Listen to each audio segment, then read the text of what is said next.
Yo. What's going on? Oh Lord. It is late. It is late. We out here at night.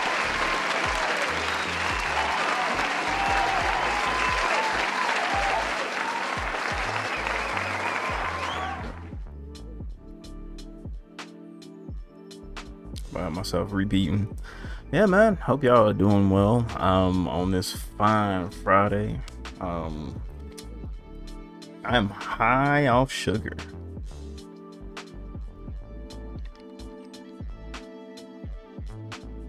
Yeah, somebody wake Keeman up real quick. Tell him to come in. I don't want him to lose the streak. He can pop in and pop out.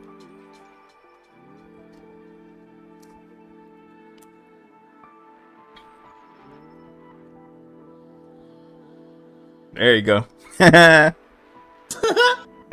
Man, you're like, nah, I ain't losing that streak, dog. What's good with you? Got everybody in here, man. I ain't gonna lie. I was prepared to go. I was prepared to go solo dolo. I didn't know how many people gonna be out here. I wanted to get a couple things done. Before I started, I had to go to the store. Did a little boxing, whatnot. That was fun. Worked out. Got some pull-ups. Got some push-ups done and whatnot. Working that heavy bag, bobbing and weaving and bobbing, slip, jab, cross, hook. You know. I read your fun fact. Yeah. So apparently, you know, your last name is ranked 69,371st most common last names globally. I mean, that's interesting. It's more of a surname. Like, that's someone's last name as opposed to their first name.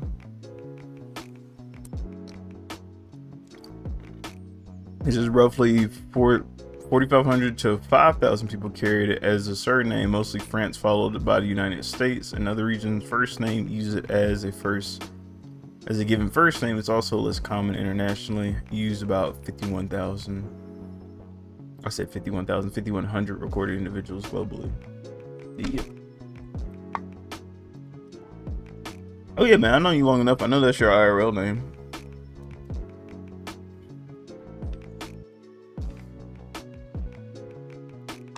Yeah, we are. We're like that SpongeBob episode at night. Yeah, we're doing that. I should have got that meme. I should have did that one. I don't want to fill it up with too many SpongeBob memes, cause I could probably go on and on and on with SpongeBob with that. I've been summoned. Yeah, it's finally the weekend, man. Whew. I'm telling y'all. My mind is ready for the weekend.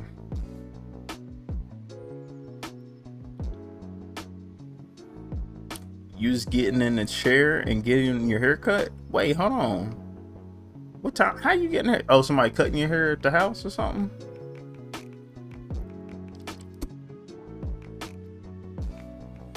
Yeah, that's a late haircut. Yo, Chaos, what's good with you? Glad to have you in here. Oh, always. Yeah. Always fun. That's all I got. Like, I got a my whole DVD set is 1 through 4. That's it. Yeah, I don't go past season 4.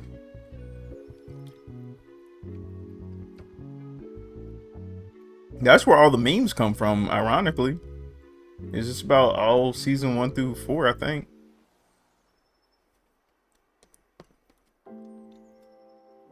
Could be wrong.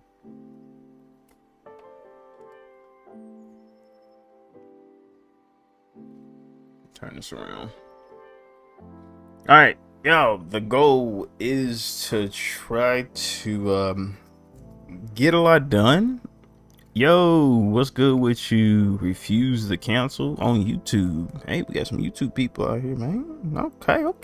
We just getting started. But yeah, the goal today is to work on some animations. I'm gonna try. I'd like to get two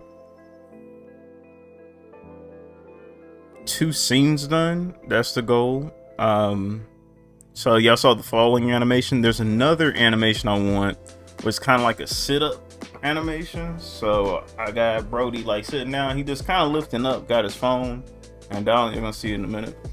But work on that one. Once we do that, we're gonna pivot back to the manga. I want to finish up a lot of the pages that I got. I'm hopeful that I can get at least 2 or 3 done. Hey, don't join the council. I'm trying not to, man. You know, I'm a Ronin. I kind of do my own little thing. You know what I'm saying? But what if we had a council of Ronins? Yo, I mean, think about that. The council, but it sounds so much similar to the Council of Owls and whatnot, or the Court of Owls. That was the Court of Owls, but the Council of Ronin. That's pretty hot, though. I don't know, Refuse. You might have gave me some ideas for real. So I don't know. We might end up making a council. Random, you got Clip Studio? Hey, let's go, man. On your phone? Okay, cool. Yeah, one of us. One of us. Yes, sir. Yo, what's good, killer? Chaos says, been chasing 2 puppies around all. What the heck, man? It sound like the Wii died.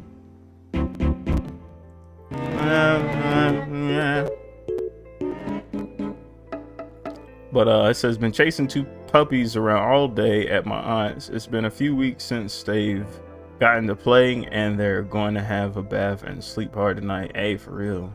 That's one thing with puppies, man. Just tire them out. That's all you can do. Otherwise they're gonna like be running circles over you, man. I remember that with my dog. Let's see here. That we will fight to win. That's funny. Let's see. Yeah, Old SpongeBob has all the funny stuff for adults. Yeah, they do though. Keen multitasking. It is impeccable. I'm officially off. Oh, I'm officially in the chair. Bro, are you actually at a like a barbershop at daggone 10 o'clock, 10:30? Ain't no way, dog. Ain't no way this barbershop open this late. You at your family house or something. You got a cousin who cut hair.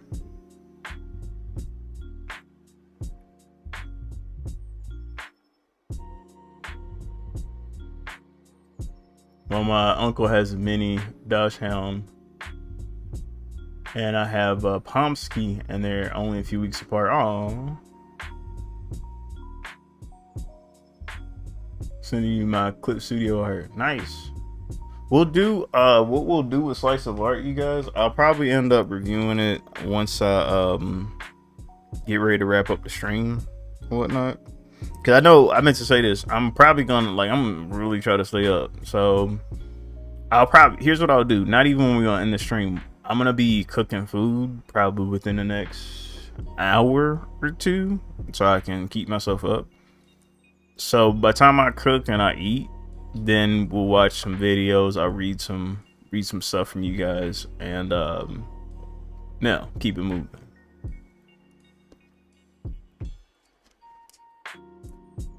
All right, what we got? Almost 14 and I think 16 weeks. Oh yeah, that's real close.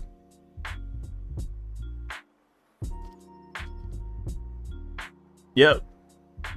Coffee up, everyone. Yeah, I got sugar right now. Nothing but like Swedish fish and cookies right now. Working in my belly. So that's enough right now. Yeah, we're working on that rad right now. I'm stealing it from Autumn. I appreciate that. On that RAD. Cutting my own hair by a family member. Yeah, I figured. You know, I used to have family members cut my hair and whatnot. Uncle Lim, shout out to you. RIP, dog. He used to cut my hair when I was little. Let's see here. Anyway, before I get rando, let's go ahead and pull up what we've been doing so far. So for some people that are new to the channel, I do animations, I do manga. I just try to do a lot of things that I'm interested in. But you guys have already seen this one. It's kind of seen how it's been. Look like he falling. Well, now I'm gonna have like a little bird. I'm thinking I have like a bird like come down this way first and like kind of like do kind of like a 8 thingy. Maybe like a figure 8. So like do this thing where it will come down here, come off screen, and then come this way like that. I think that'd be dope.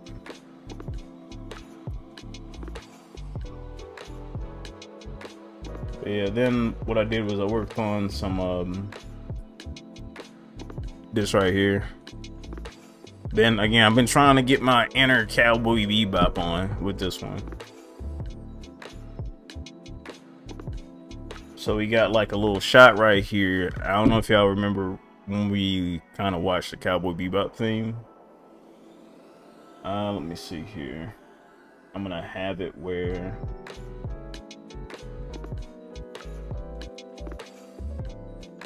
like when Brody touches his phone, right? It's going to shine. Wait, hold on. Where's the blue at? There we go. I have to fix that.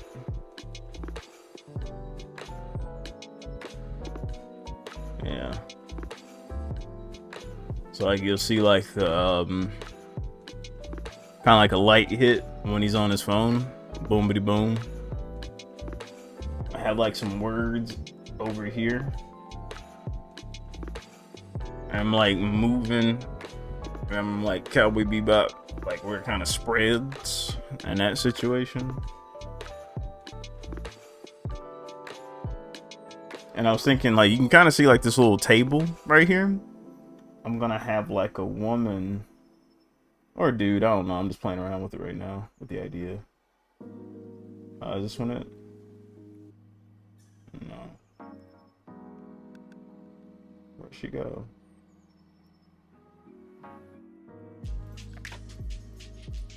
Was it this one? No. Dang, I deleted. That's not like me.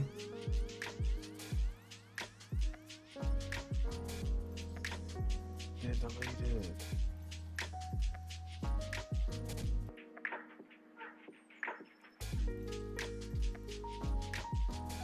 Maybe it's because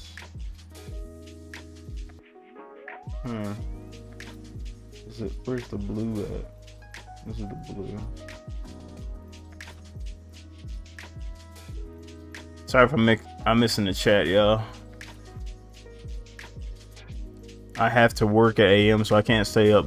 Autumn, look, I just appreciate you just showing up at 10 if you got work at 8. So nah, I appreciate you. However long you can stay, I'm cool with it. I don't feel the need to okay, here we go. I found it. This is it right here.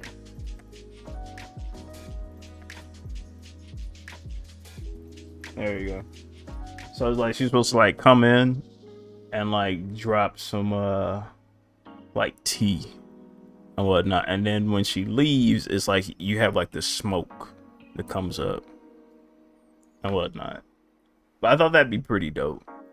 And then I'm thinking that'll be like a loop. We'll just turn that on a loop and whatnot until I get some more scenes. Like I wanted some like where he's walking and whatnot, because I already got to walk. Hey, look, see, this is why it's important to animate like basic stuff, because I already got to walk animation. All I gotta do is just now like use that as a reference and add my own, like just add the leg, like add different legs. And that's the thing, that's sometimes the beauty of like animation, is that you can reuse that mode. I've noticed that a lot, like when I studied like old Disney movies. Like you'll see a lot of like reused animations there. I know people pick at Dragon Ball Z for reusing animations, but hey, Disney was the king at it. But yeah. In any case, we're gonna try to I think it might be a good idea for me to warm up slightly here. Get my, I was working out today. I was doing pull-ups and all this other type of stuff. So my hand, I feel like real tight in my shoulders. I thought boxing was gonna kind of help it a little bit. It did. I don't box that much, so it's still kind of tight. But it's been a long day, man. What have you guys been doing? What's been going on in y'all world? How y'all enjoying y'all Friday?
Another long day for you? I feel you, Keeman. Doing studies, being a hybrid, restarting my journey, and keep burning.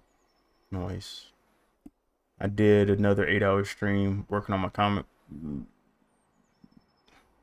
That's rough. 8 hours. Who knows? That's probably what we're gonna do. I'm gonna see how long I can go.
Oh, okay. Well, that, that makes sense.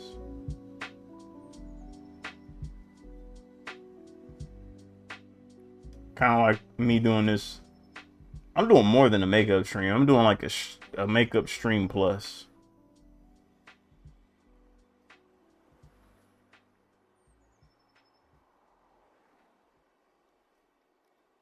So I do not want to hear it.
Sorry if I get quiet, y'all. Just focusing.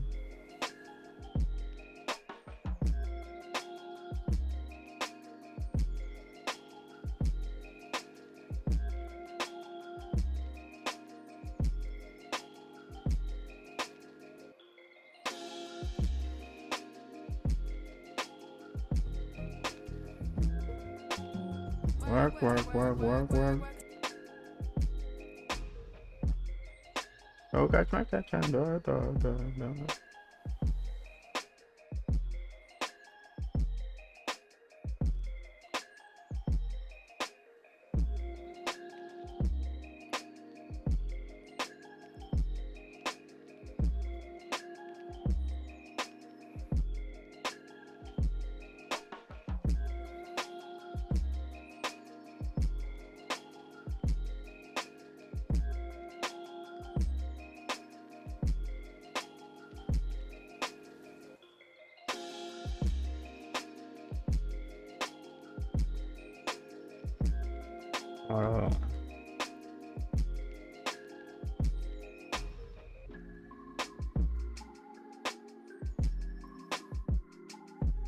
I had to explain on this one.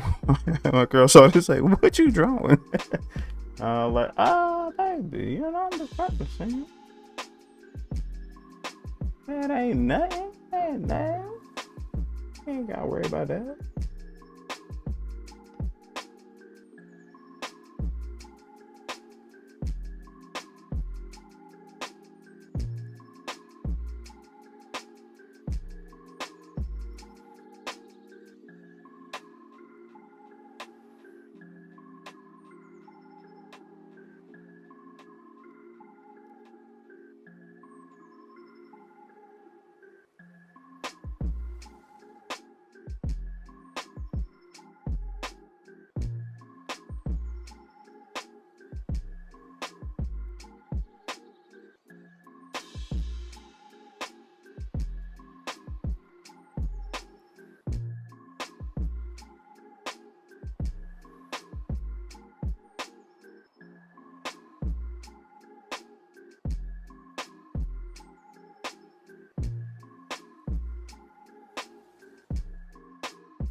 Everything was clean but the hand. Look at them hands right there.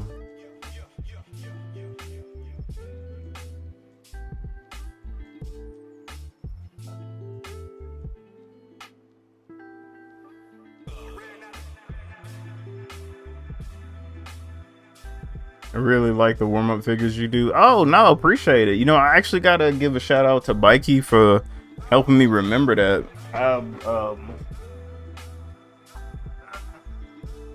I was showing him you know, when I take breaks, man, sometimes I forget the natural things that I do. So this is why I warm up, so I can get my brain to like remember, like, you do this, you do that, use this brush, draw this way.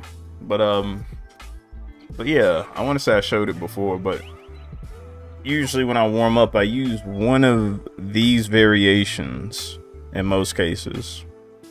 So I like to mess between this one, these three in the middle. I probably use these the most. Every now and again, I'll probably go right here. It just has to be real simple. But most of the time, I'm like right here and right here when I do it. And I forgot, I was honestly doing something totally different for a while. And I was like, oh yeah, thanks, Becky. I do that. I forgot.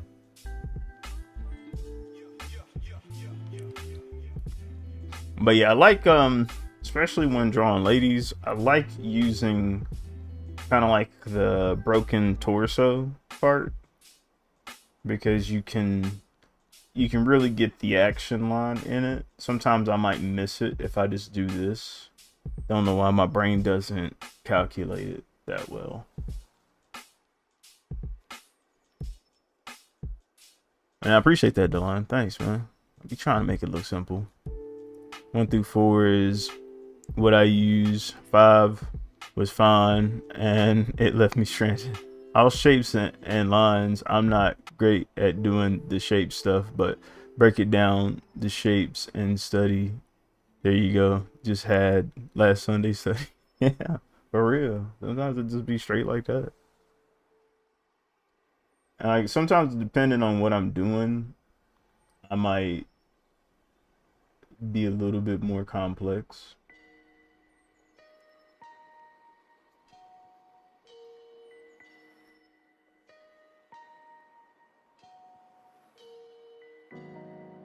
And no, her nose, eyes looking right there in the front.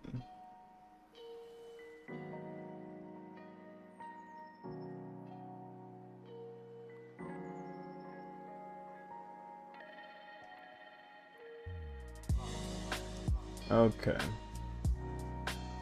So before we get a little too, so I almost did it where I kind of went through and did my own thing a little bit, which is fine. We're just gonna get a little bit of the shoulder definition here, which is fine. Again, it's not the end of the world. I want to make sure I get the 3D-ness of it, because we got like a thing going right here.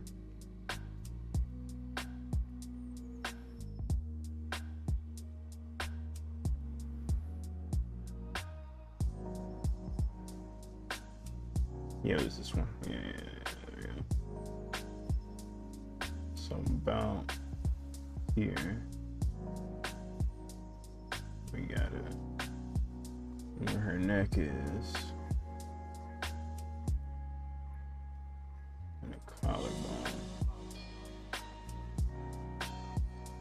I want it to be able to just kind of sucking in a little bit here.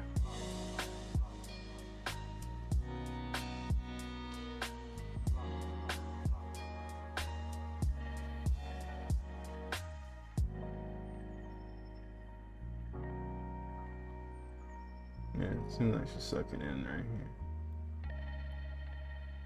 That's where we have this happening.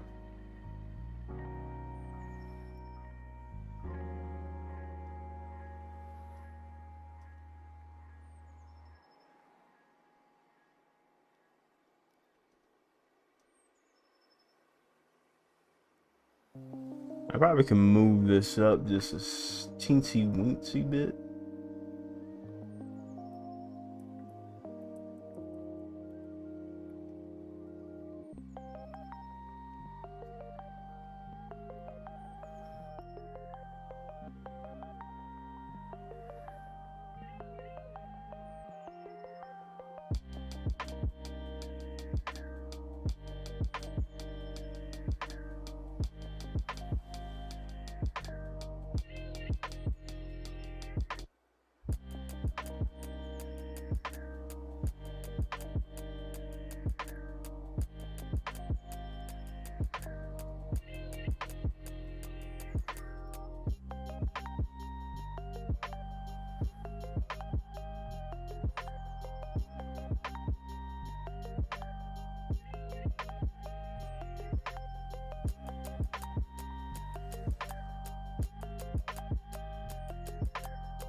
Sunday I'm either doing figure breakdowns or finding more shaping things. Not sure yet, but gonna have to sort of shape practice. Nah, I feel you there.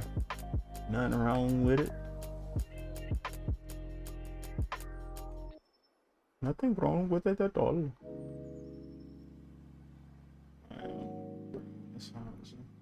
The legs is thicker than that. That's what my coach used to say. He's an artist.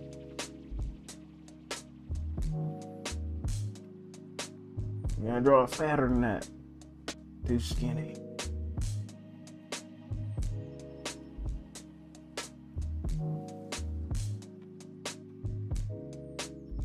Bro, I ain't gonna lie. I wish I had some some old high school mates. They would absolutely die if I said that around them. They was like, bro, because you say that to everybody, man.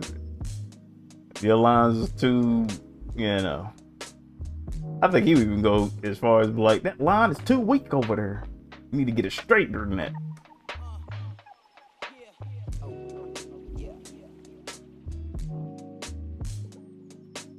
He was definitely like a very close redneck Bob Ross. He was cool though. He could draw, man. He could definitely draw. He was really good at portraits. He did all our portraits at school.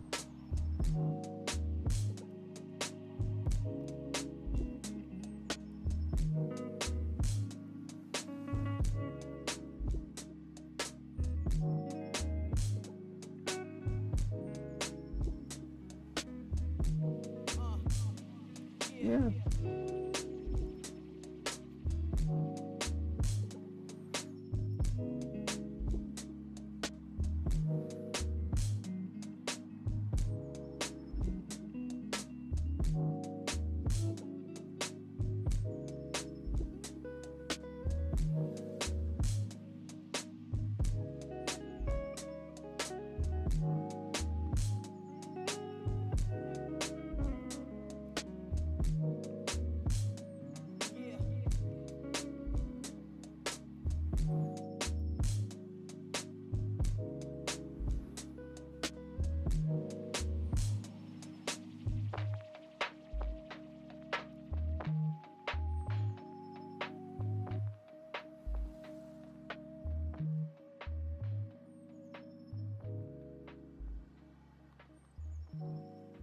Why she got her toes curled like that though?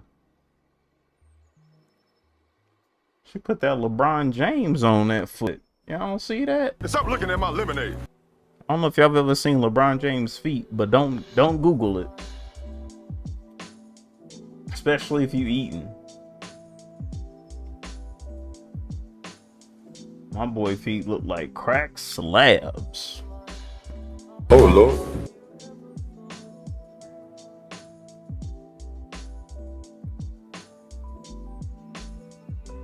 Things look like that thing from Courage the Cowardly Dog. Return the slab.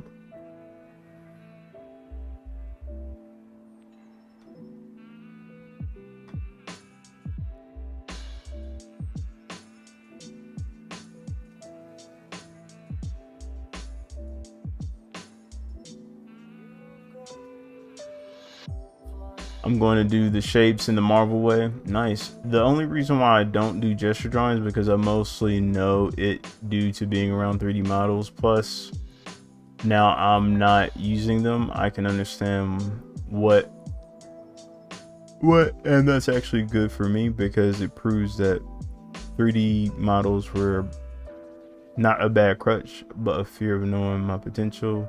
It's why I'm going back to redraw myself, because now I know all I need was better confidence due that I got a lot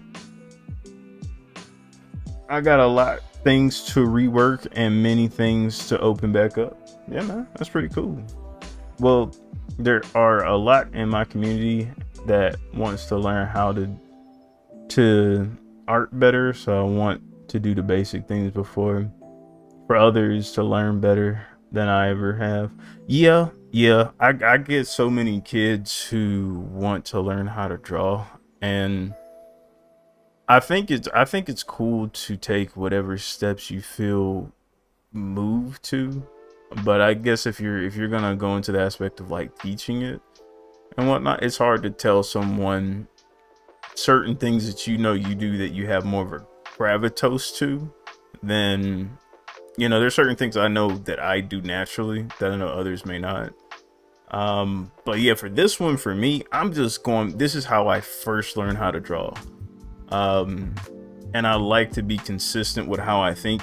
No matter whatever tool I pick up, I want to still think about it the same way, just so I can pick up my speed. So normally I like to break things down to simple shapes or just think three-dimensionally in space. So it does help to have 3D models. For me, I like to do it on my own just because I want to be able to visualize, like, what if I want to literally squash and stretch certain things that the 3D model can't do, or it just takes too long when I can just draw it. So it's like, those are things that I want to do. And then further, it just builds my muscle memory and expanding how I think about art. So it doesn't even have to be just people, it's places, it's buildings, it's things, just anything that I can just kind of pick up and just draw it. So you say, Ronnie, draw me this, and I'm like, oh yeah, so we're gonna do this, I can just do it, as opposed to me saying, oh, hold on, let me go grab this model real quick.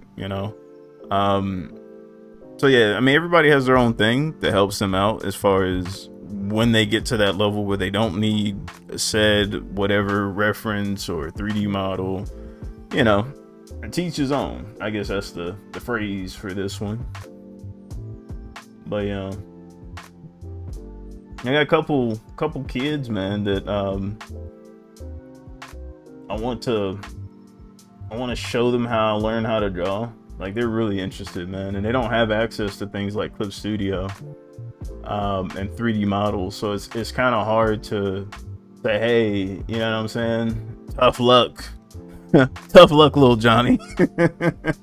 You can't draw, you know what I'm saying? Get your money up, get you some 3D models. Brother got that injured and neither man's foot, so the damage guy can't fix it, literally. Yeah, LeBron got that, yeah, that comatose foot. Yeah, I know, I never learned proper, so I want to share how to do better than yeah, I same here. I want to prevent like bad habits. That's true. I feel like I still got some bad habits.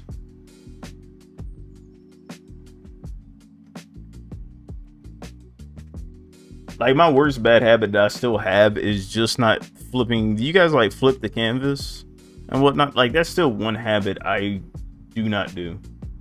Like, I've almost made it a mission to not do it on purpose now. Because I have like no reason not to like not do it. Like, it's only but a benefit.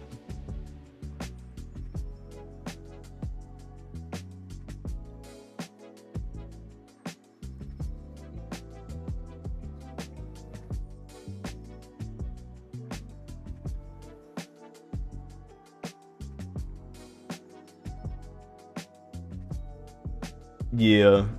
And because I don't flip the canvas, a lot of times what'll happen is, I may have that dreaded, oh no, it looks weird when I flip it scenario. But I don't be caring. I'd be like, I'ma do me. It looked good with the way I see it. Why would I flip it? That was the whole reason to begin with. But like, well, what if somebody else flips it? I'm like, well, that's their fault. Oh man.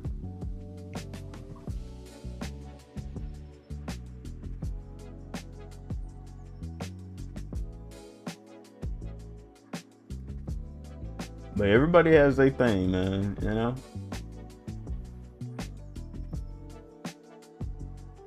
I think that's the joy about art, is just being able to have something to work on. And I think that's why I'm not never really necessarily chasing perfection, but I'm just chasing the creativity, the flow state. I guess that's what I'm chasing. When I draw, it feels challenging yet effortless.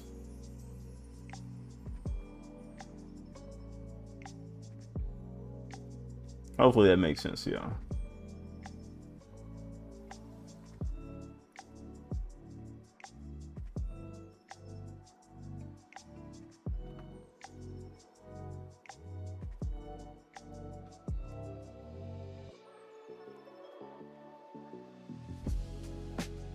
Never flip even for a cookie.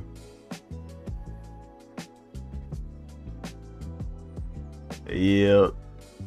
That's a bad foot. I think LeBron made a YouTube. I hope he realized it's probably gonna be one of his most, like, if he ever does a live stream, it's probably gonna be one of the most requested things. Like, LeBron, do us a favor. Take off your shoes. You're like, what?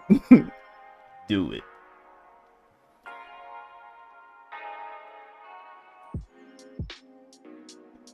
And it's like, and then LeBron stopped streaming.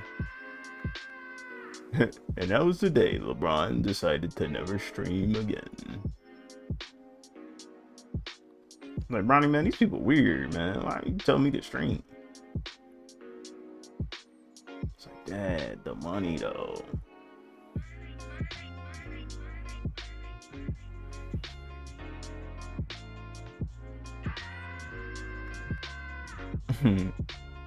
Yeah.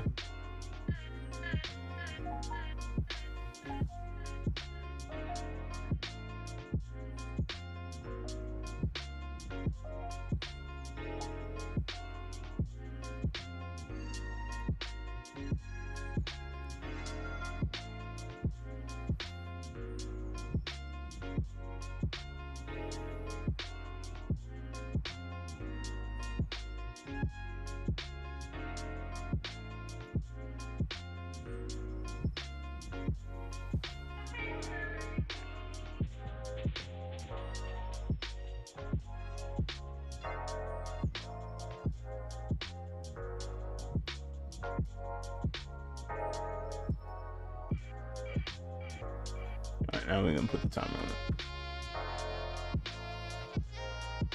I know I was cheating, but I had to do it.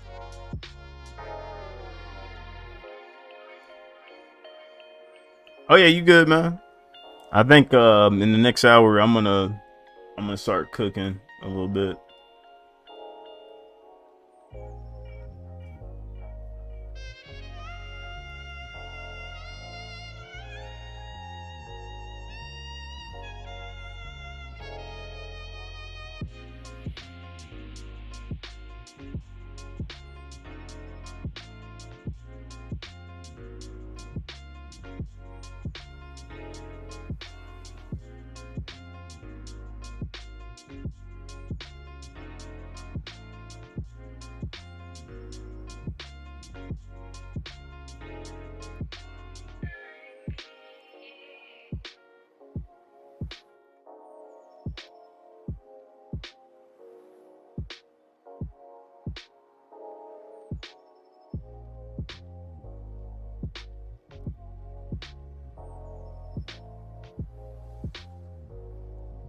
Man, her neck is skinty.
If you have an idea for any studies, let me know. I'm trying to come up with some studies for beginners.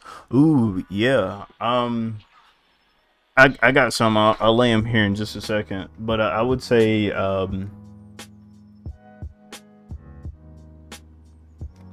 gesture drawing, and I know it sounds weird, but like I always feel like this is really helpful. I feel like one-to-one drawing is really good for beginners. And what I mean by that is that sometimes you need to see like how well can you imagine something from something that you already see, and then don't see it at all. So let's just say you take, for a beginner, they love JJK. All right. Well, just give them a picture of Gojo's face. It's like, hey man, I want you to draw Gojo's face, right? And I want you to draw it. Boom, reference for reference, one-to-one. See how close you get when you look at it. Okay, no more reference. Do it again. See what I'm saying? So you kind of get better at drawing from memory and like recalling things. So now when you start building up your own reference library, you get better at recalling things that you did before. I think that's really helpful. I think that's a cheat code. Because I feel like one of the things that helped me get better when I was like 5-6 years old, I used to trace a lot. But when I stopped tracing, I remembered the lines that I was putting down. So I was like, oh, all I need to do is just see it now. So I was like, I got a shotting gun. Use that, you know? But then it just became, okay, well, now that I got this, I got to get better at imagining my own things. Well, I got to create my own library for that. Right, so then that's where you can just start building up skills of, once you find your style, recreate it.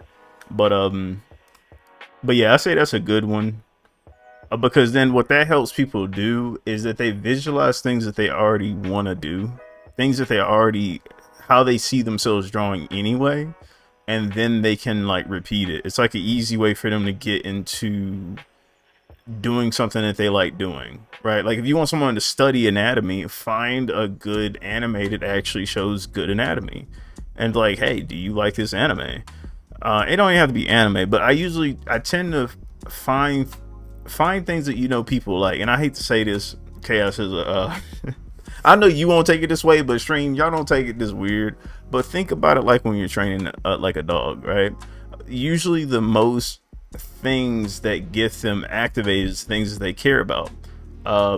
Food, like some are very food driven, some of them are very toy driven, but you have to make sure you capture that particular point in their brain where they're like in that learning mode, like, hey, I'll do this for this, right? It's like a reward system. So you have to do that with your own brain. And sometimes if you just say, hey, do anatomy, do color theory, do this way, do it that way, it gets very boring, and you may learn some things, but I guarantee you, once you get on your own, that joint gonna blow. Unless you really care about like doing it for certain things, or you're really good at compartmentalization, that joint ain't gonna stick with you. It ain't. Because I tried it. That joint will... It was like, hey, read this book by such and such. Okay, I get the book. It's gone. Because I'm really not that interested. I don't really care that much. But if you tell me, hey, when I want to draw, like, get better at paneling, I read Naruto.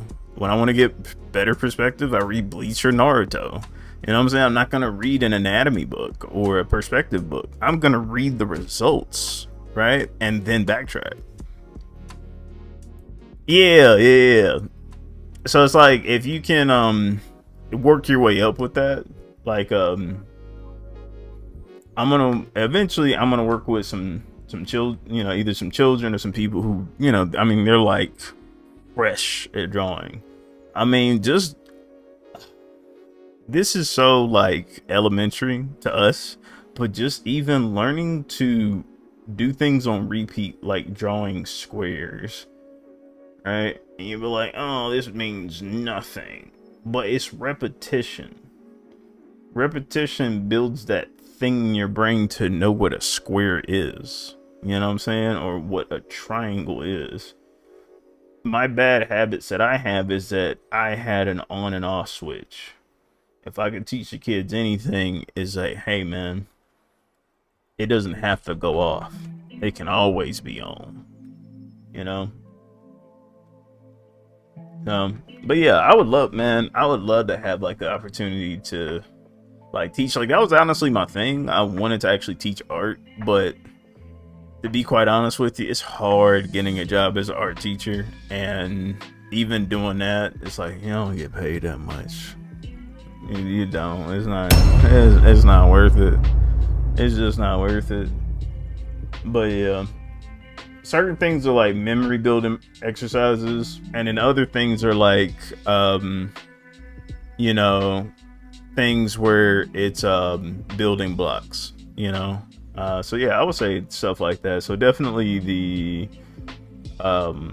one-to-one exercise I would do, the basic, you know, wrist, like getting better with not drawing with your wrist and trying to draw with your elbow and whatnot and shoulder. That's a good practice to have, and that's just when you're having them do squares and circles, you know, if they can help it, because like when you're dealing with children, man, they're holding that pen hard. Also, if you're just using pencils, man, like I know you're familiar. I'm pretty sure we're all art people here. Y'all remember with the 2H, the 4H, the 2B, the 3B, you know, HB, like get them a pencil set like that. That saved my life, man, because then I could be as rough as I wanted to.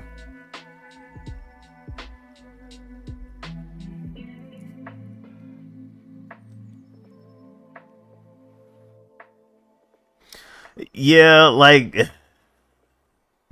it's just more of a, I've done it before, but it's just like eh. But see here, Lon says, now what happens if your muscle memory or memories of those practices it multiple times? I don't know. That's a good question. My brain exploded thinking about that. This is all good stuff. You don't need to know everything as an artist. Just share knowledge, just what you do, and you have a real good way in how you explain things that make sense. I try to make it like where, you know what I mean? Like, I feel like as a self-taught person, I know I have my bad habits. I know I don't do everything the correct way, but I feel like the most important thing when you're doing the illustration process is that people forget the inspiration of having fun, of doing, like, finishing a piece and like saying, hey, I really want to make this piece special, right? And everybody has a different version of that. Some people want to make it entirely in their own style. Some people want to make it exactly like it, you know? So you have that person who's like a Toyotaru who really wants to be like Toriyama, and you have someone like Oda who is just trying his best to literally do his own thing in every facet, right? Literally not trying to be like anybody else that's ever been. Both are great in their own way. It's just that they find ways on how they study to get to where they want to go. And I don't know, I just think that if you lose that energy, especially with young ones, they're not going to want to do art. I found that, I don't know, I just feel that's a thing. If you have them if you just throw books at them and whatnot and say, hey, do this if you want to draw, they're not going to do it very long. They was like, bro, I would rather, this is no different than me learning math. I thought this is supposed to be fun, you know? Which again, I think there's different ways to approach anatomy, color theory, and those things are still important. But the way people dish them, like I don't know if you guys even remember, I had somebody on YouTube literally jump in the chat and literally, like, I mean, they kind of raw dog me. I was like, yo, man, your proportions are off, and all this other type of stuff. And I was like, that's cool, man. But I had just got, so I was just, I was just doing this right here. I ain't even finished yet. He first chat, already giving me books and stuff. And I was like, okay, but I ain't gonna read none of it though. And if you come with kids like that, they gonna be like, man, I don't want to do this crap. And if that's what it takes to be an artist, I ain't gonna be no artist. And I think that's, it's sad.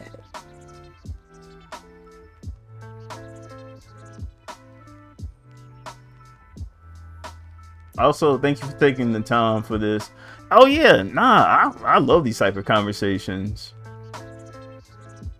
Photographic memory. Being able to emulate styles is a good skill to have, especially if you want to go into the industry, right?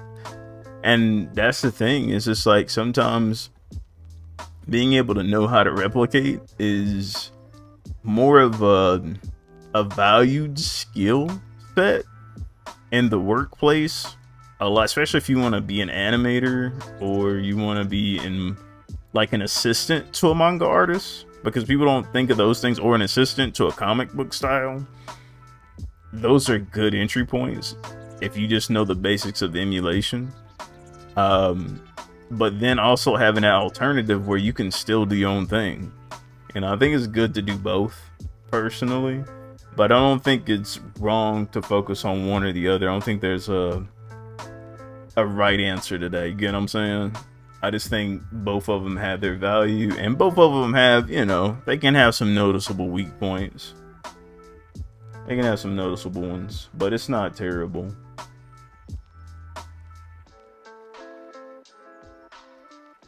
Because I like the idea of someone who makes their own stuff, solely kind of relying on a few, like, they rely like on few references. They probably rely more on real life scenarios and then like severely distorting them.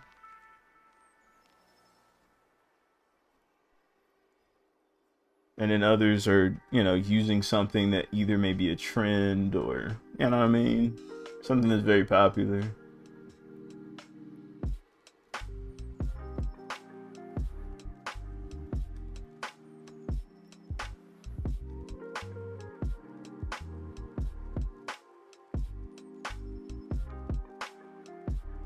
To be fair, most people that want to learn from me are adults.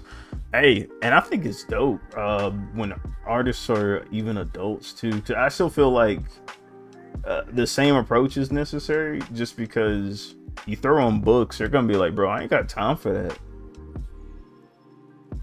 I think it's easier to communicate what they're looking to do. Like if someone just told me like, bro, I want to learn how to draw, and I'm like, what do you want to draw? It's like, bro, I just want to be able to draw from memory. Like, what do you want to draw from memory? Like my own things, like just my own stuff, So it's like, do you want to draw from like life experiences or things outside? Like, bro, I want to draw things that are out of this world.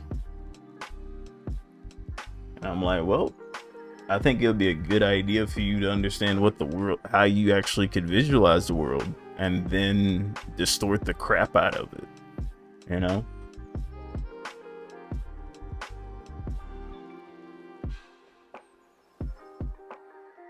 You kind of have to know what's in the world if you're gonna say something that's outside of it.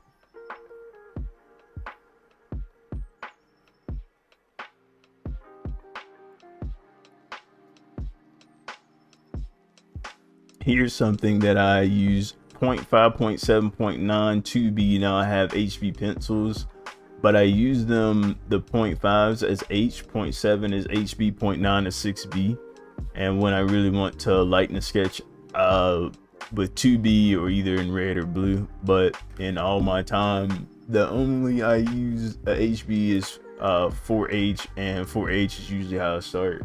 Yeah, like I'm pretty simple with it. I use 4H and then I go straight to like HB, and that's it. I'm pretty boring with that one.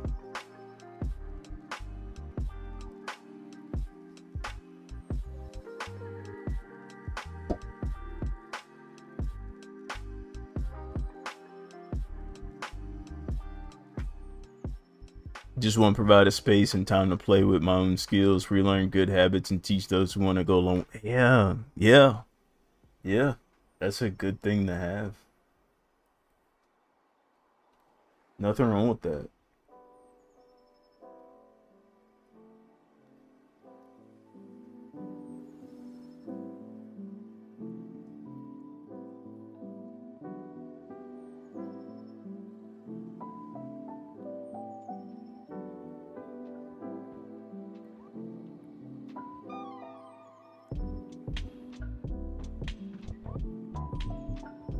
I think the more I've drawn them, the more I've kind of realized, um, in some cases, and not all the time, but in some cases, there's always going to be a situation where you're going to have people who want to go along the journey with you, and in some that have no intention at all.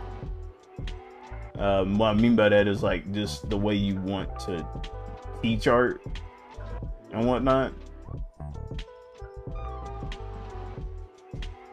And I just say, hey, anybody who wants it can get it.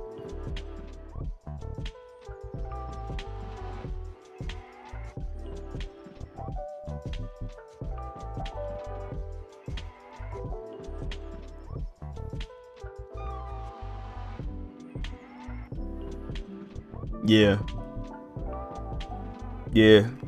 Yeah, world building, I think world building is tough because it's like you have to know how, like, take for example the places that you reference, like Star Wars, Lord of the Wings, Lord of the Rings, Harry Potter, Star Trek. Like if you go in deep dive, all of those have very various references to real, like actual real worlds. And that's what I meant, like if you want to create something that feels out of this world, it's like you do have to know what's in the world. Like you have to do a exercise with yourself where you actually explore the world that you're actually living in, and then learn how to like create a world outside of it that people can relate to, because even though it's out of this world, somehow people still understand it. You know, like we just kind of gave One Piece as an example. It's a show that's out of this world. Like, you know, where are you seeing this many diversity of characters at? Like nowhere. However, it's still very grounded in ways that we still understand people, understand systems and stuff. So it's a, like I said, it's a cool experiment. I think world building is an awesome thing to do. I think it's tough personally. I agree with you.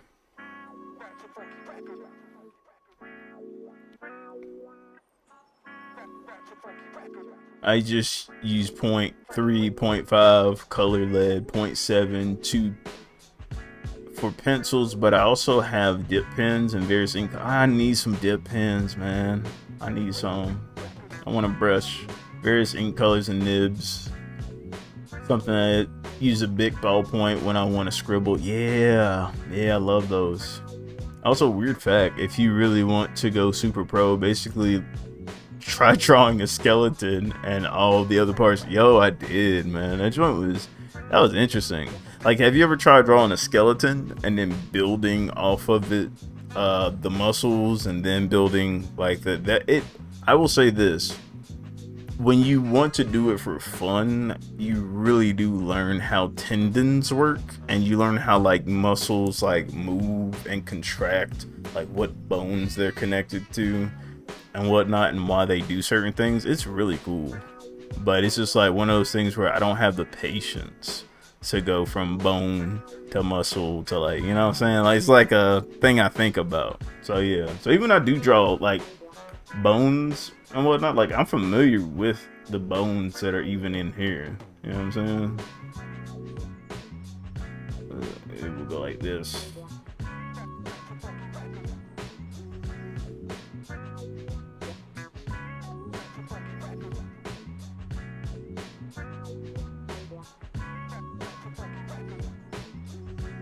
So it's like it's kind of interesting.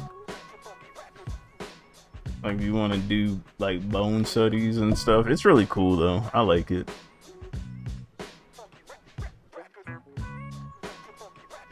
Yeah. Yeah, the cool thing about art, in my opinion, is that you can do whatever you want with it. You can be bad. You can have a goal. You can just use it to vent. You can do it in your own ways. That's what I said. I feel like that's what I meant, like, by like when you want people to do art, they have to find that whatever that thing is they really want to do, figure out what that is, and then pursue them on that. Like, some people ain't trying to do all this other stuff. They just want to, like you said, they just want to draw this event. Like, it's just their expression of themselves. And I think the best way to always do that is make sure that they're always reviewing who they are. And then once you draw, do some self-reflection. Does this actually feels like you? You know what I mean? So, I mean, I agree with you. You know, do that little 1-to-1. You know,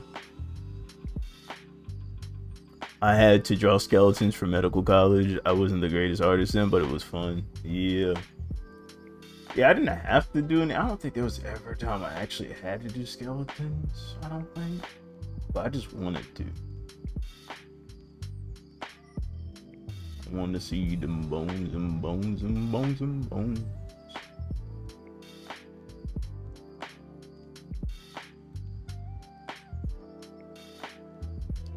Alright. There's really no reason for me to be going this far. I'm gonna stop right here. I got other stuff to do. I'm stalling. Yeah, I'm stalling. What am I stalling for?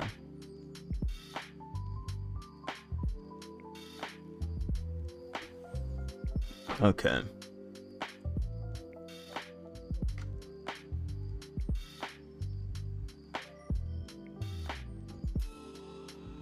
All right.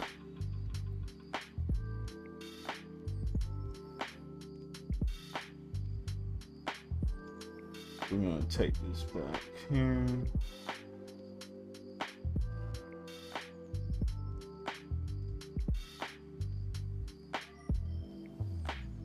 Oh, I realized that's why I looked that way.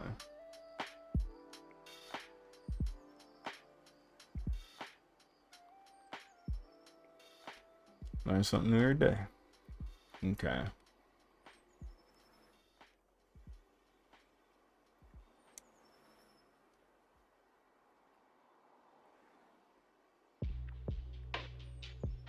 Speaking of world building.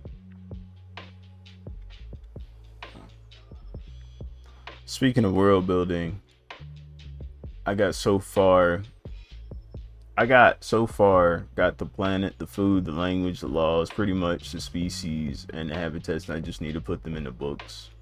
Nice. Like, I feel like,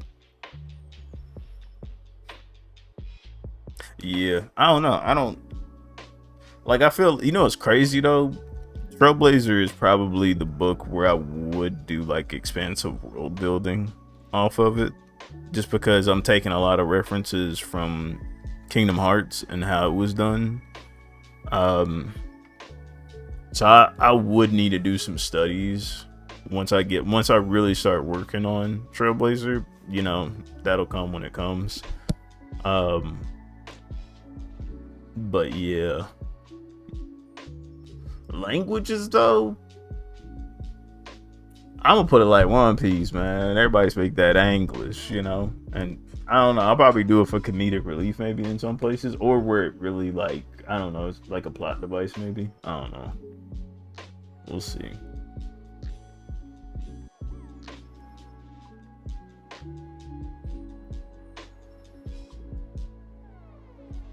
All right.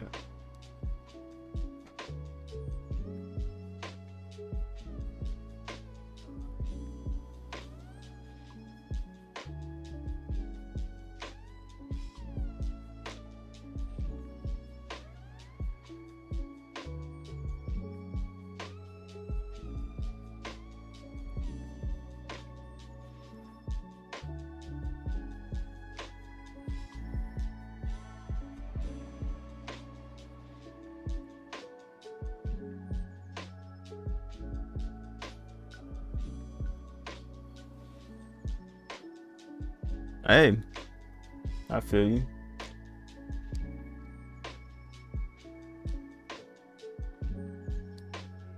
I think you should though, man. Whenever you get done training.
Okay, so this is broken up in frames of 3 here.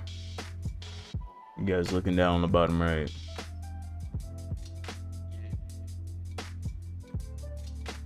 Yeah.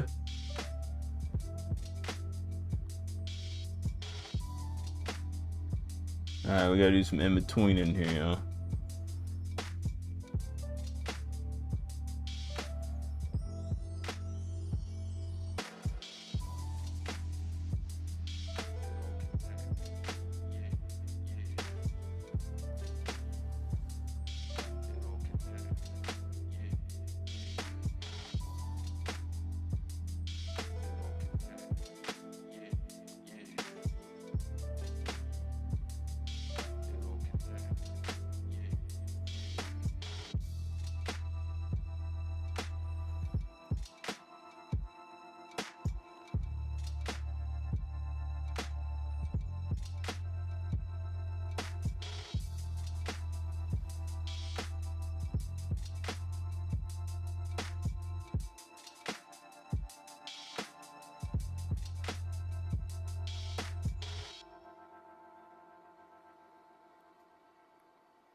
Oh yeah, I think you got it.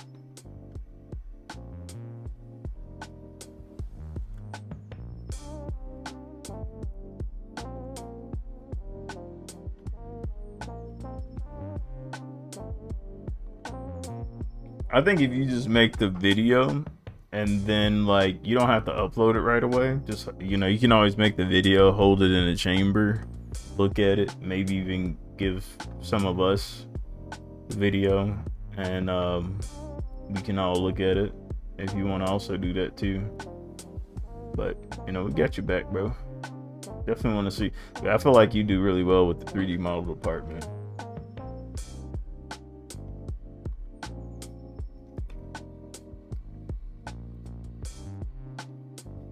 Woo, excuse me. Alright. Like, I feel like I'll start doing some animation tutorials at some point once I really get the hang of it. And I'll do some.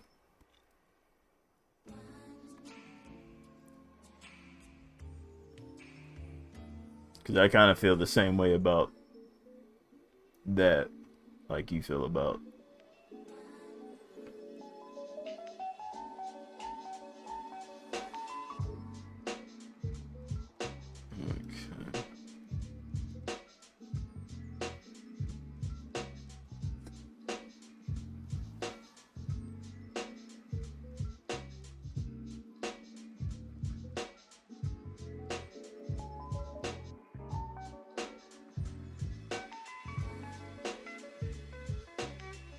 You know, you don't have to tell me to be honest.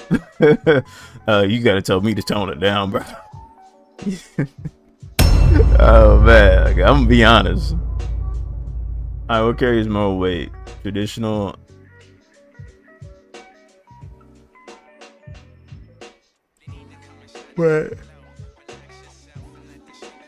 What carries more weight? traditional? Are you saying traditional or digital, or traditional and digital? And was the fear? What was the fear you about to see that almost started becoming? Are you saying like what had more weight, traditional or digital? And was what was the fear you were about to see? I guess the last question I don't understand. You'd have to tell that to me. But it's which one I feel like carries more weight?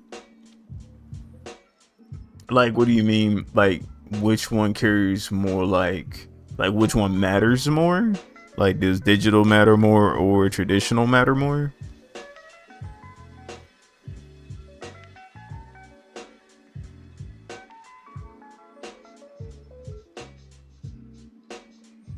In your work, are you saying which carries more weight as far as like your work when you're doing traditional versus when you do digital?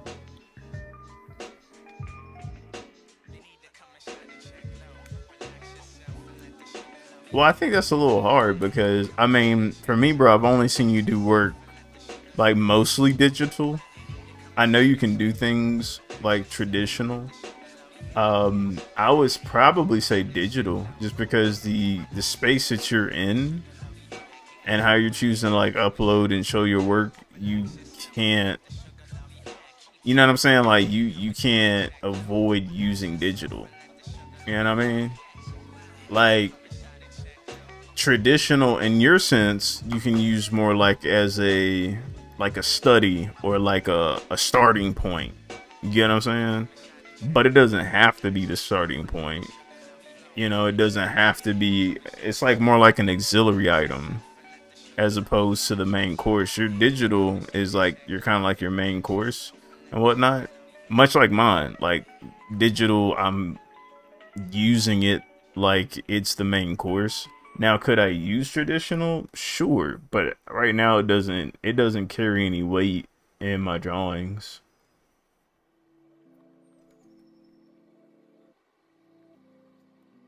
Is this something that's like important to you? I guess I'm trying to clarify. Is like, are you trying to like understand the differences and how your approach is being like you want to be more hybrid about it? I just wonder. I guess getting clarity a little bit here.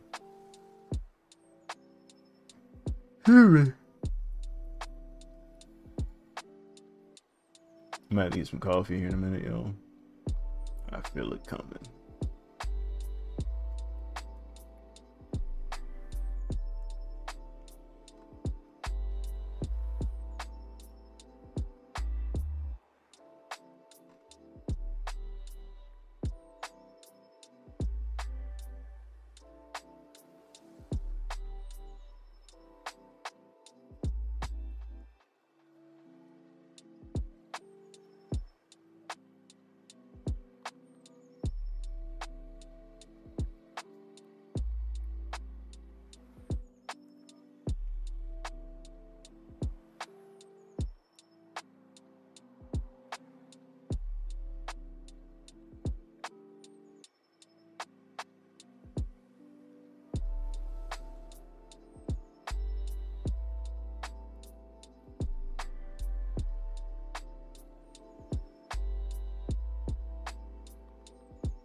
We're gonna do slice of art. I'd say probably 12. Whatnot, midnight.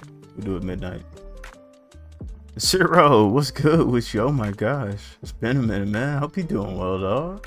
Personally, Delon, I think your traditional art carries a lot more weight. Really like your traditional art. It pops, and it has so much care put into it. It makes it feel lively and personable.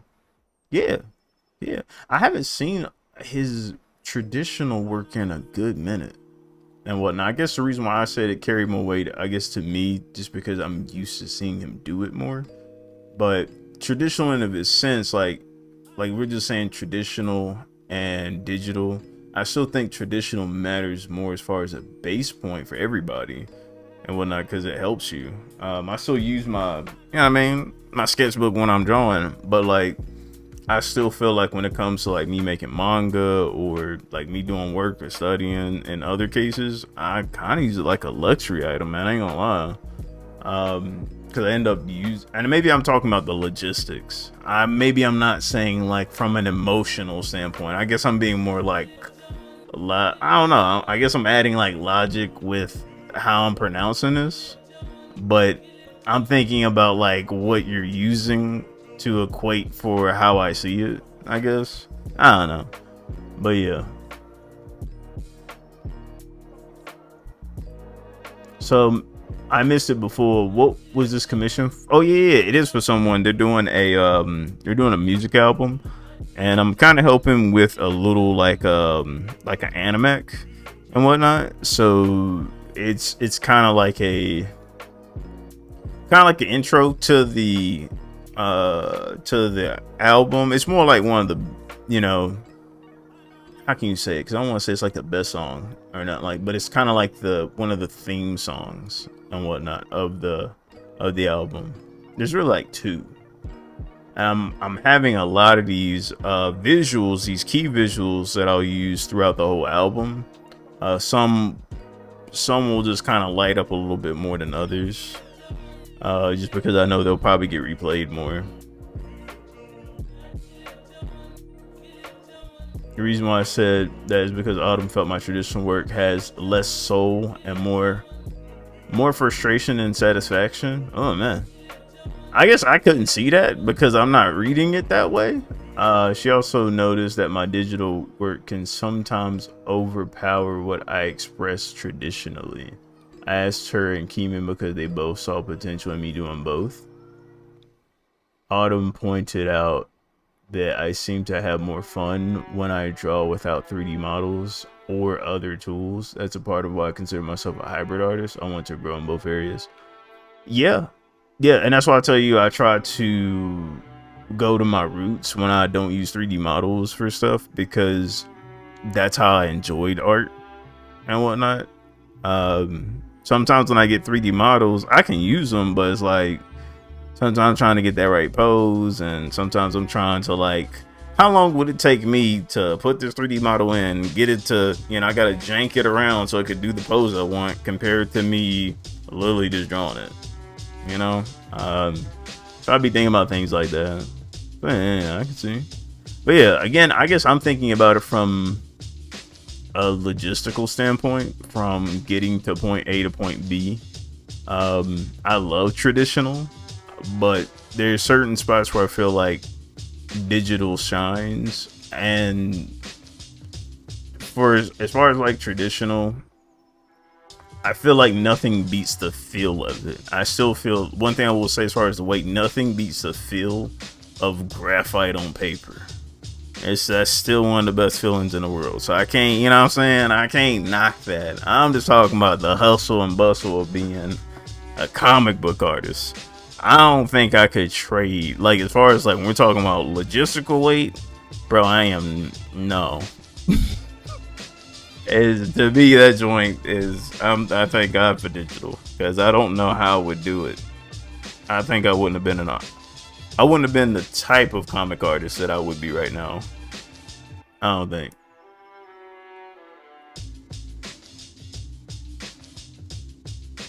Also, Echo had to fix that, but I see there was an error. Okay, cool.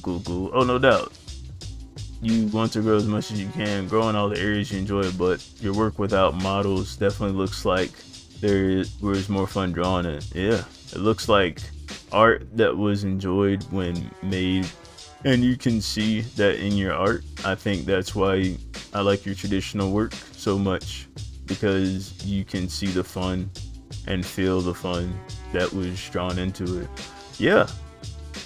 See, y'all seeing this a whole lot different than me. I can appreciate the perspective. I ain't gonna lie, man. I be thinking, bro, you be having fun doing all of it, man. I ain't gonna lie. But if there's definitely something to be said when people can see that, Yeah, traditional art, best to me too. Even having to set it up, open a new sketchbook. Yeah. Opening that plastic up and smelling that paper. Ooh, yeah. And the canvas, the feel of tools on good paper, whether it's paint or pencil. Yeah, it is though, man. I ain't gonna lie, it's like getting like a new pair of shoes. I ain't gonna lie, man. That's one thing I can say is like that's like the feeling of like a narcotic. You know what I'm saying? Especially back when we were talking about this yesterday, we were talking about AC Moores and stuff, y'all. Imagine you going to AC Moores or Michaels, you ain't got no coupons, but you about to spend up some racks though.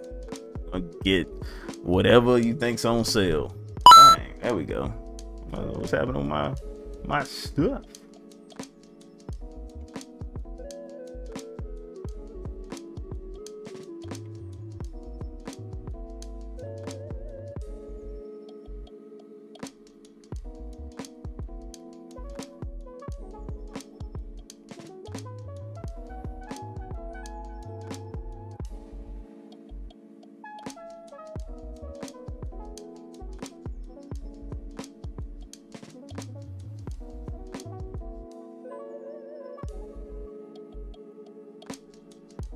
Oh yeah.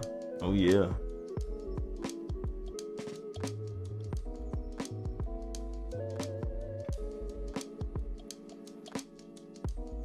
It is Gouda.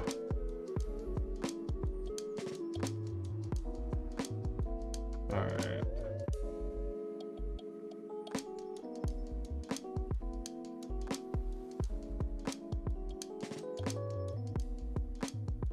Yeah. There's not much movement happening right here. But I think I'm gonna need to have the head come up.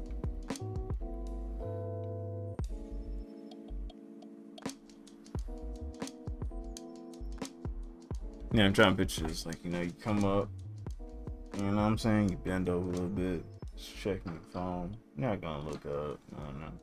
Go down. Okay. A little movement right there. Especially if you have your arm rested on here. You do kind of come up a little bit. So there's a little bit right there. That's pretty natural. If you do this though, it's no movement. Okay.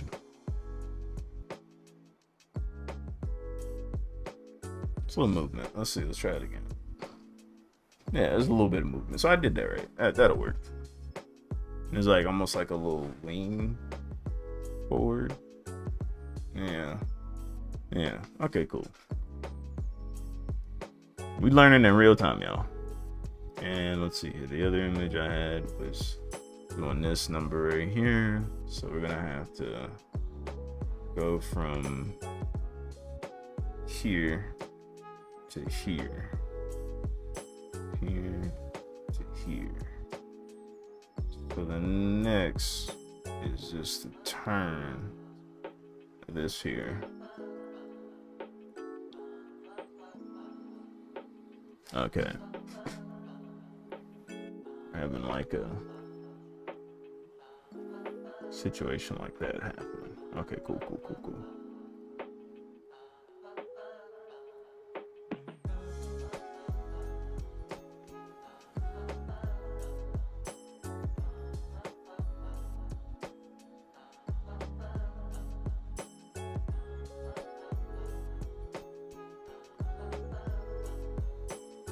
Yeah, I ain't gonna lie, one of the best feelings I had with drawing, I will tell you this, that I did do traditionally and whatnot, was when me and my wife, like when I like went to propose to my wife and whatnot, that whole trip I was like drawing my journey and whatnot. Like I was just drawing my experience, like the drive there, the hotel we went in. Sorry, my voice is becoming more, the later it gets, the more I'm gonna sound more like a frog and whatnot. So I do apologize for that. But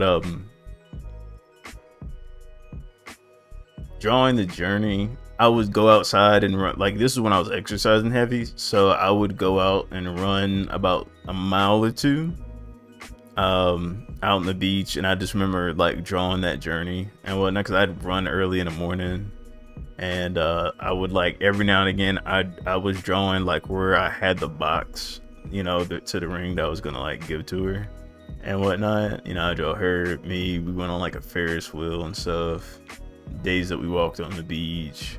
And that was like, we even had a painter like night and whatnot where we painted together, and we kind of like described the paint. It was, I don't know, I shouldn't be telling you, that was really personal, but that was really nice. But yeah, man, that was amazing. I don't know, that's top moments of my life. And then what was it? I can't remember what else I drew, but it was really nice, very tasteful. Probably was just find my ribbit.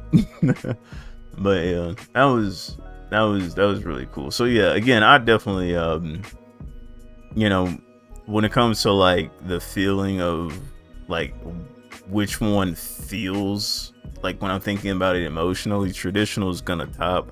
I guess when I'm thinking about like logistics and getting things done type of stuff, I'm gonna be honest with y'all, I'm gonna choose digital every time and whatnot. But I love the feeling of like the getaway, like the feeling of like playing an open world game. That's what traditional feel like, especially when you're just freehanding. It's like pulling up a open world game and just there's no mission, just go out and do whatever, you know. But yeah, the one thing I learned about myself is that 3D can sometimes make my art feel artificial. Yeah. But when I combine traditional and digital art, it feels so much more like me that it almost brought me to tears. I had to apologize to myself, respect my own work, and acknowledge what I'm capable of. That I don't see myself relying on 3D based style. When I showcase my work, you'll see my actual style, not something artificial. Hey, nothing wrong with you know, using it, but I can respect it, bro. You know, if that's the journey you're taking, you know me, bro. I just want you to be able to have fun with what you're doing. Yeah, for real, right? But yeah, you know, it's kind of funny you mentioned hybrid styles, because I think to some degree I felt like I was a hybrid style for a while, until like I had to like take a strong, like I'm a hybrid style when I study. Like I tell you guys, when I study or when I have my little getaways and stuff, I'm strictly traditional because I feel like I learn better doing it that way. But I just noticed that anytime I draw, I'm drawing digitally, so it's like it's hard for me to say I'm a hybrid artist. But I will tell you, when I was exactly a hybrid artist, I got something for y'all. Hold up. Oh yeah, I got you.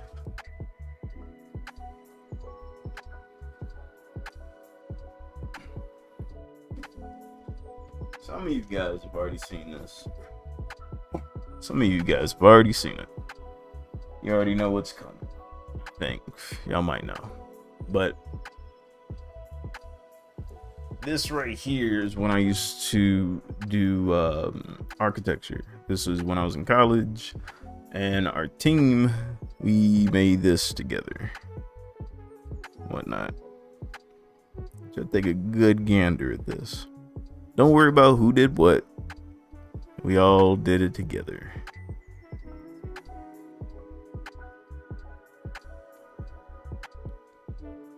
All did it together. Hopefully you guys can see it. But it was a redesign of a visitor center, Lake James, North Carolina. You got the floor plan and all that good stuff. So, why do I show you that? It was exactly how you described it, Delon. It was using both traditional and digital mediums. We had this.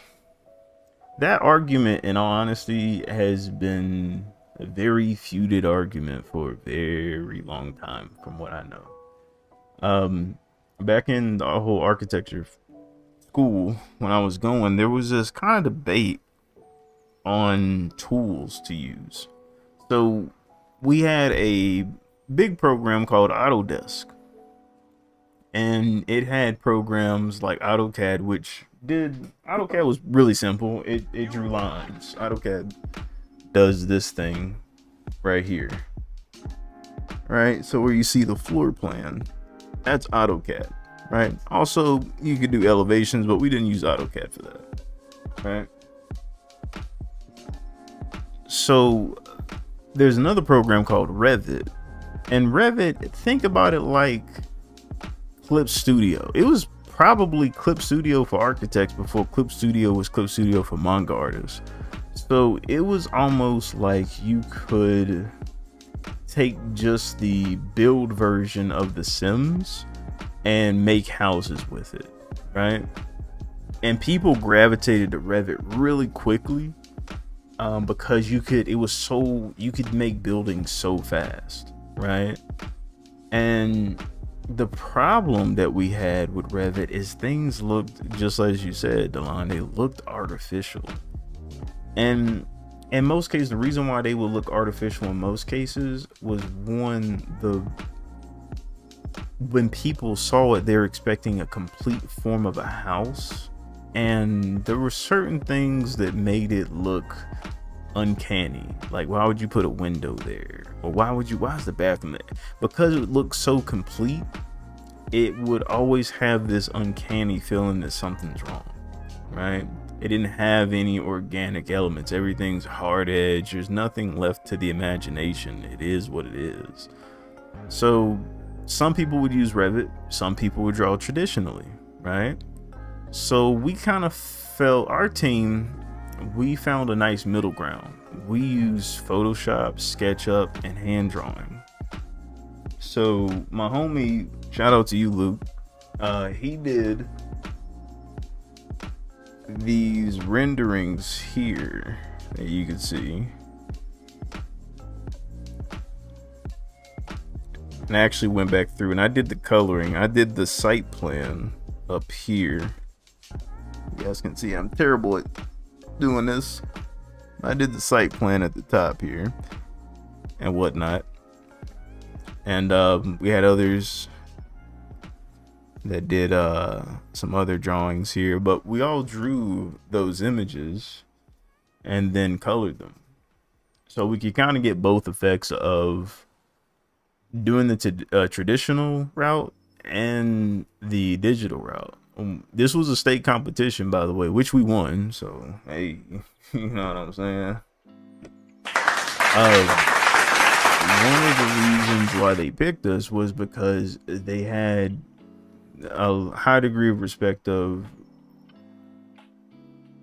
trying to understand what programs we're using, because they thought we did almost everything traditionally and whatnot. They really thought, it's like, did you guys do all this traditionally and then put this on presentation boards? And we told them no, but we found ways to make things look traditional. So it was like, that's what kind of sparked that whole, at least thing in me, when I even do manga art, why I'm so fixated on particular tones or screen tones or different brushes, because I still want the traditional feel. Even though I'm doing it digitally, hey, y'all notice I don't be wanting things to look too clean sometimes. I want a little grit. I want some imperfection. I want some organic elements into it. So Um, I definitely get where y'all coming from. I like it. So yeah, now this was a yeah, it was a long time ago, Keenan, bro.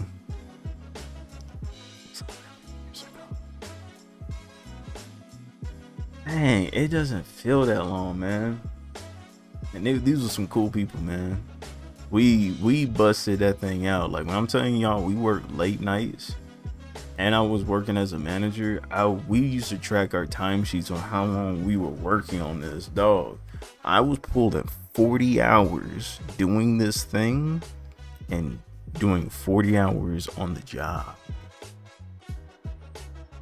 Only getting paid for one of them. So yeah, that was yeah, that built some work. That'll put some work ethic on you, man.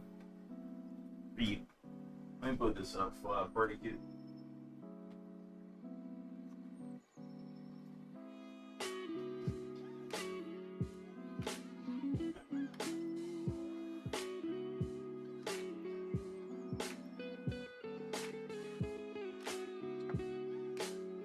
But yeah, we're at 12 o'clock, y'all. So what I'm gonna do real quick is I want you guys to go ahead and start sliding your stuff in the slice of art. Um, I'm gonna go start cooking, and what we'll do is we'll come back and start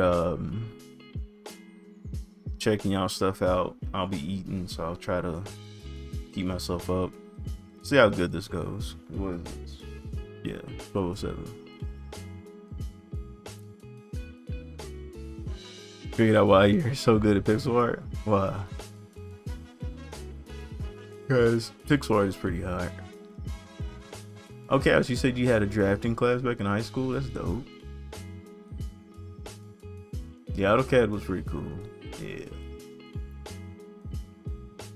Played a lot of Minecraft. And Minecraft is used 3D pixel art. Hey, yo, that makes sense.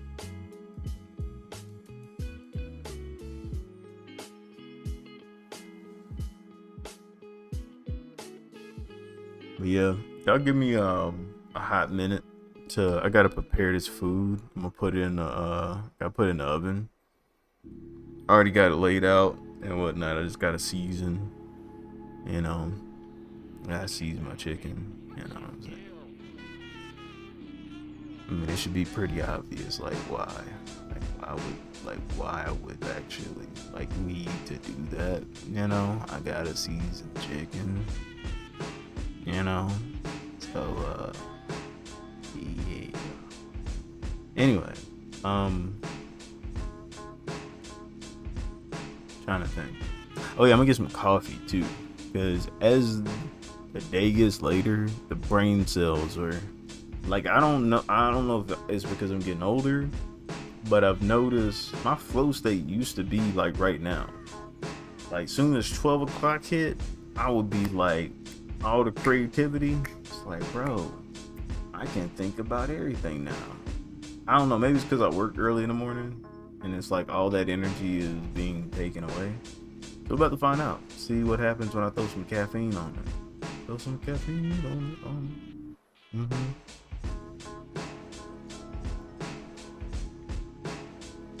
See, y'all got anything for me before we go? I'm gonna get some sweets. I feel you. Get some wake up stuff. Yeah, I gotta get some wake up stuff.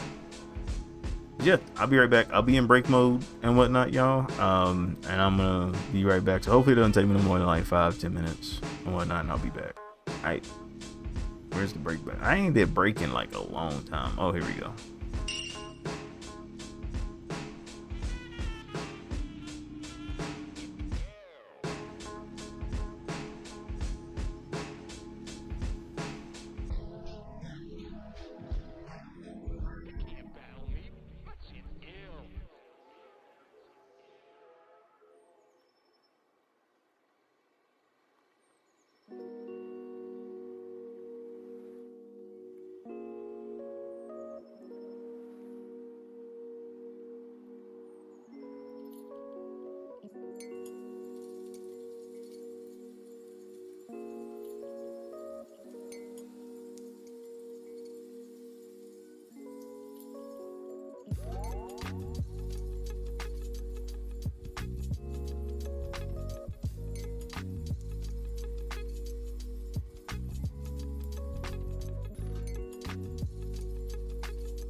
Y'all would count.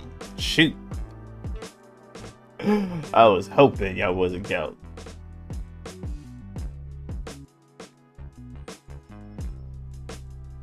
Oh, there you go. There we go. I would have gave y'all a studio tour, but it's a mess right now. I'm back, baby. Yeah. And on this food, man.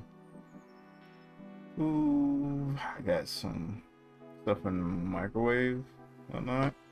Sweet potatoes, broccoli.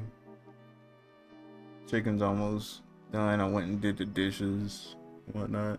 Still didn't get my coffee yet. So. Yeah, about to get it now though. Let's see, did I put everything in Discord? I wanted to come back. I said I was gonna be like, you know, such and such minutes, 10 minutes. I was like, uh-oh, I lied. Alright, there goes my chicken here. I ain't gotta flip it. I just gotta turn it back on. I already flipped it. Hold on, I'm be right back.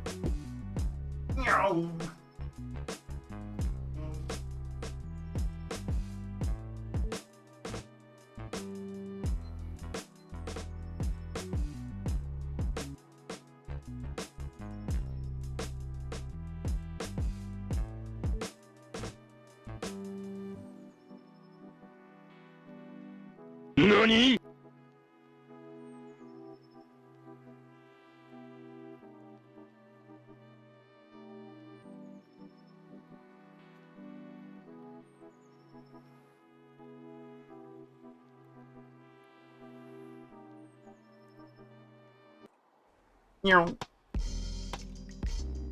Just finished your dessert? What'd you have, Keeman? I take it that your haircut is already done.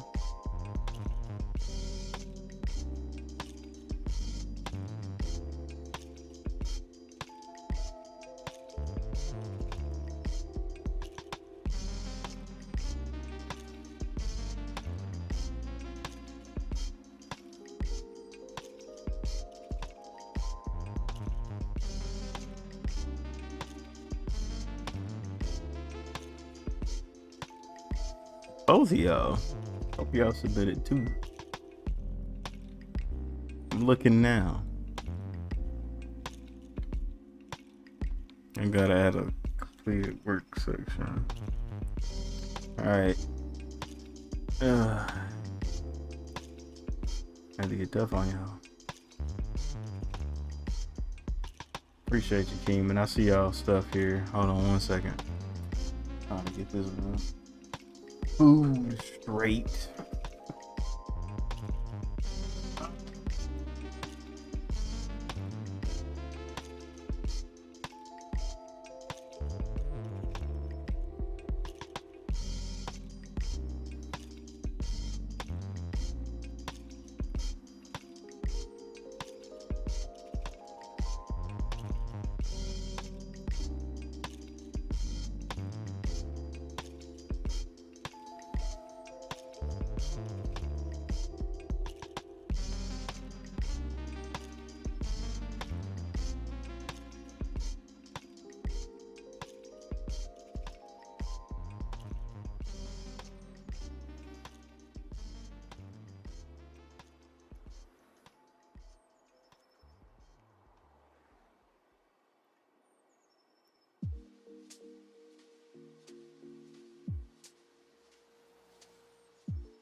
Dun, dun, dun. All right, sorry about that.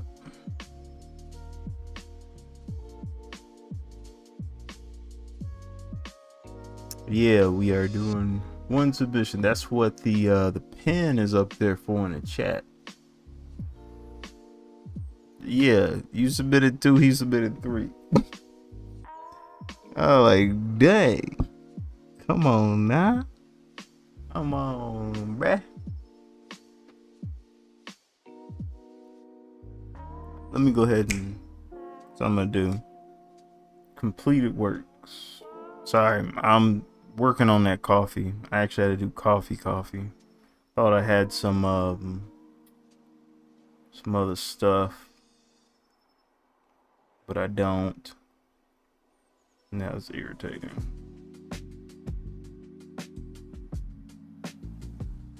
Okay. I'm go with Yo, chat, bro.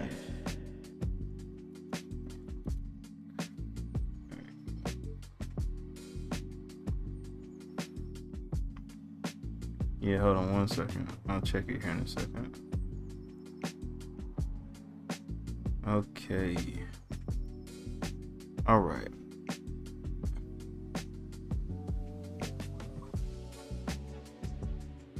I did.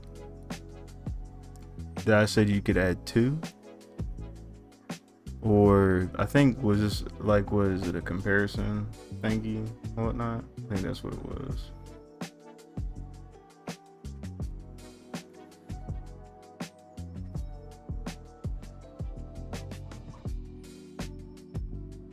Oh, okay. You know, I'm multitasking. I'm trying to cook and stream at the same time. I'm kind of failing at it. Yeah, my chicken's burning. Hold on.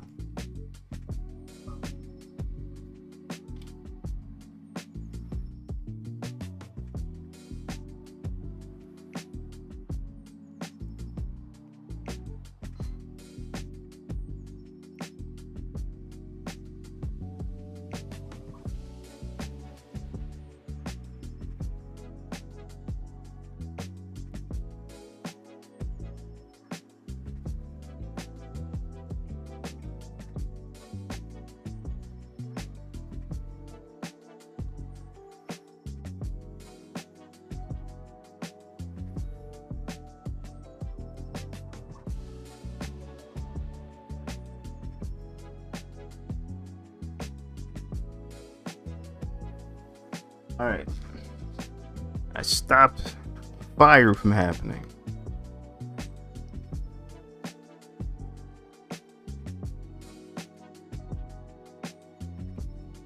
Running on shrooms today?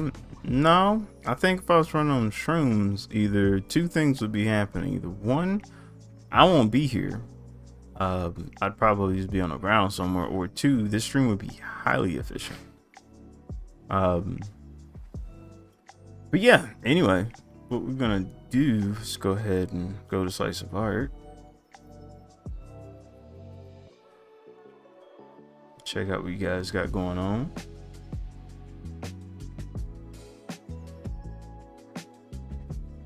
This is Ashley. This is pretty cool. So I know this is the comparison. So I did say that. Okay. I have to write down in my notes here because I'm gonna end up pigeonhole myself in this in the end. But okay. So this is like the sketch version and final version. Okay. All right. Looks good. I like again how we're setting this up. Like the shading, the ambient inclusion type of shading here. Like it. Good job, my man. Got random here. People use power stones as a key for their hobbies and sports. Yeah, I like that. Who's that in the background? I'm curious. He's over there looking all menacingly, like he's on a throne, type of thing. I'm gonna go through them though. I don't think we got much people after this, so we good. It's late. But yeah, remember just one, please, per slice of art. But anything else, bro, please drop it in completed artwork. I just set up a new one and whatnot. It's pretty cool. Reminds me of my track days. You're supposed to show what's your our personality. Ooh. Looks like this is like a panel type situation here. It's cool. Hey, okay, appreciate it. Thanks for putting that in there, man.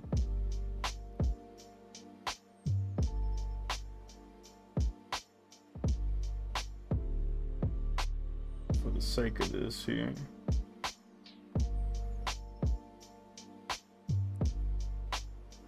So is there anything interesting going on? I'm gonna have to pull up something so I can plate my food. I'm gonna have to find you guys something. I think I still had something in whip here from what Keeman did. Dang, Keeman. Oh, this is probably the ghost dude. He done, you know, he came back from his whole situation. He's tipsy right here. This is what you guys think I'm in right now. Yeah, he's on. This is what shrooms look like right here. He like shakes it off. He's like, it's 3 o'clock, man. Bump this. He's just like, bump this. Like, get about it, Mario. That's cool, man. That's real cool. But yeah, I appreciate y'all as always sharing your work, doing your things with them. Can't wait to see these things finish up, just like you guys can't wait for me to finish up my stuff.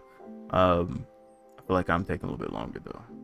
But anyway, let me find something here creative that you guys can listen to while I'm trying to get my stuff together.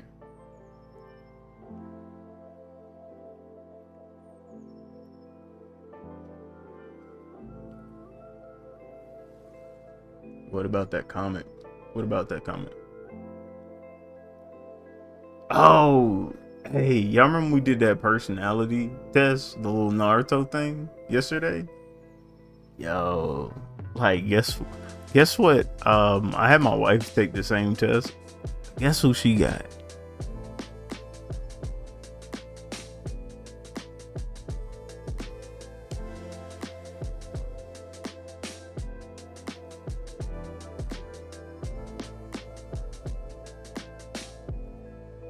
Just gotta keep pushing for sure. That comic. Oh, Impact. Oh yeah, when I walk in the room. Yeah. I'm gonna get it done. We're gonna work on that one too. Taking a minute.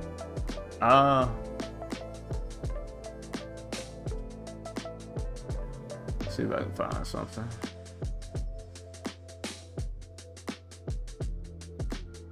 Probably put on something Jay did recently.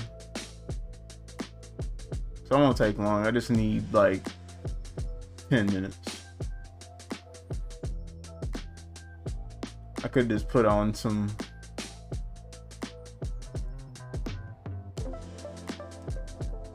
I ain't gonna lie, this guy, there's a lot of profanity here, so yeah, never mind. I don't know, what is it? This, the kitties might be to bed right now, so I might be okay. There's this guy I want to show you. He does like reviews on like, let me see if I can find them. He does reviews on like the Avatar. Bro, this dude is hilarious. If I can't find him,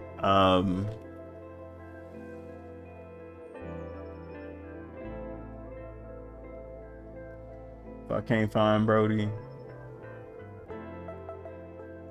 yeah, it's cool. I'll use bonus pack. Bonus pack is they're funny.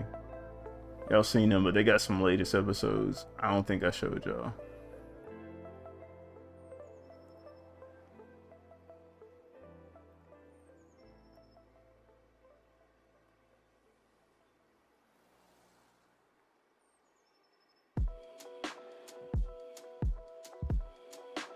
There you go.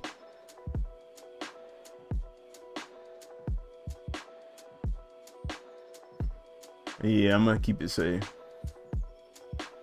Just in case.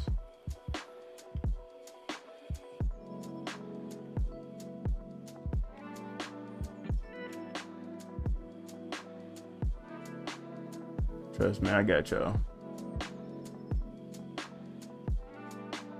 I go to old school with it.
Okay, I got something here, y'all. Y'all like it.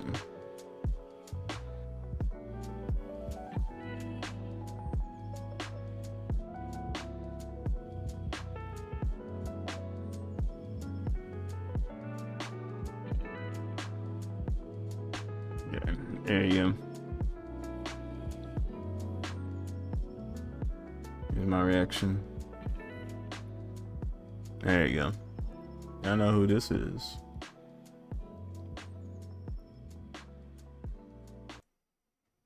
I'm sick of it. Alright, let me get my stuff together. I'll be back. Sick of it. I'm so sick of it. Every once in a while, y'all try and test my gangster. Who do you think you are? What am I talking about? You look confused. This is a try not to laugh. And you actually think you clicked on this video thinking that I was gonna laugh?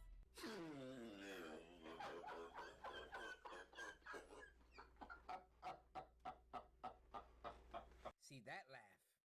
That was a sarcastic laugh. Who am I? Try. That's right. I am the chosen. Another try not to laugh, which means y'all about to take another L.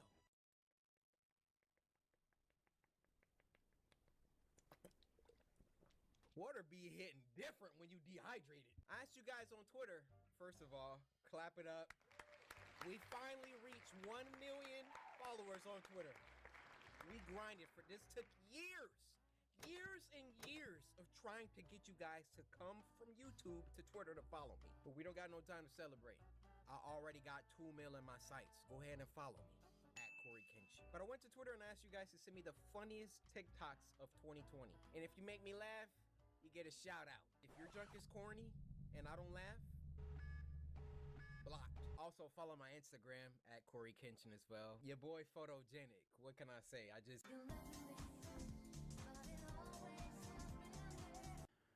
Man, it's getting hot in here. I hope you don't mind. I unbutton a couple buttons here. And 1 turkey glizzy for you. That was Yo. That was the most Dang. AO thing I've ever Oh seen my happen. And 1 He turkey wasn't glizzy. trying to eat that turkey glizzy. And the water starts rising.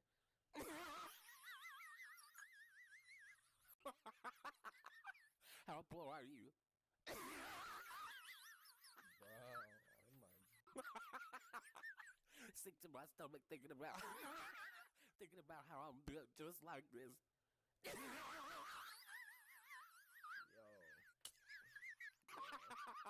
Professor, what is your thesis? Me. I ain't got no thesis. Stupid, bro.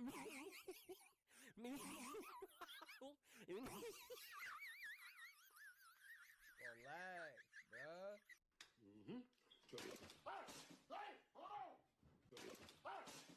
bruh. How did that fan even fall? Got my little brother here, show the belt. He has a belt with him, and he's gonna be choking me. And I'm gonna show y'all the tactic is to get the finger underneath, put the legs on the dash, and get out. So I'm gonna be showing example of this. Go ahead, put the belt over my head. Okay. Okay, so make sure you don't choke so hard. Okay. So as he's doing this, I'm gonna make you.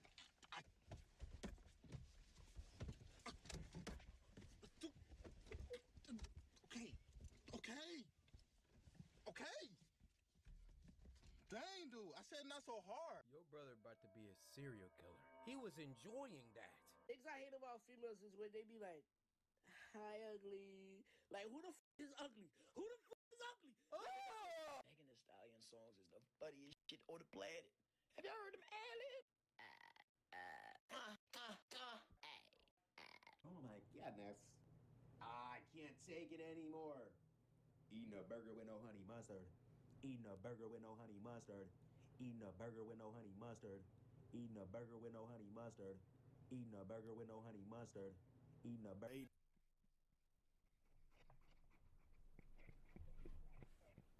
First, we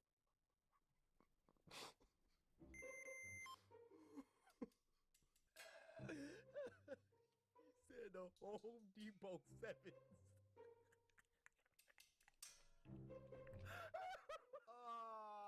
Okay, alright. That was my first life. Y'all know the rules. I get 3 lives in this. He just paused for so long after he said Home Depot 7s, and I'm just looking at these boots like, you probably can get these at Home Depot. 720s. That was hilarious. Alright, little crazy Kalia. Okay, alright, you got me. You got my first life. I found a bunch of animals that were shaved for surgery. Why does his face? This guy has surgery and there's no pants. This one is so ugly. Ugh. Just butt cheeks. His butt cheeks. I'm not laughing. How your dog got butt cheeks? I mean, I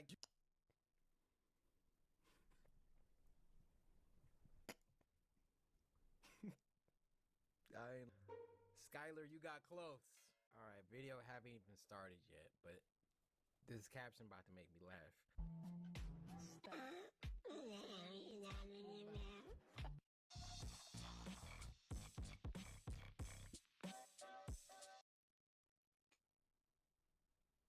My friend here, Justin, he's already...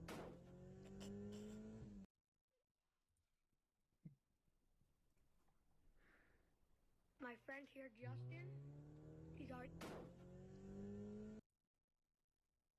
I'm not laughing, bruh. How much is it, bit? 100. Shit.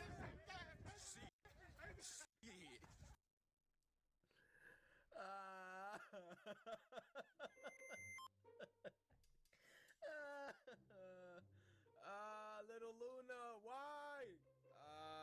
Okay, all right. Let me sit up, cause y'all done took 2 of my lives way too quick. Let me sit up. Oh. Oh. Yeah, alright. Walk it off.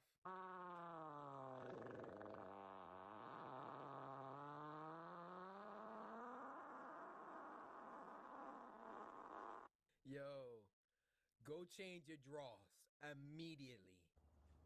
You gonna let me do it? You gonna let me do it? Oh! Oh! God.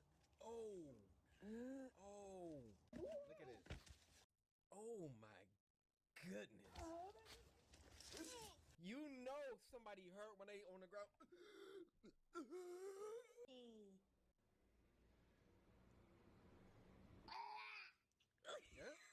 Yeah, that was me eating vegetables as a kid.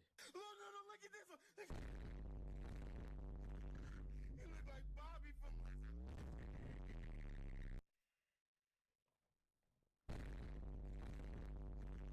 Bro, I haven't even pressed play yet.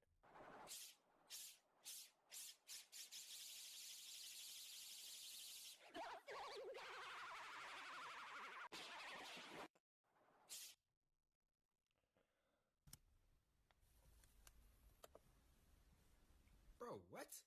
The are you talking about? I was just in Google. What the Bro, what the hell? This lame ass computer. The fuck? What did I?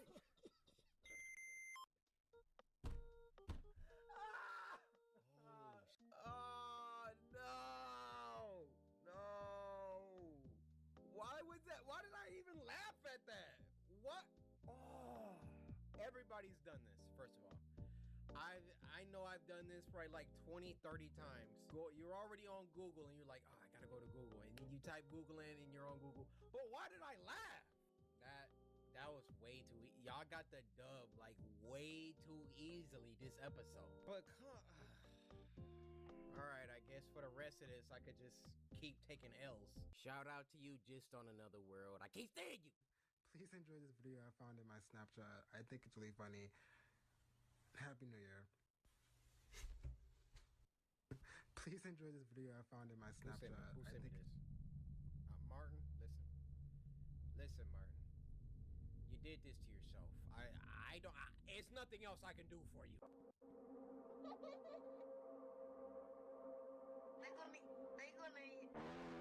Oh!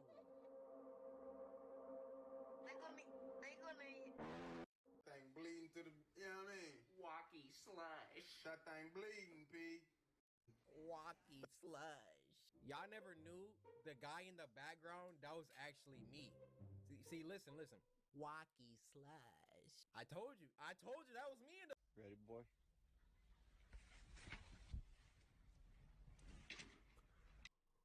Ready, boy?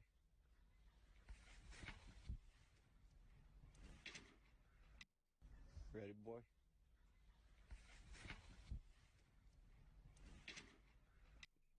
Ready, boy? That dog did 18 somersaults in the air. Feliz Navidad. Feliz Navidad. Feliz Navidad. Respire Bonnie Felicimo.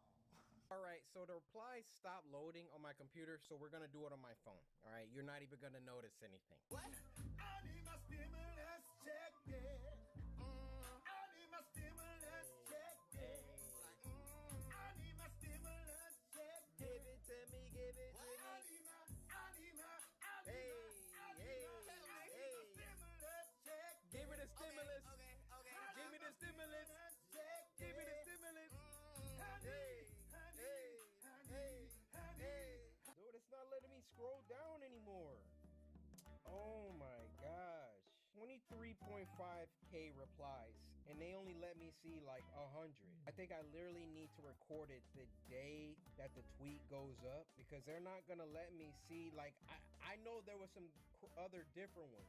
So this is what we're gonna do, all right? We're gonna do another Try Not to Laugh next week, and I'm gonna record it that same day, because I feel like a lot of the replies got drowned out because I waited like a week to record it. But I thought I could just keep scrolling, and they don't let you. So we're gonna do another Try Not to Laugh next Friday. Look out for my tweet. I'm gonna put it up next Thursday, and I'm gonna win that one. Look at my eyes. I'm gonna win. Y'all think it's a game. Y'all barely even won this one.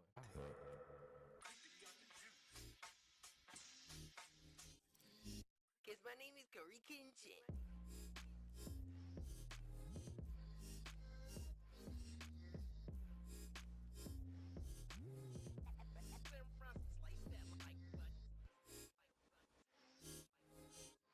You win.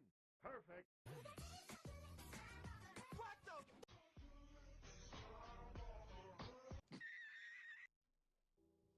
move, Momo. I'm not in the mood. I didn't want to have to make this video, okay? I'm just minding my own business on YouTube.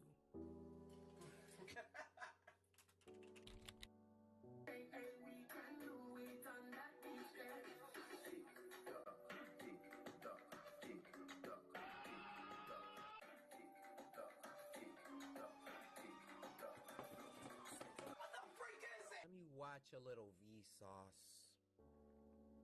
Michael here. Doesn't matter who I watch, or what I watch, or when I watch it. TikTok will make itself known. With the surgence of these so-called TikTok ads. You know, I heard a little bit at first, you know. Oh, I got a TikTok ad, what the freak? Whoa, anybody getting a lot of TikTok ads recently? I said TikTok ads. I thought it was just some isolated cases, you know? But then I start getting hit with them. I don't need a 14-year-old twerking when I'm trying to watch Vsauce. First we had Musically. And I've already proven I would have been the best music. It's going to the next level. And I thought since TikTok want to make itself known in my life, I'm going to just beat it to the punch. We're going to do a whole video on TikTok. Now, before this video even starts, listen. If you're a TikTok user, I ain't calling you cringe. I mean, first of all, let's not act like I've never done anything cringe. You're with her now?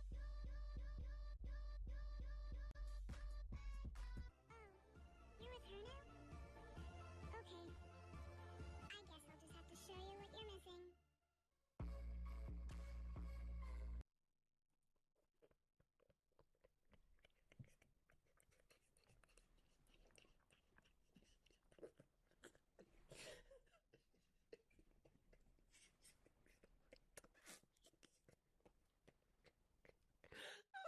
Why the music come in all hard like this?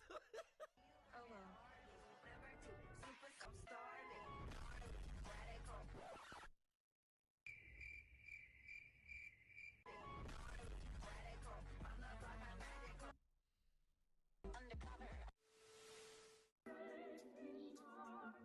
Somebody, please, end my suffering.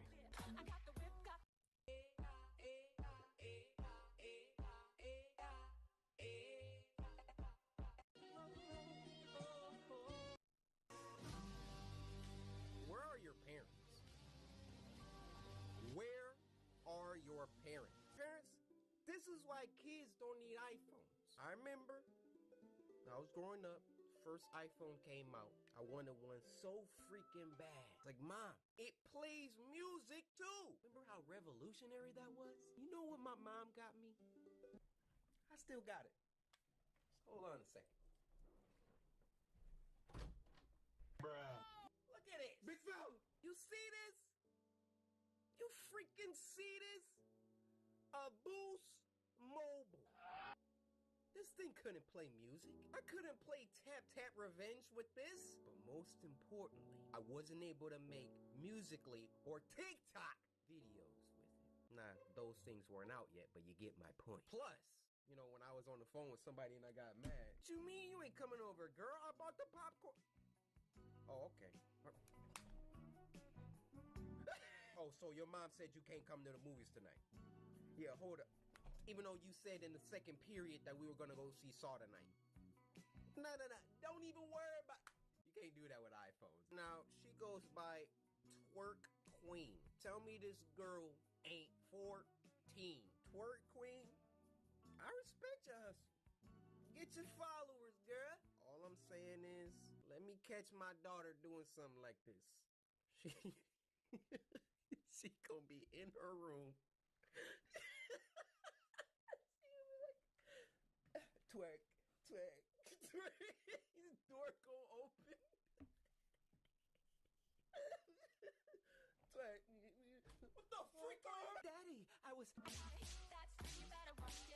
Freaking get her in a headlock like these. Oh, so you want to make videos, huh? I mean, if you're freaking 18 and older and you want to twerk on apps, fine. Just TikTok. Can we like not promote the 12-year-olds? Chill. Damn, it feels good to be a gangster. Sexy. and also. Whoa! Whoa there, Nelly.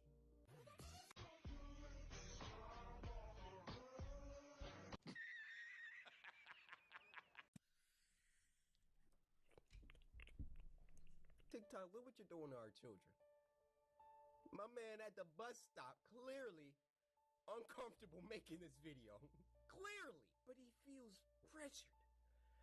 He knows that if he doesn't do the TikTok videos, he's gonna get ridiculed in class. So he's getting his daily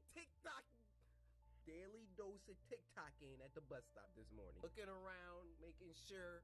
Put that tongue away, young fella. Put it away.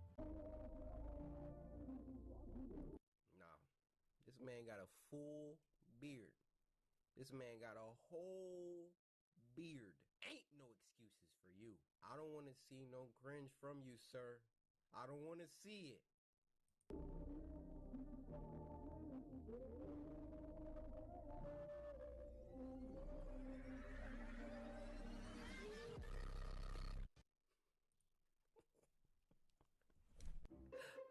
You know what?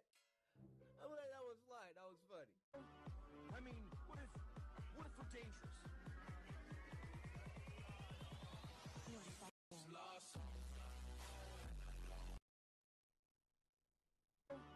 I mean, what if we're dangerous?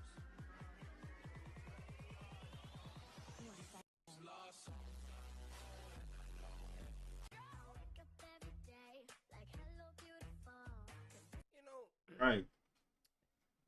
We back, y'all.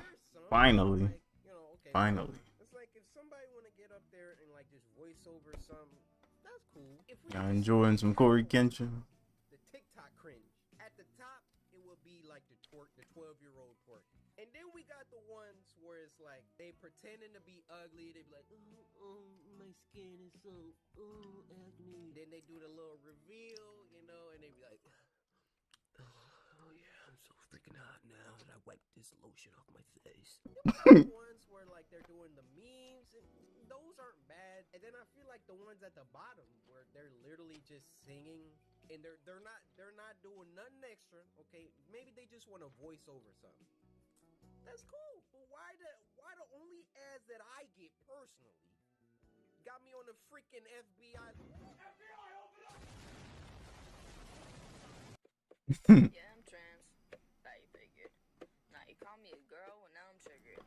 Take a note, cause I'm a glow. I got thousands of fans, no you don't. I actually have over 3 million. Hey, yo. You're right, sweetie. I'm not cute. She don't even know the words. Watch her.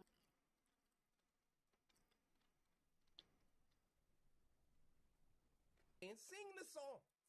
Sing, at least sing. Don't let the song play and you just. So why do good girls like that? No.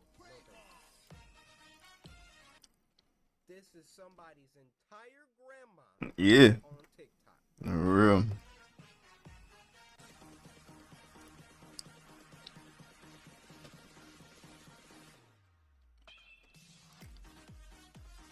Whoa. I have ordained that if you make a TikTok account, you need to follow the TikTok commandments. The first TikTok commandment. If you are 12, do not upload It was. a TikTok video if you twerk. This goes from 12.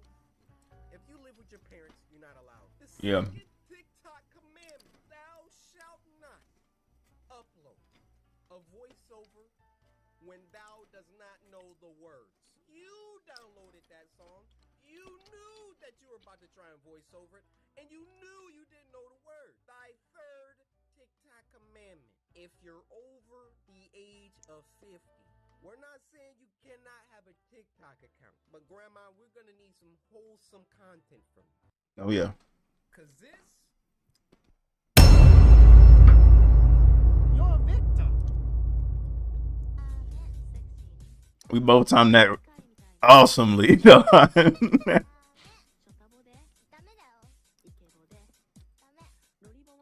Dame in Japanese. Dame, dameo. Wrong. Oh. So he was like going going through these outfits, and they was like, "Nah, Met, wrong." Okay, so we changing into something else. Okay, I'm just trying to understand. You know, I'm trying to get behind the science of guys. I think I've done what I came here to do. These TikTok ads are out of control. Why am I getting hit with Twix? Why am I getting hit with Twix? Is that what you're trying to say? You earned this one right on the desk. Why am I getting hit with TikTok ads? I didn't ask for that. No one is asking. Corey, we all know that that's ketchup. Commandments. If not, you find yourself in a TikTok cringe compilation. I'm just trying to help you. And to everybody else out there that's just like me, that's just trying to watch a little YouTube before bed, then you see this. Well, there's only one thing left to say. Ladies and gentlemen, we got him.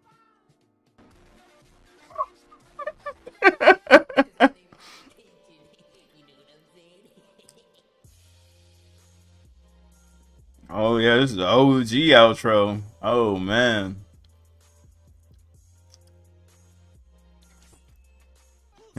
Yeah, they looking for cyber leak right now. Let's just get right to it, ladies and gentlemen. Cause let's be real here. How do these videos always start? You can't make me laugh, I'm the chosen, you can't make me laugh. And then what ends up happening? I end up laughing. Well, let me tell you something. I ain't laughing today. I'm not. And I know, Corey. I just gotta say this. I got mad respect for this, bro. Like, y'all understand. Editing is tough, man. Like, I tried it, man. I don't know if I'm cut out to it. I would have to, like, low-key not do drawing at all. So that's why I told you I feel you when you want to do, like, the upload of the, 3D models, bro. I feel you. Like, editing is a pain. Especially when you're doing it for other people and whatnot. Yeah. I brewed some coffee black and it tastes like socks. It's Maxwell House. But it's going to have to do. It's going to have to do. You say that every time. Not today. Hey, thanks, Killer. I am eating. Hold on. I'm eating. I'll show you. Sweet potatoes, broccoli, and some chicken. Try to keep it. I started working back out, so I'm trying to, try to get as clean as I can. Oh yeah, that's pretty good. I was trying not to burn the chicken as I was going back and forth, but we made it. We did it. We did okay.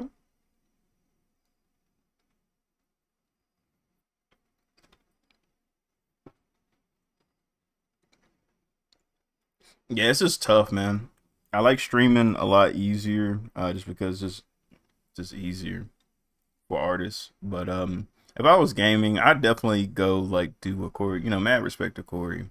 I mean, to be honest, it feels like this is a dying breed. I don't know many people who make work like this anymore, unless it's like expose video where they're just doing it for reactors and whatnot. Like, it's like the trend of the day, or it's like the gossip news type stuff. But like people who just game and whatnot, they just pretty much stream it and clip it up. They don't go this far with it. TikTok's biggest hater. I've been preaching this since 2018. Oh, and by the way, I'm not making a penny off this video. I'm doing it for free. No, better. I'm doing it for you. TikTok, you know how many songs TikTok uses? I'm about to get copyright claimed instantly. I'm probably already been claimed. So you might as well samurai slice that like button. At least I could get some exposure, maybe. Because I ain't making no money. Nah. I went to Twitter and I asked you guys to send me the funniest TikToks. Y'all said TikToks was where the comedy was at. So I said, if your TikTok doesn't make me laugh, you're getting blocked. I think Instagram is where the funny is at. I could be wrong.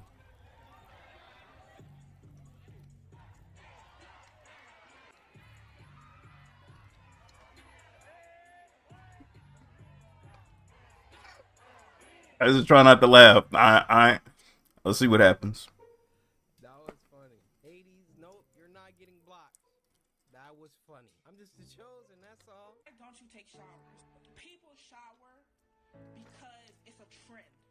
Someone else doing it and everybody else doing it. I want to do it. I want to fit in. I want to do it. You have to think to yourself, why do I shower? Why do I bath? Why do I do it? What am I getting out of doing this? Am I going to starve if I don't take a bath? Am I going to die if I don't take a bath? It's not a necessity like food and water. Basically, you're just wasting your own water bill for no reason because you want to fit in. And I understand it because people don't know if you shower or not anyways. They cannot tell. They cannot tell from Adam or Eve if you take baths or if you shower. Why don't you take... I think that's really cool that she just drew that out, though. Yeah.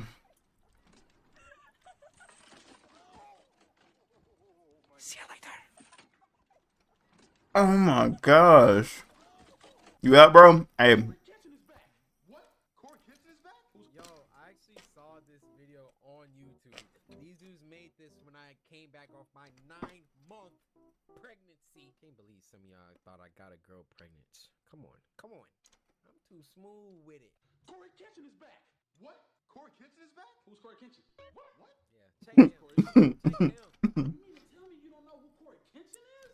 The ankle break. The Himself. samurai shogun. Himself. Arguably the best YouTube gamer there is. Period. That doesn't ring any bells. Okay. Well, allow us to teach you, you uncultured swine. Thank you. Oh.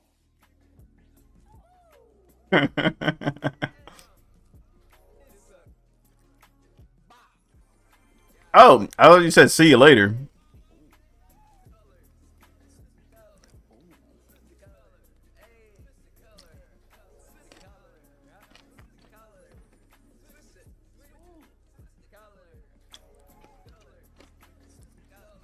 Man, this was a time to be alive, bro. I ain't gonna lie. Like that guy right there singing Switch the Colors. That's me. I'm such a goat. Hey, but shout out to Gavin Trey.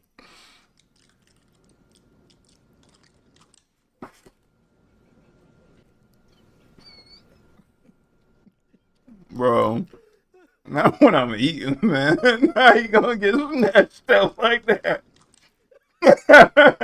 Brody.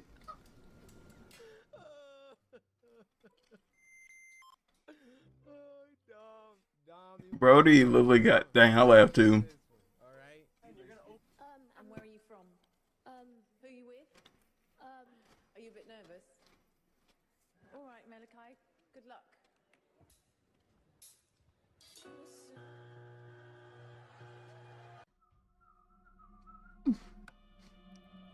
I already know what this is gonna do. This is a jump scare. It was heavy back in the day, and they used to jump scare people like that. Bruh, they about to jump scare us.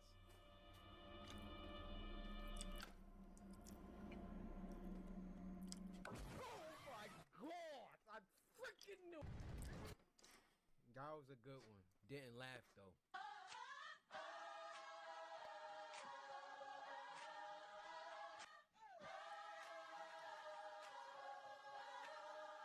Oh Lord.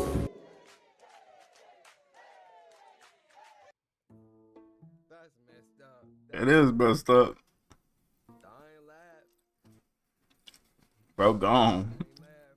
Hey, that's a weird way to go if you go in your sleep.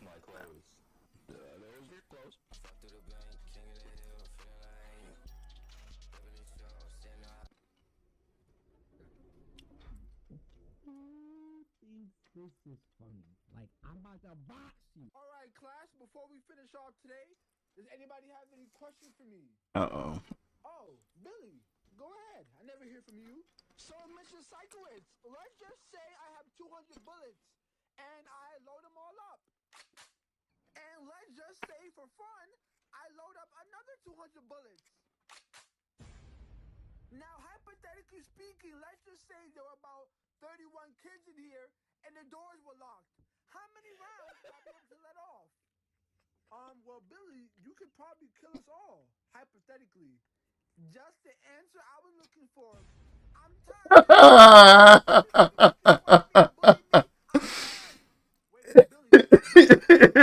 tired. Yo, bro is crying. This mother said about that. 200 bullets.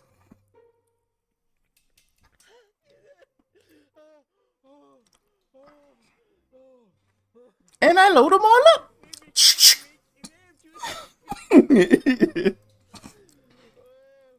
some dark humor right there. It is, bro.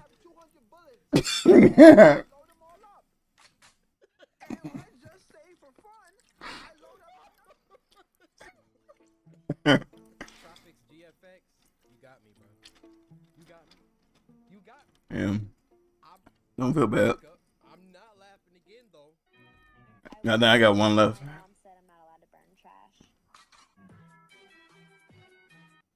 Okay. Let me see it, Bethany. Let me see it. Oh my god, crack energy. Emily, do it. Emily, do it. Emily. You can't take it anywhere. Let's go. Are you sure? I don't know. She said crack energy? Charlie, do it. Charlie, do it. Oh my god. Wow, that was so funny. I just went in my closet and I just found this. There's no way I was the only kid that did this. Do y'all remember Rosetta Stone? Like there was Spanish and there was like different. What the heck was that? And I just found this. Like Rosetta Stone was right behind you. Looking at you right now, you're the most beautiful girl in the world. Baba, am I ugly? Very much. Dang. Your dad was being honest. Hey, very much. Alerting people about my car. I had to buy an ebook for one of my online classes, and now it's doing the renegade and sexually harassing all the female books.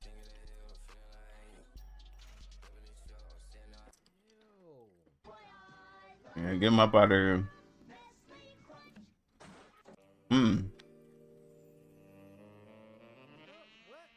Ew.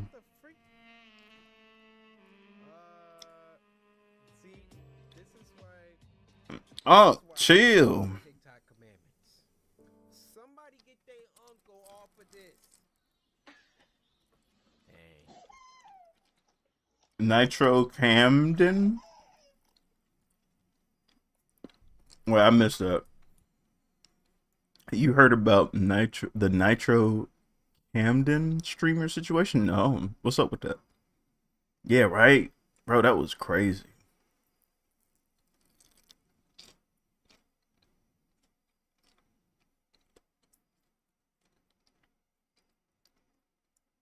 I ain't heard anything about that.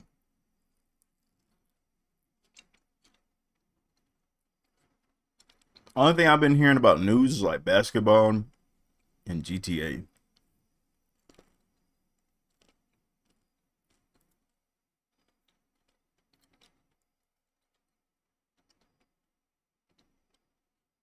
Yo, on Discord? Yeah, I'm lost. So lost. So there's a streamer named Camden, and he's on Nitro Discord. Let me guess, they stole his money.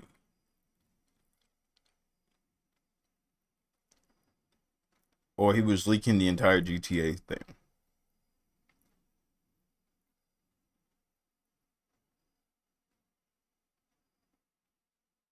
Co-pilot search Brandon like Nitro _ Camden. Streamer involved in a viral live stream incident. Nitro is an 18-year-old IRL streamer from St. Louis, known for casual entertainment. Kick Twitch it became focused on attention at their violent confrontation with his mom. Oh, gross. During a live stream following 50 interview, basically Nitro Camden got raided by Staple Ronaldo and suddenly gained thousands of viewers. He was celebrating, but his mom came in angrily, unplugged the setup, and allegedly, I appreciate you. Thank you for adding that in there. Allegedly assaulted him and kicked him out. Now the internet is rallying behind him and trying to help him out. I mean, that's interesting. I would want to know the validity of that. I mean, that could also just be a part of a thing. You know, people sometimes do that too. Well, I'll try to really get backing behind type of stuff. Oh, you saw it? Oh, never mind then. My bad. Oh Lord. That's crazy. Take it all back. Kind of remind me of Speed situation. I mean, I'm on nobody's side about this. I don't support like any type of violence, but that does suck. That you know, in a moment where it's probably his right now, like his what's it called? His almost like his great moment isn't being appreciated. Mom doesn't understand type situation.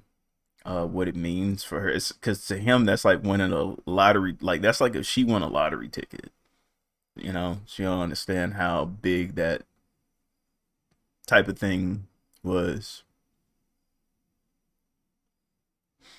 Yeah, I didn't get to really watch Speed like that. I guess I just saw the clips. I mean, that's very illuminating. I appreciate that because they always kind of painted her like she was kind of like a bad mom and whatnot. But I always understand there's nuance to those situations. You know what I'm saying? Like Speed was a very he's obviously he was a whole different person when he first started than who he is now. So I kind of tend to when it comes to family disputes, I kind of ride the fence because you never know, you know what I mean, like how things be. And parents, sometimes old school parents, man, they about that putting that foot down. My mom used to unplug my stuff when I was making bad grades and I was sitting there watching Toonami. Hey, she unplugged my stuff before. So it's not like that's unheard of for a parent to do something like that. But I think, you know, when violence gets involved, this is different, bro.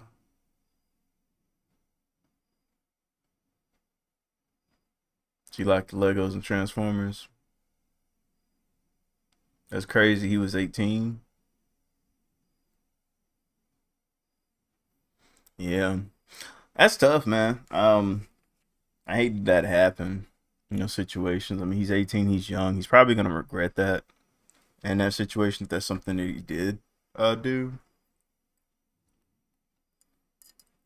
Because no matter how much you look at it, even though if he didn't do anything in that situation, if he allegedly assault his mom, that's gonna look bad on him in this case. Anytime, especially if you attack any, woman in this case, especially your mom. That's not gonna. There's no situation where someone's gonna be like, you know what, man, I get it. You know what I'm saying? Sometimes you just gotta lay down. That's not gonna work. So hopefully it's something that if it's just some other stuff, but hopefully he has some people around him, friends, family, because you mentioned he got kicked out. So hopefully he has some people around him that can help him. Maybe his father or other family members, siblings. It sucks.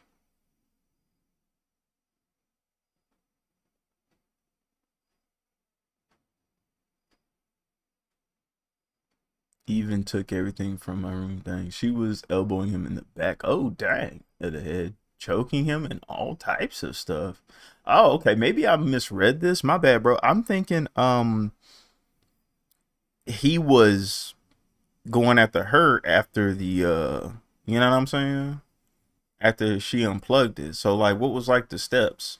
Step one, he starts celebrating. Step two, she comes in, rear naked chokes him, and then unplugs it or unplugs and then rear naked chokes him and whatnot and elbows him and then he fights back. Like what's kind of like the order of the situation? Because that's kind of crazy.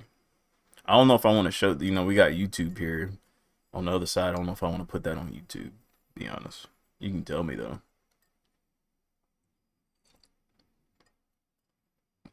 Oh dang! So he never laid a finger on her. Okay. Dang. That's ye. Dang man. That's again. That's tough. That's tough. If he didn't lay a finger on her, then I take back what I said about him assaulting her. Then, um, As long as he didn't do anything off stream too, but yeah, she did all that work on him. I still, yeah, no violence at all. So I don't think, especially once you get that age, like I'm good for like, again, when you're a kid, you know, spankings and stuff like that. I get that when you're young. But once you become like 18 and whatnot, like, bro, why we can't talk this out at this point? Why your hand up on me now? That would be weird to me, honestly. Now my mom, I was just a good talker. Maybe that's why I started streaming you guys. I just got smooth with how I talk to my moms. My mom still want to test my gangster time. She always just let me know, like she always let me know on the side, like, hey, you know I can still whip your tail, right? And I'm like, Mom, come on now, you know, ain't no. But she was playing with me, you know what I mean? She wouldn't really do it, but she didn't want me to get so big headed and feel like I could just run and just start doing stuff. I don't know. It's like parents' pride. I don't get it. But this, what you talking about, sound like she took that to the head and went way next level with it and said like, hey, he get do anything out of line, I'm gonna like have him gasping for breath and think he just met God. Yeah, that sounds terrible. Yeah. Yeah, like, you know, I had like, you know, I had my disciplines and stuff like that. And if I had a child like and whatnot, I wouldn't, especially when they're an adult. I think you should, you know, their brains fully developed. If you can't talk them out of something by then, and you grew up with this child, there's something else going on. You know what I'm saying? That's kind of on the parents on that one. Sound like you should have took the TikTok away a long time ago, or whatever. You should have took the streaming a long time ago if you lost that much control. You know what I'm saying? Start communicating. Mm-hmm.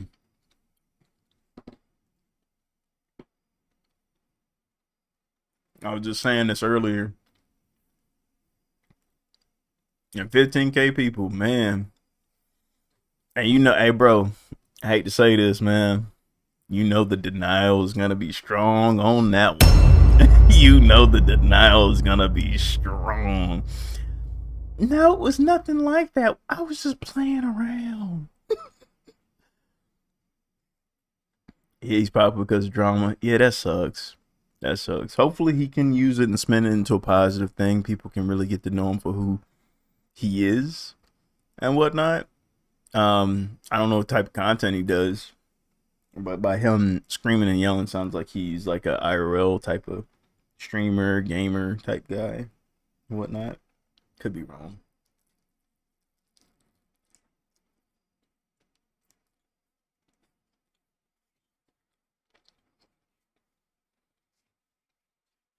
Yeah, prayers. I ain't gonna say prayers up for him and his family because that's a tough situation to go through. Um, because his life's never not gonna be the same. He's 18, and just imagine like the first thing you really get big notoriety for is your mom abusing you. You know, so prayers are with him, his family. Hopefully, he does get some help. I appreciate you clarifying that story because I thought it was the other way around and whatnot. But yeah, can't support violence in any situation like that. I don't care what the situation is. Heck, it's weird. I don't know. I still think in this day and age, I still find it baffling that there's so many parents that don't know what their kids do. You get what I'm saying? Like, I don't understand, like, how you don't know, like, this kid streams. Have you ever came and watched any of his streams and see how he performs, how he acts? Is it normal for kids to do this type of thing? Had conversations about it before we, you know, we're getting to the guillotine. You know what I'm saying? Like, I find it interesting that, and I used to get calls and tech support all the time with parents just losing money to Roblox. I'm like, guys, y'all were like around my, like, these are almost parents that are almost around my age. I'm like, y'all grew up with, so like, y'all got a cell phone right now. Like, you know how to use this stuff. Like, you not watching your kids play. Like, do you know what Roblox is? You ever played it with them or anything? Like, you just letting them go off on this like free? Because I ain't gonna lie. If I had kids and when I don't care how old I am, we getting on this together. My mom even did that. Like when I played any games, she would play with me first just to make sure. My mom didn't know what she was doing, but she'd make the attempt. You know what I'm saying? Just to feel it out and be like, you know what, that's safe for kids. That's cool. You can play that, right? But yeah, I find I don't know. Y'all correct me if I'm wrong. Is there just something still out of touch with people and technology with kids still feeling like they're so much far advanced than the parents? I thought we were gonna be the generation to catch up to it. I guess not. Oh, you saw the thumbnail? Yeah, for sure. Yeah, I don't know, man. I still feel that there's this gap between um hmm. I mean, I see where you come from. Of course, there's no stereotype that happens across the board. I've seen abuse come from all circulations and whatnot. So no, that's not, you know. I think appealing to the stereotype would be stereotyping it. You know what I'm saying? But I don't I don't care if it whoever whatever his skin color was at the time. I still feel like it's a aberration. Normal parents don't generally do that, as you spoken to just earlier and whatnot. So this is definitely something out of the norm for a kid to be celebrating something and his parent chokes him out or elbows him and whatnot and assaults him.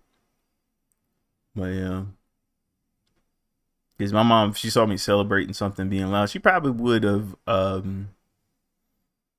she would probably been like, "Yo, what's going on, son? Kick that down." Like if I was being loud, waking up neighbors and stuff like that. But then she'd ask me like, "What's going on? Like what's happening?" She would ask questions, right? Um, but if she told me twice, be like, "I told you, you got to cut it," and I ain't listening. Yeah, she might cut the game off or whatever. She cut something off, but she ain't gonna, you know, do something like that. She, at worst, I guess my mom might pull out a belt. She wouldn't even use it. Be that little, the dangle. His mama look trashy. Hey, sometimes it be like that. That's what I say. I don't know that full situation, dog. And like I said, my prayers to that because it's that just sucks all the way around. You know, I hate when stuff like that happens. I'm not gonna give y'all story time, but I'm just gonna be honest with y'all. I grew up around a lot of dysfunctional like families, not necessarily mine per se, but being around families that were dysfunctional and whatnot. And that's why I told you I've seen across all boards and whatnot. I've seen moms get the business by their kids, and then moms get the business to their kids. Same thing with dads. Um, yeah, I've seen domestic violence in all forms and whatnot, unfortunately, and I just come as an adult now, like understanding how complex situations are. The only excuse I'll never give is when violence is in there. That's for sure. When it comes to family, I try to mind my I'm a mind my business type of guy. I'm out of it and whatnot. But when it comes to violence and stuff, I'll speak on that and say, yeah, that's a no. We shouldn't do that. You shouldn't be putting your hands on your kids when they're 18 years old because it just don't work. If you gotta put your hands on your kids at 18 years old, you did something wrong. You did something wrong. Yeah. Because, I mean, I got threats, but I think after 13, 14, we both figured out the game. She knew what I was going to do. I knew what she was going to do. I didn't do whatever it was she didn't want me to do. We could talk it out at that point. So, but yeah, I don't know. Sucks, man.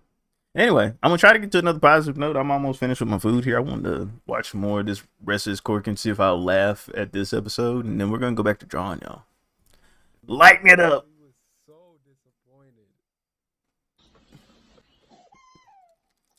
disappointed. Wait, that don't count. That don't count. Dang, that's messed up.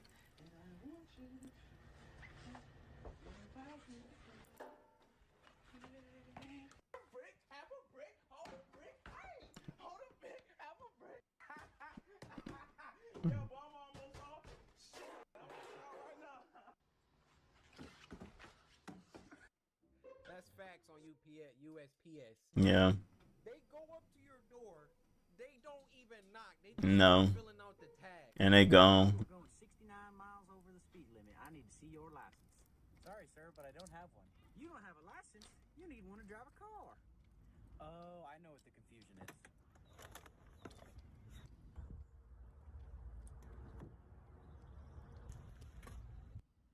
Don't need a license to drive a sandwich. Who sent me this? No. Excuse me, Sonny. You were going No. Pecan, Get him out of here. you earned this one. For real. I miss Muggsy's laugh. Oh! Let's see this guy if he's funny. Let's see this guy if he's funny. Let's see this guy if he's funny. Let's see this guy if he's funny. Let's see this guy if he's funny. Let's see this guy if he's funny. You, bro. Oh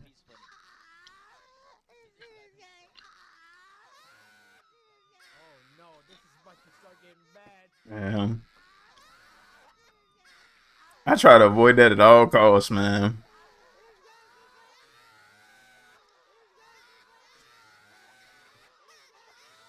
They got drugs in this. It say 85% lean. I'm gonna drink some of that lean. It is kids, man. And ain't nobody finna touch me. I ain't no baby. Alright? If people can touch me. Bro, if you're at the urinal, you're not freaking, hey, how you doing? If I'm at the urinal and I'm peeing and I'm just looking at my situation, right? I'm in a box. I don't care about what's going on here. Out of my peripheral, I see eyeballs. You know what I gotta do. You wanna look, huh? Yo, hey, it don't count if I laugh at Corey. Don't count. It's the clips. But he right though. I've never had nobody actually stare at me at the urinal. That's like, that is high key weird. Cause I'd be just like this. They do that, I'd be like,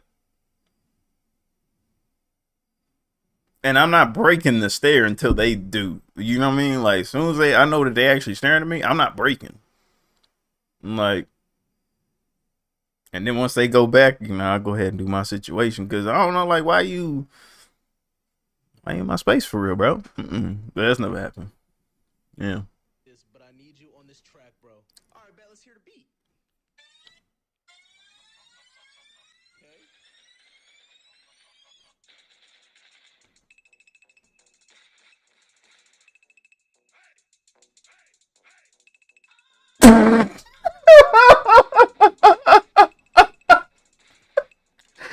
Yo. Oh, now. It got me, bro. I'm out. Yeah. Hold up. Oh, dang. I know you probably ain't gonna see this, but I need you on this track, bro. All right, bet, let's hear the beat. Oh, this is what got me right here.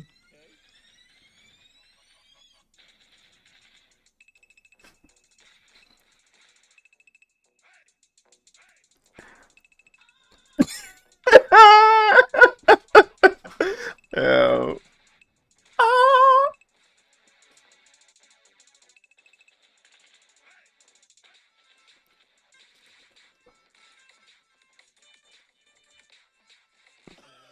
Yo, Mara, you almost got me. Almost. Well, you guys, we reached the end of the thread. And according to my calculations, I only laughed 2 times.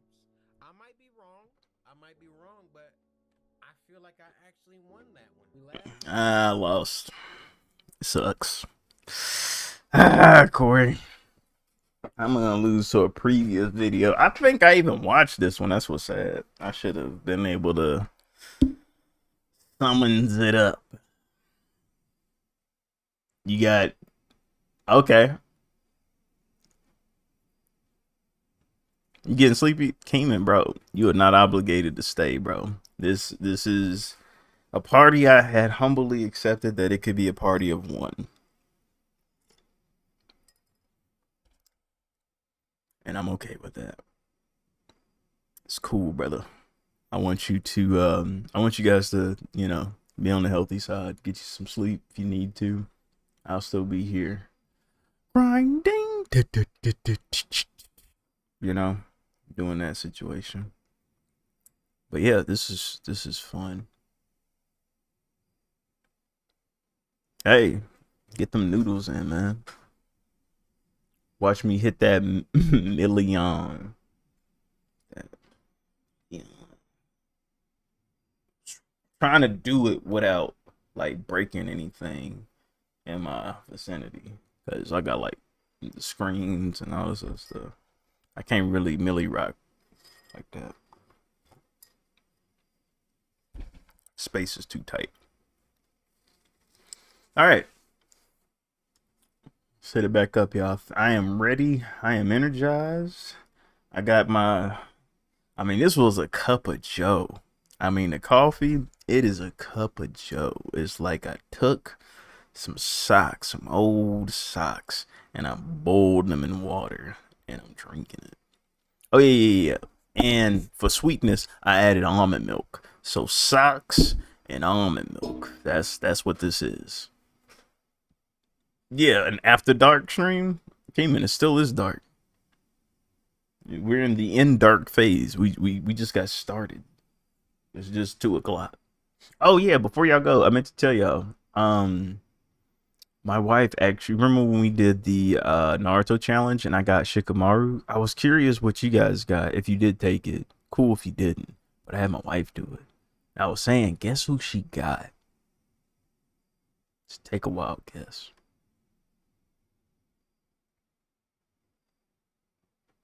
Give you that test? Let me see if I can find it real quick.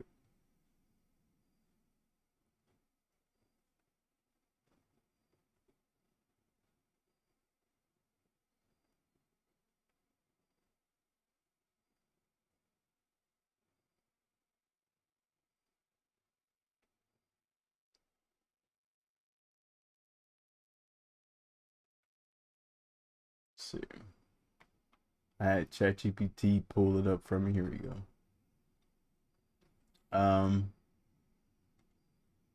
Oh yeah, I already had it up.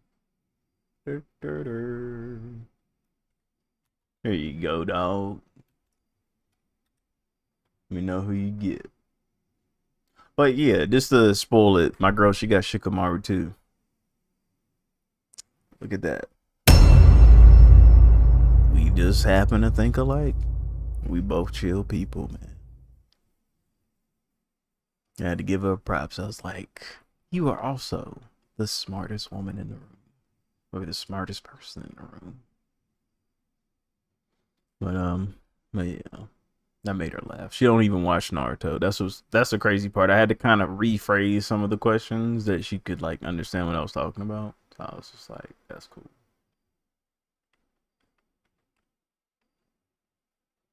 But yeah, y'all keep in the prayer so that she got a mean toothache right now. We gotta figure out what's going on with that.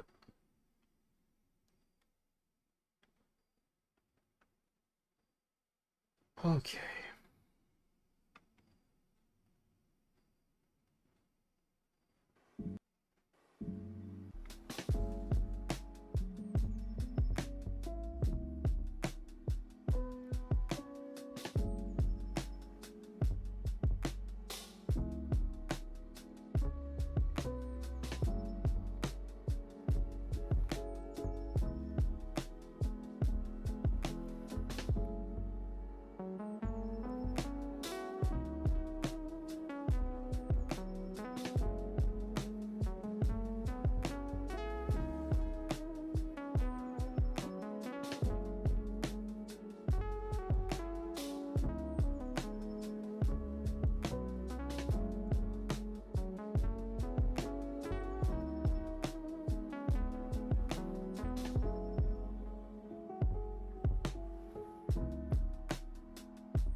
Did you take that test, Keeman?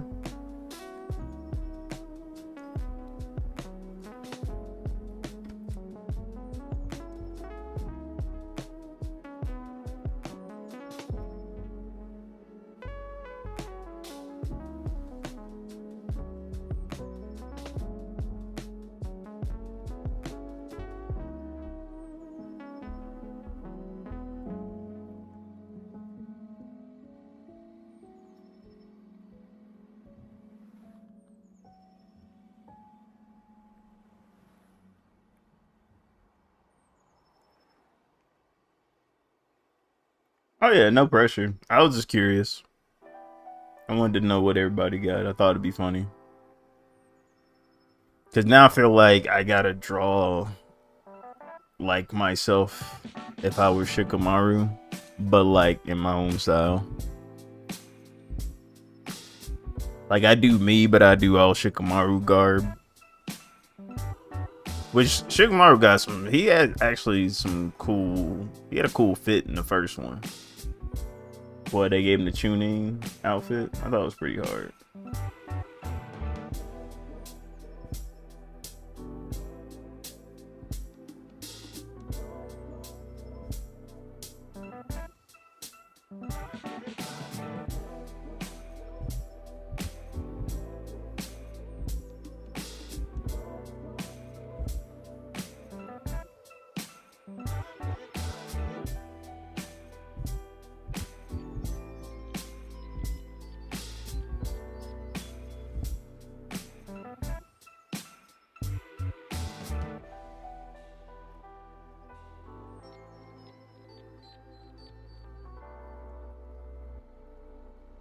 Do it this weekend. Hey, Keeman.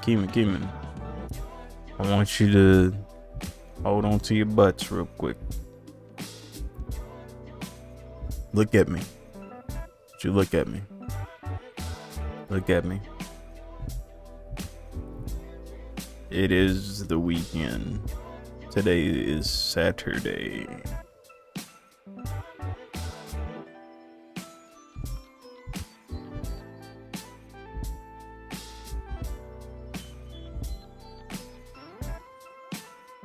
Oh. Gotta. You know what, dog? Dang, that's actually pretty on point. It's cool. You actually got like some of the same characters I got as the alternates and whatnot. Like I got Sakura, I got Naruto, Shikamaru, and Rock Lee. That's cool. That's actually really cool.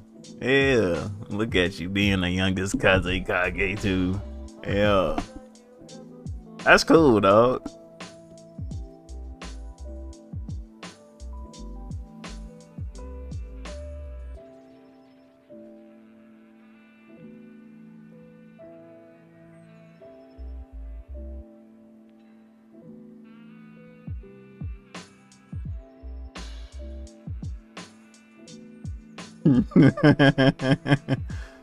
I'm gonna hit people with the sand coffin. Yeah. Yeah, I feel like this is gonna change up my main with Shinobi Striker now. Like I'm gonna start getting my whole Shikamaru thing going. I wanted Minato, but now like I'm literally gonna add, because I got Tsunade. I think who'd I get? Tsunade? I think it was Sakura, and then Kakashi I think was my next one. I probably have to retake the test. I probably the same scope. But yeah, I think it was like Kakashi after that. I should have screenshotted it. I think I did. I think I did.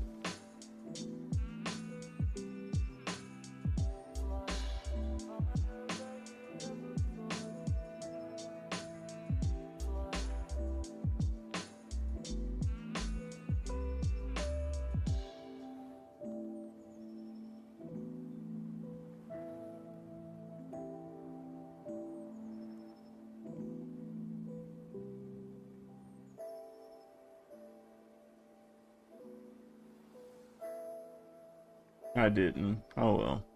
Thought I did. And put in pure ref. No. But cool. I appreciate you sharing it, dog. Man, this makes me want to play Shinobi Striker now. Ugh. I hate when I have to do stuff. Yeah, so you saw it too, Chaos? Yeah, we were just talking about that. That's crazy, though. I feel really sad about it, man. That sucks when that type of stuff happens.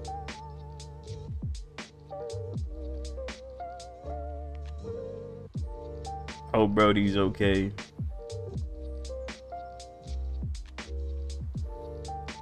Like, I'd go and look it up. I don't want to. I think it's gonna make me even more depressed. Just hearing it, man. It's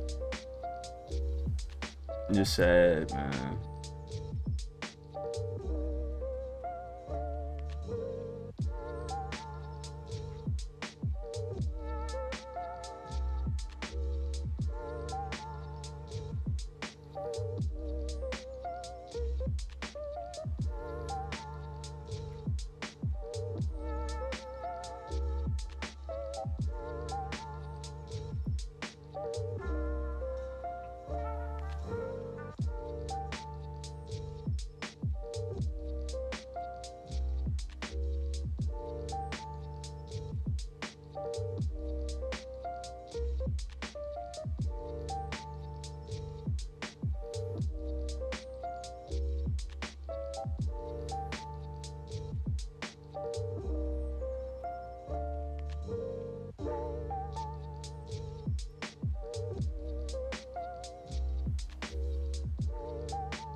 Night came in. Hey, appreciate you, dog. Get you some rest.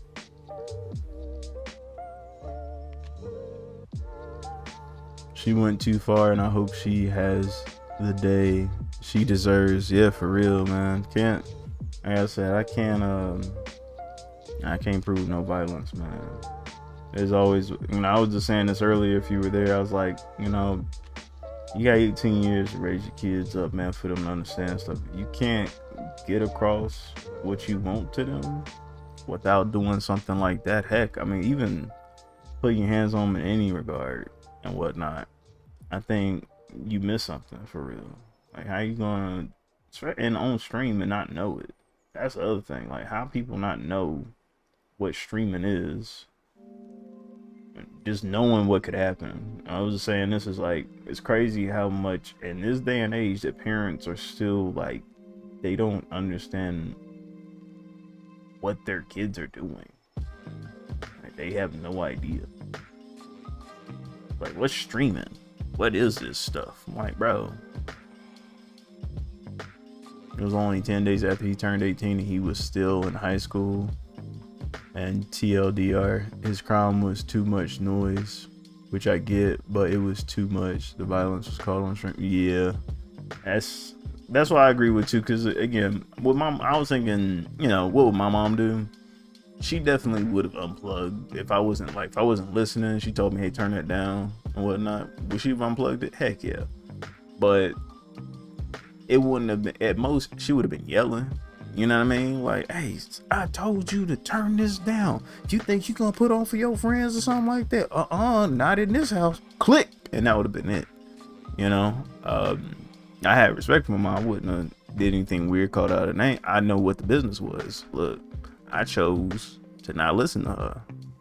So, it is what it is. We had, mutual understanding with that type of thing. But it seemed like with his mom's and their relationship, not at all. She wanted to go people's elbow as soon as bro got out of line. That's crazy. Yeah, man.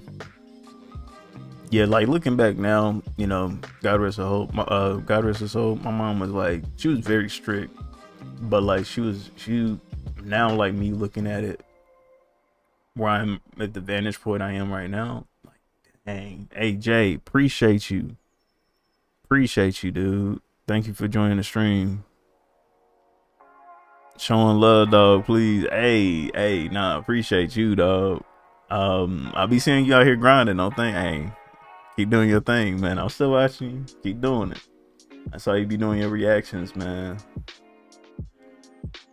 I was actually passing by a couple. I think you had dang it, what was that reaction up? Wasn't a Doom. It was something else. I believe it was a video game. But how you feeling about that GTA though, dog? Them leaks, the Mr. Cyber leak been killing it, man. That dude, I ain't gonna lie though, he been making the game look underwhelming though. It's like, dang, I bet a whole bunch of people regret them pre-orders now.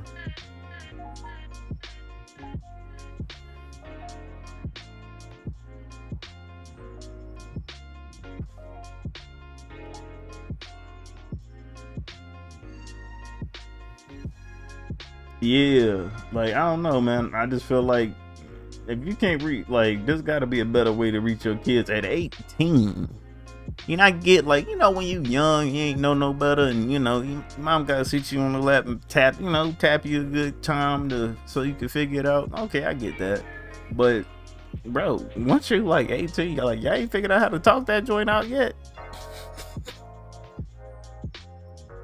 Yeah, that's why I said I don't want to watch that, man. That's like, because what ends up happening, man, what I don't like about this type of situation, this is an aberration. You know, most people don't do this with their kids. She is an individual who, like you said, she deserves her day. But what I hate, what ends up driving these conversations, is it starts becoming propaganda for how they believe a greater situation is happening, which could be true, but in most cases, this is isolated, bro. Like, I've been around a lot of situations where I've seen some stuff, and most of it was isolated to how those people were growing up. And I mean, I grew up in a dungeon, bro, and there was still people who knew how to like make a living without causing chaos. You know what I'm saying? And the people who did, you know what I'm saying, they just had some screws loose, man. They had some issues, and it wasn't no excuse on what they did, but it was just like, it was disheartening because the kids got to deal with that, you know. And I guess that's why I had like a very introspective thought process as a kid growing up, because I saw a lot of people had that type of behavior, and I'd be like, oh, that's what I'm not going to do. You know what I mean? Like, yeah, it sucks, man. Yeah, it's just action. I think it's okay to be angry that your kid ain't listening and whatnot, but it's just like your pride, and because I think that has a lot to do with your pride as a parent, wanting your kids to do things that you want to do, and then how you react as a person and how you deal with things. So, truth be told, you know, that's probably not the first time she did something like that, given that was the situation, and that's probably not the first time she's handled things like that with even other people. You know what I mean? So, yeah.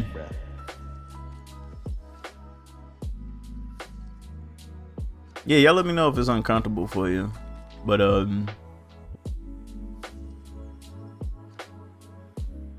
want to get into that GTA anyway.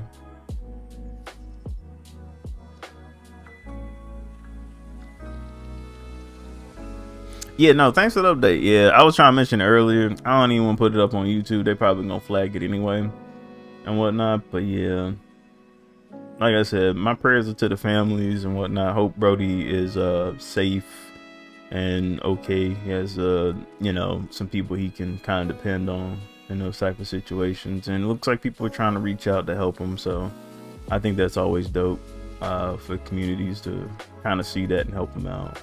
But yeah,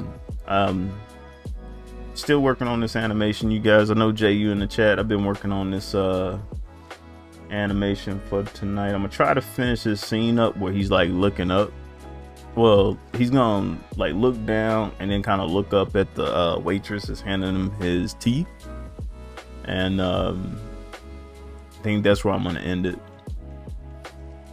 Yeah, I think that was funny. Yeah, we got GTA. Like, I was just thinking, like, bro, they're probably gonna release the game, like a build of the game before the game actually comes out. That's how good the leakers are, man.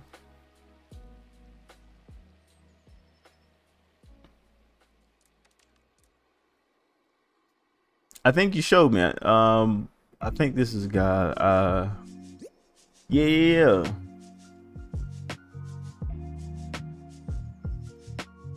Yeah, he has a really dope style. You showed me him. Lord Sketch.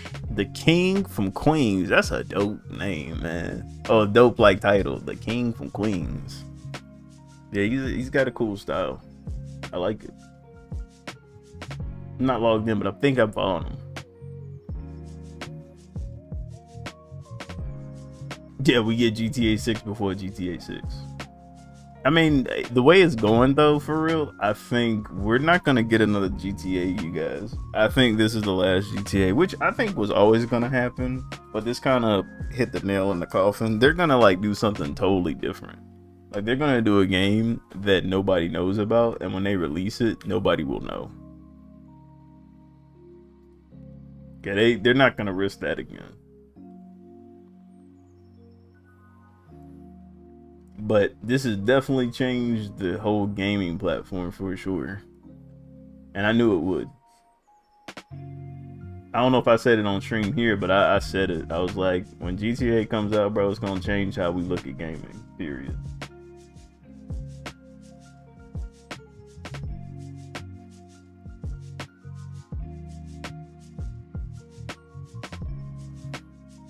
Yeah. Now, one thing I do like about it, they wanted it to simulate real crime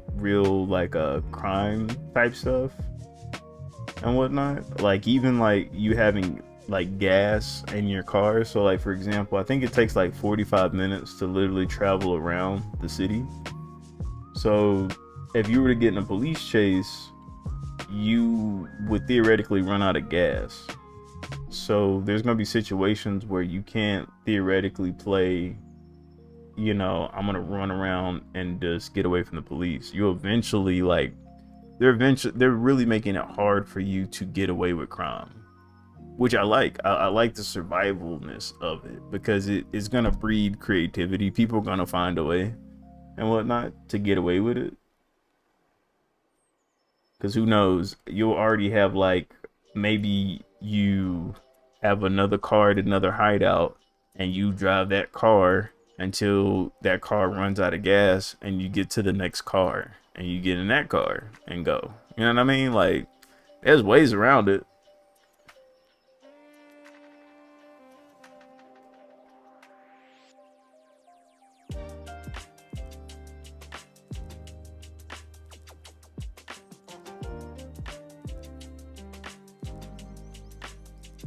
Yeah. Yeah, Rockstar's making bank and they're still mad about it, man. That's what's funny.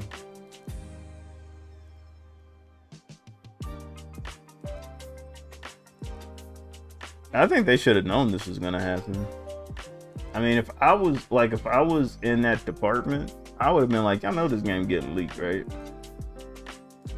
Like, this is like literally the most anticipated game of the century. I mean, it really is. I can't think of another game that has had more time to develop and also more anticipation. The only thing that came close was Kingdom Hearts 3. Tell me if I'm lying. Y'all throw y'all game in there if y'all think so, but Kingdom Hearts 3 was really hyped up at one point when I was on P2, and you know, it failed. Afterwards, I think it's GTA. But yeah.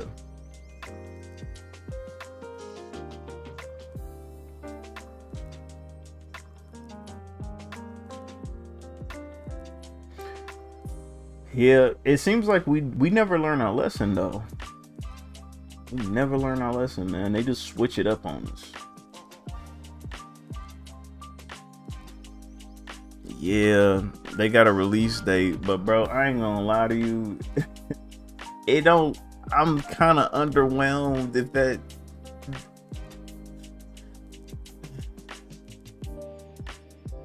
I don't know.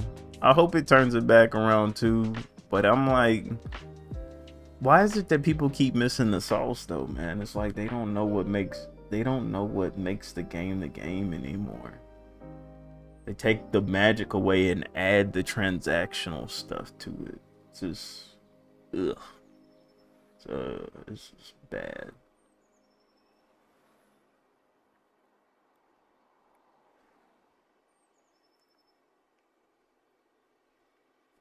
Yeah, I mean, that's the thing, man. You know what? Respect to you on that one. I couldn't understand that. For the lore, I get it.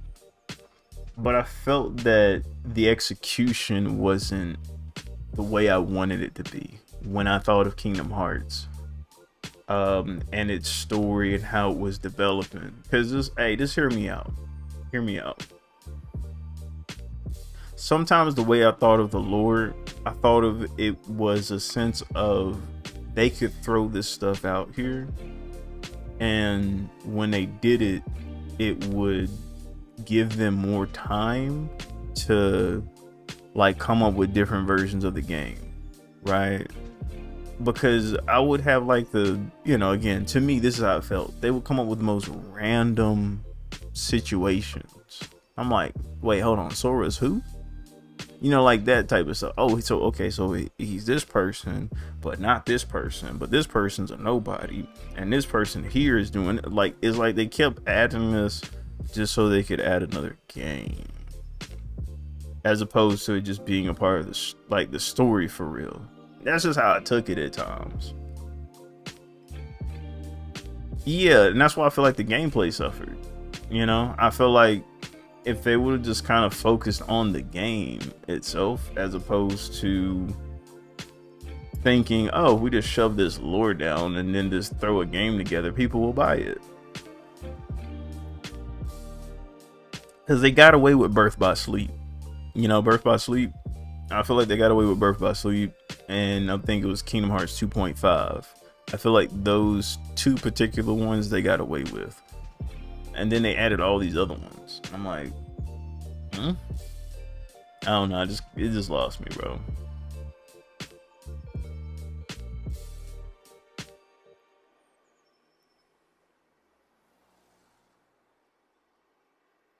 Yeah, my favorite's always gonna be 2. It's always gonna be 2, man.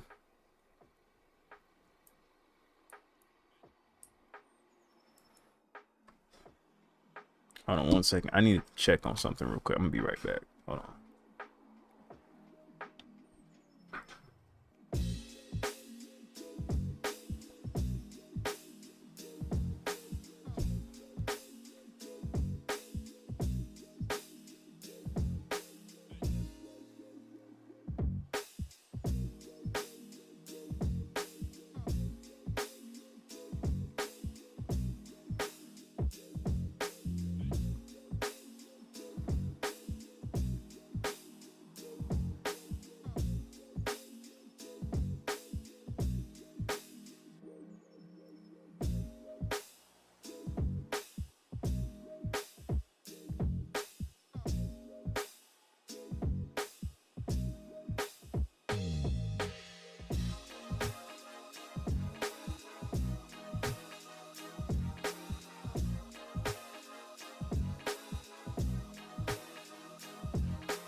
So, well, side games I like more than the main games in some ways, but main 358.5 and BBS, and I forgot the other one because they explored much more side lore, which more interesting, ties back to the main lore.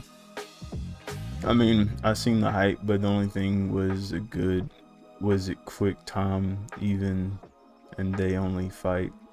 I will possibly use was it Xemnas? Because his fight was Roth to play through, and he had a cool fight with the Dragon Tube. Everything is I will not play. Yeah, and be like that, man.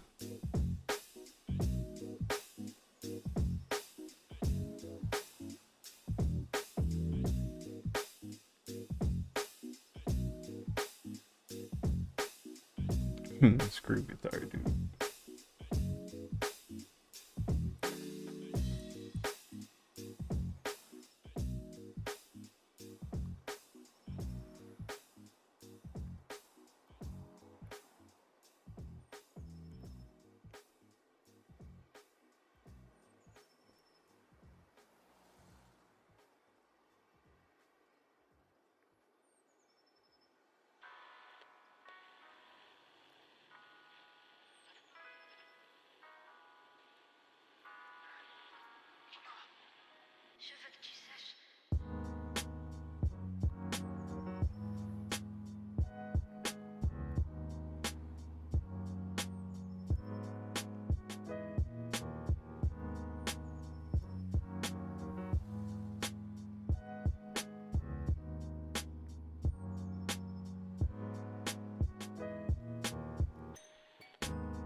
Yeah, yeah, that got me too. When I finish up the manga and whatnot, those are the games that I want to go back and play. I might actually play those on stream. Play the extras and whatnot with you guys, because I do want to get back into it. It's just at the time I just kept feeling like why they just won't release 3, so I was just annoyed by it in a way. I thought they were just delaying it. Just kind of like how they kept doing with GTA 5. They just kept adding more they just kept adding online features. Like, bro, just drop 6, so we're good, you know. But yeah, it'd be like that though.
Yeah, me too, bro. I feel like every fit he earned.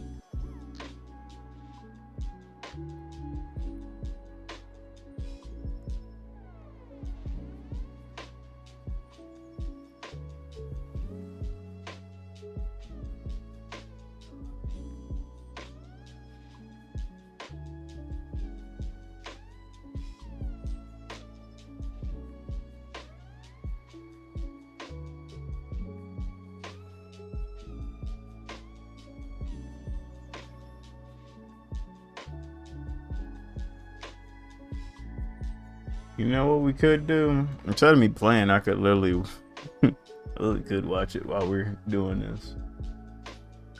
Let's see here.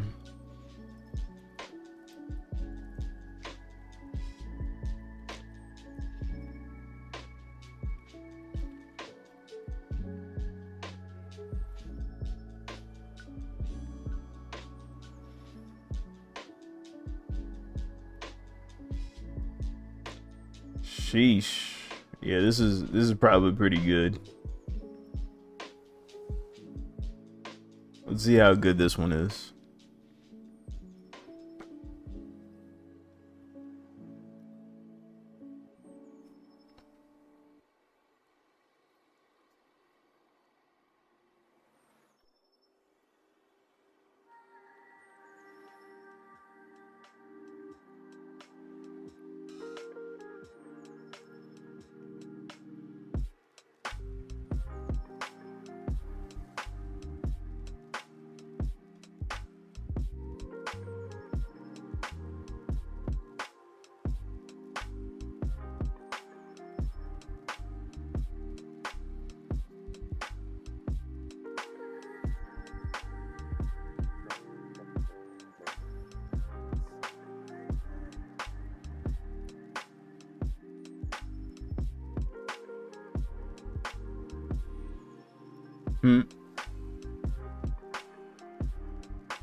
Oh yeah, hey, appreciate you, Chaos. Thank you. Also, you've been awesome.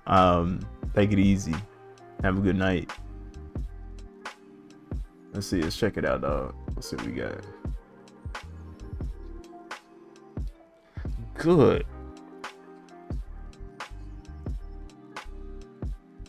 So I got a 2-hour one.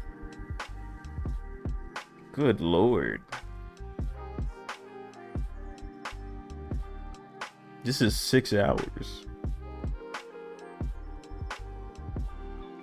That's what I actually.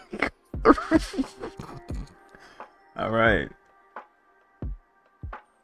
I can see, you know, the good news is I can skip some because like I might know some of it.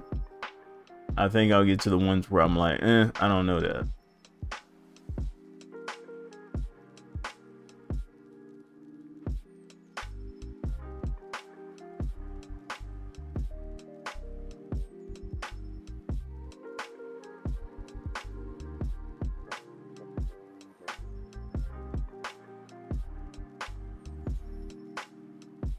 Oh yeah. The one I saw was in order too. So no, I saw it. I was kind of looking at it.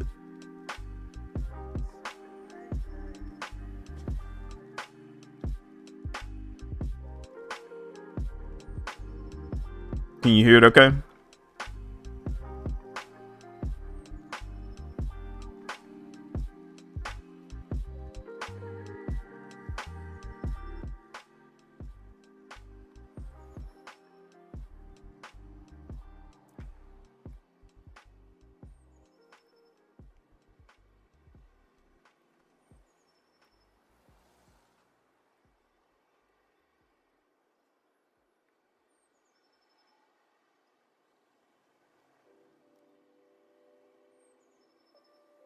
Can't hear anything.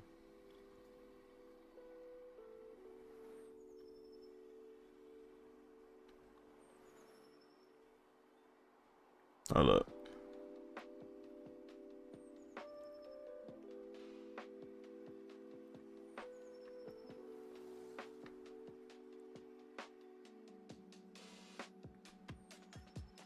A lot of small details to try to keep things as straightforward and easy to follow as possible. Unfortunately, this will include skipping over the majority of the protagonists of Kingdom Hearts' various journeys across worlds inspired by and depicting various Disney franchises. Generally speaking, adventures through the Disney worlds in the Kingdom Hearts franchise weave through the plot lines of their respective source material.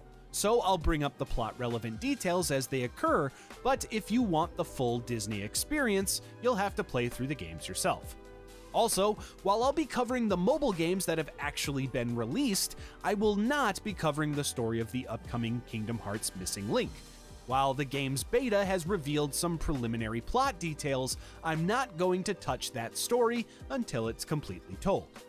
Another note is that the Kingdom Hearts series often uses the Greek letter chi, which the games pronounce indistinguishably with the English word key. In my last video, I referred to something called the Keyblade as the X-Blade to differentiate it from the series' many similarly sounding but differently spelled Keyblades. This made a lot of purists very mad, so this time around I'm going to pronounce it as Keyblade. So use those visual aids, context clues, or closed captions to determine which I'm actually talking about. I'm also very well aware of other mispronunciations I made on my first go-around, which I'm going to try my very best to rectify with this attempt. But I'm a single person doing all of this in addition to a full-time job, so sometimes I make mistakes. I'm sorry in advance. Someone's One like, "We final don't thing I want to care." mention is that this video would not have been possible without the incredible Kingdom Hearts community. I used various guides, enhancements, and mods in creating this video, including one made specifically for me by the incredible Dallin1016. So I'd like to encourage everyone to check out the description where I've detailed all of the resources I utilized in creating this video. Before we begin this massive dive into the world of Kingdom Hearts, I'd like to quickly thank today's sponsor, NordVPN, for making it all possible. Have you ever felt like the Heartless might be lurking in the internet's darkest corners, ready to snatch your personal data? Well, think of NordVPN like your trusty Keyblade, keeping those dangers at bay so you can explore safely. NordVPN uses top-tier encryption to protect your online activity, so nobody, whether it's your internet provider or some shady figure in a black coat, can see what you're up to. NordVPN's got thousands of super fast servers worldwide, which means you can virtually connect and unlock region-locked content, just like Sora opening new worlds with his Keyblade. Whether you're binging your favorite shows, downloading new games, or connecting with friends, you'll experience minimal buffering and maximum security. NordVPN works across multiple devices too, so if you're switching from your computer to your phone, you'll be covered. Best of all, they don't track or keep any logs of what you do online, giving you the peace of mind knowing that your privacy is actually, private. And if all of that isn't enough to make you feel safer online, NordVPN goes above and beyond what other VPNs provide. Sorry, I giving you should have been additional seen tools this. like malware and phishing protection, fake shop scam detection, and they even monitor data leaks. Our story begins in the Age of Fairy Tales, where the world's inhabitants are warmed by the power of light, provided by Kingdom Hearts, the heart of all worlds. This light is protected by the legendary Keyblade, a key that could unlock Kingdom Hearts. However, as some begin to fight over its control, darkness is born in their hearts. The darkness soon begins to spread, swallowing the light inside of people's hearts, separating their hearts from them and creating monsters called Heartless. At some point during the conflict between light and darkness, the Keyblade is shattered into 20 pieces, 7 of light and 13 of darkness. Without its protector, Kingdom Hearts then disappears into the darkness. A young man studies the legendary Keyblade and learns how to forge new similar light-powered blades by extracting them from others' hearts. These blades are then similarly called Keyblades. Their creator, later known as the Master of Masters, then finds himself in a world called Daybreak Town, where he creates his own Keyblade, one with no name, which contains his gazing eye, allowing him to see anything the eye witnesses in the future. Assembling these visions from the future, the Master of Masters creates the Book of Prophecies, foretelling a great Keyblade war in which darkness will prevail. To combat the overwhelming power of the growing darkness, the Master of Masters recruits 6 apprentices. Each apprentice is then given an important task by the Master of Masters, with 5 of them given a copy of the Book of Prophecies. The 6th, Lushu, is given the unique task of taking the Master's Gazing Eye Keyblade to hand down through the generations, through a ceremony of Keyblade inheritance known as bequeathing. Queeth. TH. This ensures that the Gazing Eye will see the events that allow the Master of Masters to write the Book of Prophecies. Additionally, Lushu is given a large black box and is instructed to keep it safe and out of sight. The contents of this box, while unknown, are referred to by the elusive Master as simply Hope. Like Pandora's box. The Master of Masters then forms 5 competing unions of young Keyblade wielders, each to be led by the other 5 apprentices, who are then called the Foretellers. One of them, Ira, is designated the leader of the Foretellers in the event of the Master's absence. He is tasked with maintaining order and calm amongst the group, despite the prophecy of the Keyblade War looming above their heads. His leadership is challenged by the weight of this prediction, as well as the Master of Masters' sudden disappearance, which thrusts him into his new role as leader. Envy is assigned the role of observer and mediator, ensuring harmony among the apprentices. She grapples with the heavy responsibility of her role, especially in the Master's absence, and struggles with the emerging tensions within the group. Aced is the enforcer, meant to support Ira in his new role, but becomes increasingly skeptical and aggressive. He proposes forming alliances among the unions, contrary to the Master's teachings, to prepare against the darkness. His skeptical actions create further discord and suspicion among the apprentices. These rumblings aren't helped by the task Gula is given, which is identifying a traitor among the apprentices, using a lost page from the Book of Prophecies. This role leads him to mistrust and conflict with the others, particularly Aced, who feels betrayed by Gula's silence and actions. Finally, Ava is tasked with gathering exceptional Keyblade wielders from the unions and forming a group of children called the Dandelions, trained to keep the light alive within their hearts in the wake of the Keyblade War by being sent away before it begins. However, Ava faces a moral dilemma between adhering to the Master's teachings and her desire to prevent the impending conflict from occurring in the first place. As tensions rise, the apprentices' suspicions and accusations against each other grow. Ased's aggressive stance leads to physical confrontations, particularly with Envy, who remains committed to protecting the balance as instructed by the Master. The search for the traitor intensifies when Gula reveals the existence of the lost page, deepening the divide among the apprentices, each struggling with their roles and the Master's cryptic instructions. During this period, a child who we'll refer to as the player is given their own Keyblade along with the decision to join one of the 5 unions. Afterward, the player meets their Chirithy, a creature called a Dream Eater created by the Master of Masters to guide and assist the Keyblade wielders.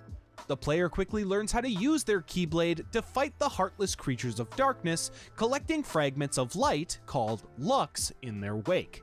The player is then taken to various other worlds to cleanse them of their darkness to collect more Lux. Soon, the player's Chirithy meets another, whose respective Keyblade wielder's heart had fallen to darkness. Due to their connection, the Dream Eater is also overtaken by darkness, turning it into a nightmare. This nightmare Chirithy begins to interfere with the player, posing as their Chirithy to secretly influence them to empower the forces of darkness.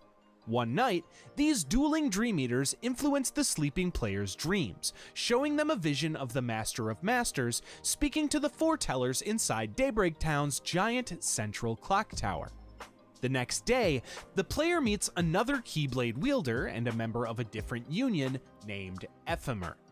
The boy then reveals that the worlds visited by the Keyblade wielders are no more than projections of faraway lands, which simply allow them to gather Lux quickly. Ephemer expresses his desire to learn more about the Foreteller's plans, and the player shares his vision of the Foreteller's chambers. The pair then agree to work together to find a way inside the clock tower, agreeing to meet there at a later time. Got quiet, Shortly bro. after, Ephemer approaches Master Ava and begins to question the Master of Masters' cryptic plans. During their conversation, the boy also tells Ava about a friend he met from another union, sparking a discussion about their shared wish that one day the unions can work together instead of competing against one another. Sometime later, the player has another dream. Hey, this how you time doing? in which they see Ephemer waiting for them in the clock tower. Thanks for joining us. Is it Awakening, the player Zalus? decides to search the clock Alright. tower against their Chirithy's wishes. There, instead Already of bad finding at pronouncing Ephemer, the names, player but finds names Master with Ava. X's in them Ava is tests the probably player's more so. abilities before sending them home, taking note. Currently and working on some realizing animations that they here are the tonight friend and Ephemer watching some had Kingdom told Hearts lore. Why not? After the player returns home and goes back to sleep, Master Ava arrives at their Give you a quarters little to bit of speak what it with their looks. Chirithy.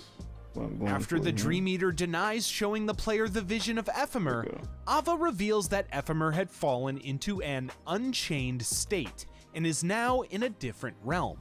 She then surmises that the boy must have looking somehow like? reached out to his new friend from this other realm. Shortly after, the player meets another Keyblade wielder named Skuld, who was Doing also something visited by Ephemer in like a this. dream. I'm inspired by Cowboy In it, Bebop. Their mutual friend urged the girl to As go far with as the player animation's as going. the end of the world These are is some- near. The These pair are just then words. interrupted I by the didn't sound of the do anything foretellers really in- specifically with this, but it's just words. I'm gonna eventually turn these into actual words that mean something. What else was it added to this? Oh yeah, this right here. That's a part of the animation, but essentially, like, what'll happen is we'll have like the character move up a little bit while his phone is on, and like the light will come on it and whatnot. But I think it'll look cool once I get to it. So we're just keying getting the keyframes out right now. And I'm just trying to get the central idea and whatnot. A lot of times what I do is I'll block out what I believe the final, what the first image is and the last image is, and I just go ahead and kind of get that up to where I think it might be like the final version of it, and then I'll go back and in between everything else and work in between there to get to the finish line. But yeah, hopefully that makes sense. Maybe it makes sense, maybe it doesn't. Any case, hope you're doing well. Thanks for joining on YouTube.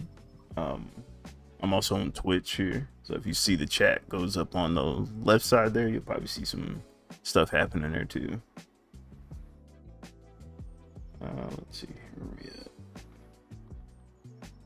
Check this out. But I also do like manga and whatnot. I have a story I'm working on called When I Walk in a Room. I don't know if you can see that pretty well. Got a couple pages done here. And we're still kind of working on some here. And that was a test image. Where's my illustration at? And what we got? Should have a animation already set up here. Yeah, here we go. I got an animation here. Oops. Should have.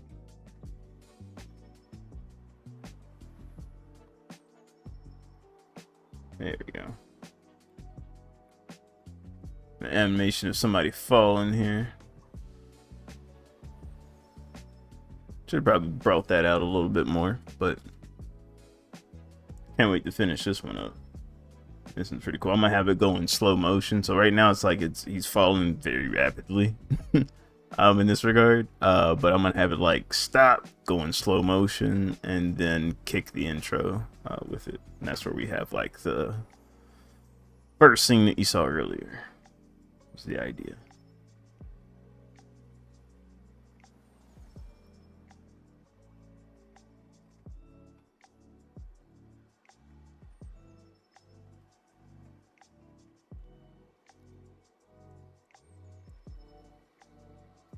And also we're using Clip Studio. I get that question a lot.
Oh, let me play this out. Oops. Envy and Aced clashing nearby. They rush to the clock tower where they find the nightmare Chirithy, finally turned to darkness, who claims their Keyblade wielder is nearby. Skuld and the player continue into the tower and reach the foreteller's chambers, finding it empty. Before they can find any clues on Ephemer's whereabouts, their union's leader discovers the player. The foreteller tells them that Ephemer was simply using them before he was taken care of. The angered player then battles their master to avenge their friend, but is quickly overpowered.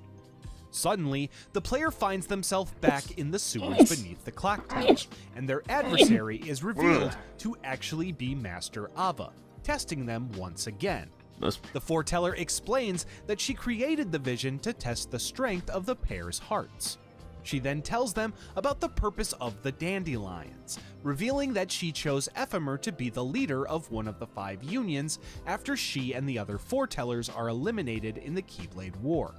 Ava further explains that he's now in a faraway place, awaiting his task to begin. Master Ava then invites the player and Skuld into the Dandelions. While Skuld instantly accepts taking on the role of another Union leader after the Keyblade War, the player decides to instead take some time to consider, knowing that joining would mean leaving everyone else behind to perish in the war. As the player and Skuld say their goodbyes before they go their separate ways, Master Ava calls all of her recruited Dandelions to Daybreak Town's central fountain. There, she leads them in a speech, rallying them to carry the light into the future, leaving them the guiding motto of, "May your heart be your guiding key." Afterward, fights begin to break out between the unions after rumor over one of them falling to darkness begins to spread. As they begin to steal Lux from each other, the seeds of the Keyblade War are planted when Master Aced attacks the player. Master Ira steps in, warning Skuld and the player to prepare themselves for the inevitable.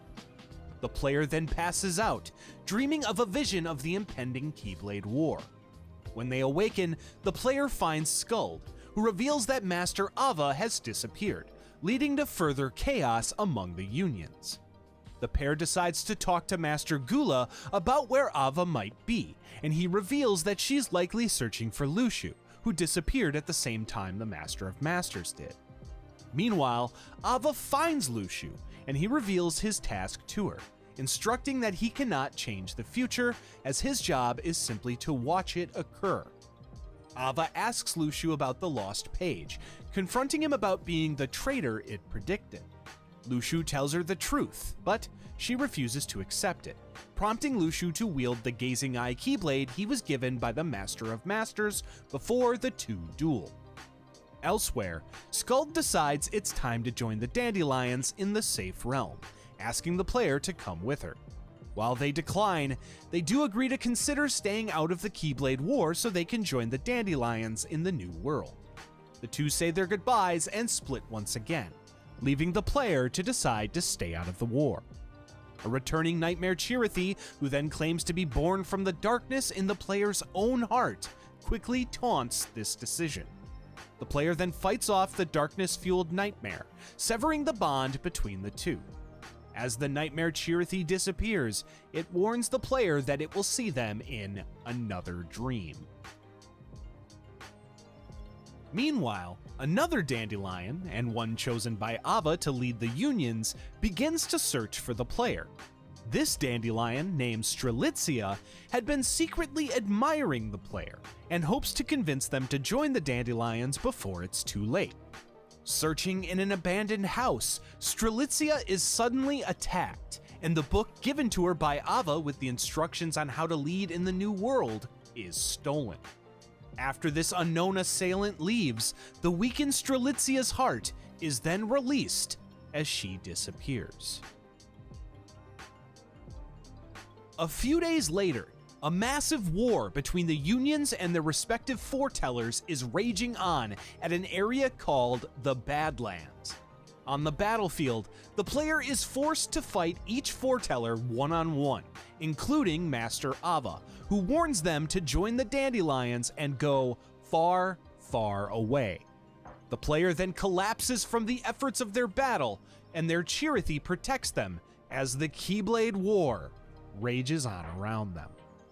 It's at this point that Skuld awakens in the future, finding herself in a desolate world in the wake of the Keyblade War. While the light in the hearts of the Dandelions keep the various worlds alive, the darkness causes them to split apart, with time now affecting each one differently. Soon, she meets with Ephemer, and the pair find themselves in a graveyard of fallen Keyblades after the massive casualties of their wielders.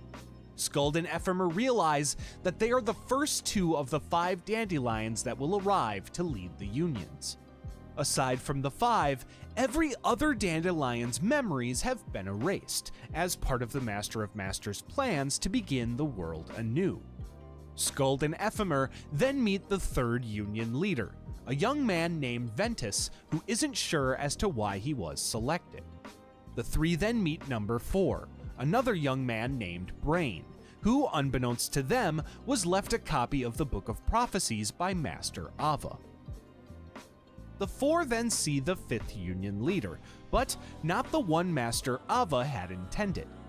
While Strelitzia was the intended 5th leader, unbeknownst to the other 4, a different Keyblade wielder named Larium arrives in her stead. The 5 then make their way to the Foreteller's chambers, discovering the Master of Masters' research on the Dream Eaters, deciding to make spirits that can eat the nightmares of the surviving Keyblade wielders, ensuring their memories are fully erased. Skuld and Ephemer then find the unconscious player, who awakens to finally reunite with their friends, including their Chirithy. This moment quickly passes, however, as the player soon finds their Chirithy waking them up in a forest in the Enchanted Dominion world. Their Chirithy then tells them that they've only dreamt of the Keyblade War over and over again since the Night Master Ava invited them to join the Dandelions. In actuality, the player is now in the new world, with their memories of the war erased. The player and their Chirithy find their path blocked by a mass of brambles. Unbeknownst to them, on the other side is the evil sorceress known as Maleficent. Maleficent's appearance, as it turns out, is facilitated by her ability to traverse time, as she is from the future, retaining her memories and objectives from her time. The woman states her delight that not even Sora could meddle in this world, before walking off, cryptically foreshadowing events long to come in the future. The player, unaware of Maleficent's presence, resolves to find a way through the brambles and continue their journey, driven by the lingering unease of their recurring dreams and the unknown challenges ahead. The player simply continues their mission, visiting the various worlds again as if nothing happened, and clearing out the invading forces of darkness within. One world, Enchanted Dominion, however, is brand new. There, Maleficent laments not being able to change the past.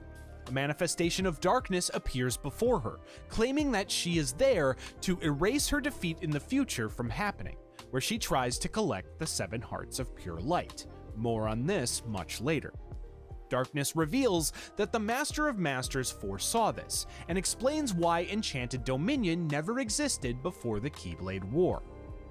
In actuality, the worlds that the player has been exploring are merely virtual projections created by the Master of Masters from data in the Book of Prophecies. Darkness then tells Maleficent that she must be sent back to her original time. In Daybreak Town, Larium reveals that he is searching for his sister, who is none other than Strelitzia. He soon learns from her acquaintance Elrena that she was searching for the player. Elrena goes to the abandoned house where Strelitzia was last seen, while Larium speaks with the other Union leaders about it. Alright, you guys, give me just a second here. I need to run to the restroom real quick. I'll keep playing this, so we'll have it in the background so you guys can listen to it. I'll still be like listening to it too, but yeah. Ephemer immediately recognizes who Larium is speaking of, and goes to find the player between his missions in the data worlds. Ephemer introduces the player to Larium, who asks about his sister, but the player has no idea who she is. Meanwhile, Elrena investigates the house and sees a glitchy vision of Strelitzia, immediately telling Larium about it. Back at the clock tower, Skuld, Ventus, and Brain all start to see glitches of memories as well. Outside, Ephemer and the player see the glitches start to overwhelm the clock tower, and they rush there. Meeting with Ventus on their way, the three then find Brain in the clock tower's control room. There, Brain is seated at a massive computer terminal, and he proceeds to explain the creation of the data worlds, revealing a virtual Daybreak Town that acted as the pathway between the real world and the projections. With the glitches currently going on, however, Brain begins to wonder which Daybreak Town they're really in. Hoping to learn more about the source of the glitches, Ephemer and the player enter another connected world that Brain states doesn't exist in this time. Brain soon determines that they're in the virtual world and surmises that somebody must be behind the current situation, but he doesn't know who. He then considers using the Book of Prophecies and ponders his options alone. At the same time, Maleficent arrives in this Daybreak town, with Darkness telling them it's the key to returning to her world.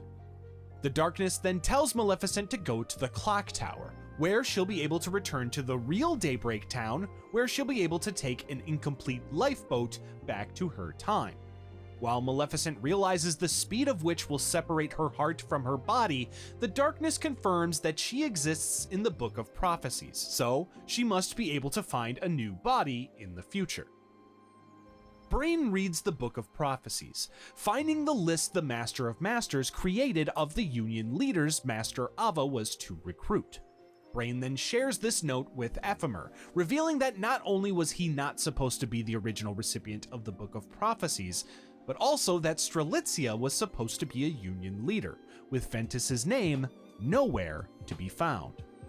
Brain theorizes that leaving the Book of Prophecies to him was Master Ava's way of fighting against the fate decided by the Master of Masters. They both realize, however, that Ventus replacing Strelitzia was something completely unrelated.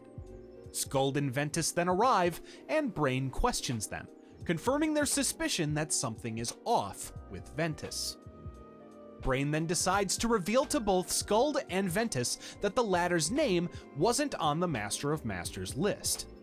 The group determines that the Darkness must have disguised itself as the Master Ava who recruited Ventus. As Ventus struggles to remember what happened that day, they all decide to return to the Clock Tower. Meanwhile, Maleficent reaches a laboratory within the Clock Tower, where she is stopped by Lauriam. The two fight, destroying the equipment within the lab and knocking Lauriam unconscious. Maleficent disappears and escapes to the real-world version of the lab in the wake of the destruction. The Darkness then has her enter another lifeboat pod to return to her time in the future. Afterward, the Union leaders regroup in the Foreteller's chambers. Ventus finally remembers what happened the night he was recruited by who he thought was Master Ava. The Darkness influenced the boy, making him attack Strelitzia before commanding him to take her book of rules. A distraught Ventus then rejoins the others just as the recovering Lauriam arrives fresh from his battle. Ventus then comes clean, admitting his hand in his sister's fate. As the others are forced to hold a vengeful Lauriam back, Ventus falls to his knees as the Darkness emerges from him. The Darkness reveals that Ventus was written to be a vessel for Darkness in the Book of Prophecies. After a brief battle, the player returns and joins the group. The Darkness then reveals that the data world was designed with a failsafe. When all of the lab's lifeboat pods leave the data world, everything would be sealed inside, including the Darkness, forever. Knowing that Master Ava wouldn't just set them up to be lost forever, the group fights the manifestation of Darkness once again.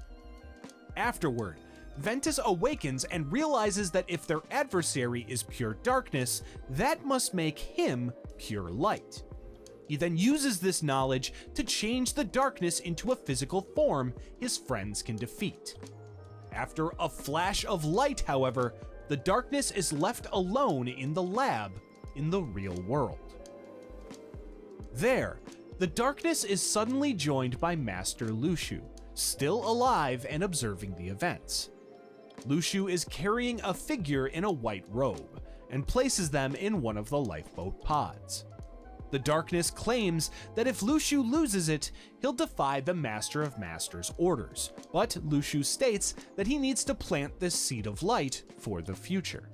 He then places who he calls the true dandelion in the lifeboat and sends them forward in time.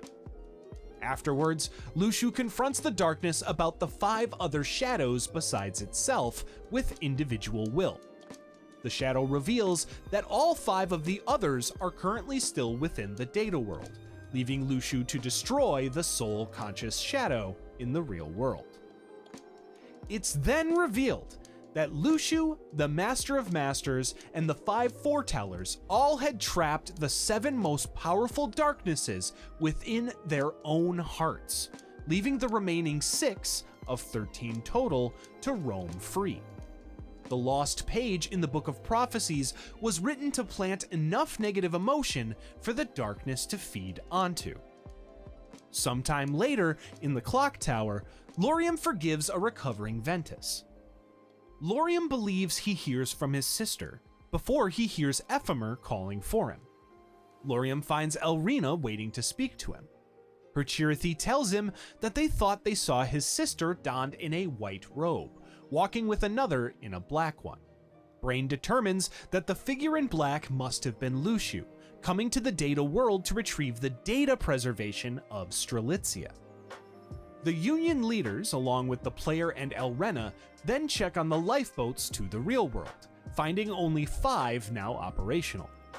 Lauriam, Elrina, and Ventus then enter pods, leaving Brain behind to give his Keyblade and the Book of Prophecies to Ephemer. Brain then enters his own pod, leaving Ephemer behind with Skuld and the player, hoping to find a way to get them all out at once later.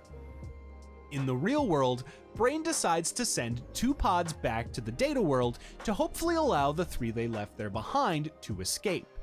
He then sends Lauriam with Elrina and Ventus into the future, while their destinations are unknown. Luxu then returns and finds Brain, before the pair introduce themselves, discussing the limits of time travel being someone with memories of the Traveler, as well as a vessel for them to occupy. Brain simply states that he'll figure it out, no matter how long it takes. Back in the Data World lab, Ephemer, Skuld, and the player are suddenly met by 4 of the remaining Darkness Shadows. The Shadows ask that they allow them to travel through the gate back to the real world, which Ephemer predictably refuses. Suddenly, the player is possessed by another Darkness Shadow, who promises to release their friend if they open a gate to infect the real world. Ephemer and Skuld try to stop the player, but they are quickly overpowered. With no other choice, Ephemer opens a portal behind the player, which pulls them and the 4 Darkness Shadows into it. Ephemer and Skuld then enter their lifeboat pods and escape the data world. Elsewhere, the player awakens alongside the 4 Darkness Shadows, revealing that they were never even possessed. The player had simply tricked Ephemer into thinking his heart was lost to darkness, so he would trap them inside of the data world before it was sealed off. The player then apologizes to their Chirithy before a white light flashes. Ephemer and Skuld then find themselves in the real world, with Daybreak Town falling around them. They return to their pods, and Ephemer reminisces about the player before they enter the lifeboats once again, traveling into their own unknown futures. The player's heart then awakens in a white void, alongside the hearts of their other fallen Keyblade wielders. The player is then given a choice of whether to allow their heart to sleep or not. If they do not, their heart is melded into the heart of another, generations into the future, someone that dons a mysterious blue robe. This person then adopts a baby boy, and descendant of Ephemer's, named Xehanort, taking him to a world called Destiny Islands. The player then makes their choice, and their heart disappears into the void. At some unknown point, we then see Luxu walking with the black box and the Gazing Eye Keyblade through the Keyblade graveyard. He then takes his hood's robe off, showing an appearance underneath identical to Brain. While Luxu had been instructed by the Master of Masters to leave the Keyblade to future generations, he was also instructed to observe the events of the future himself. This includes his heart inhabiting various other bodies over the years. At this point, however, it's unclear if Luxu was using the boy's body as a vessel, or if he had simply bequeathed Brain the Gazing Eye Keyblade and instructed him to hide the black box. Either way, centuries in the future, Brain awakens in Scala ad Caelum, a city built atop the ruins of Daybreak Town. There, he is immediately met by a hooded man named Sigurd, who had been awaiting his arrival.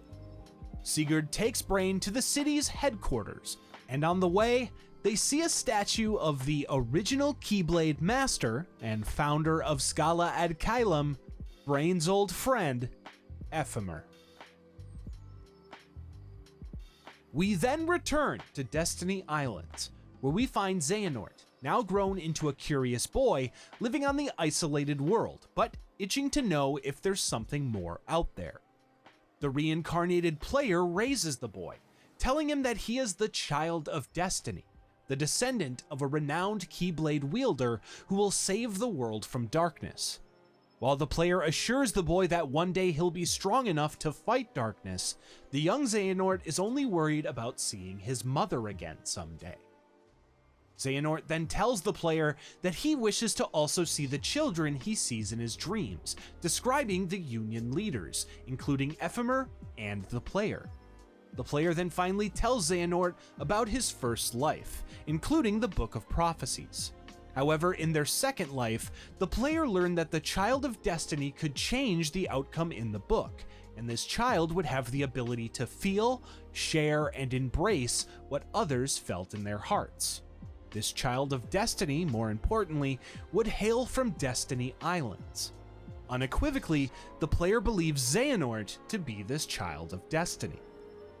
8 years later, with the reincarnated player who raised him now gone, Xehanort is still plagued by dreams of the Keyblade War that split the worlds apart generations ago.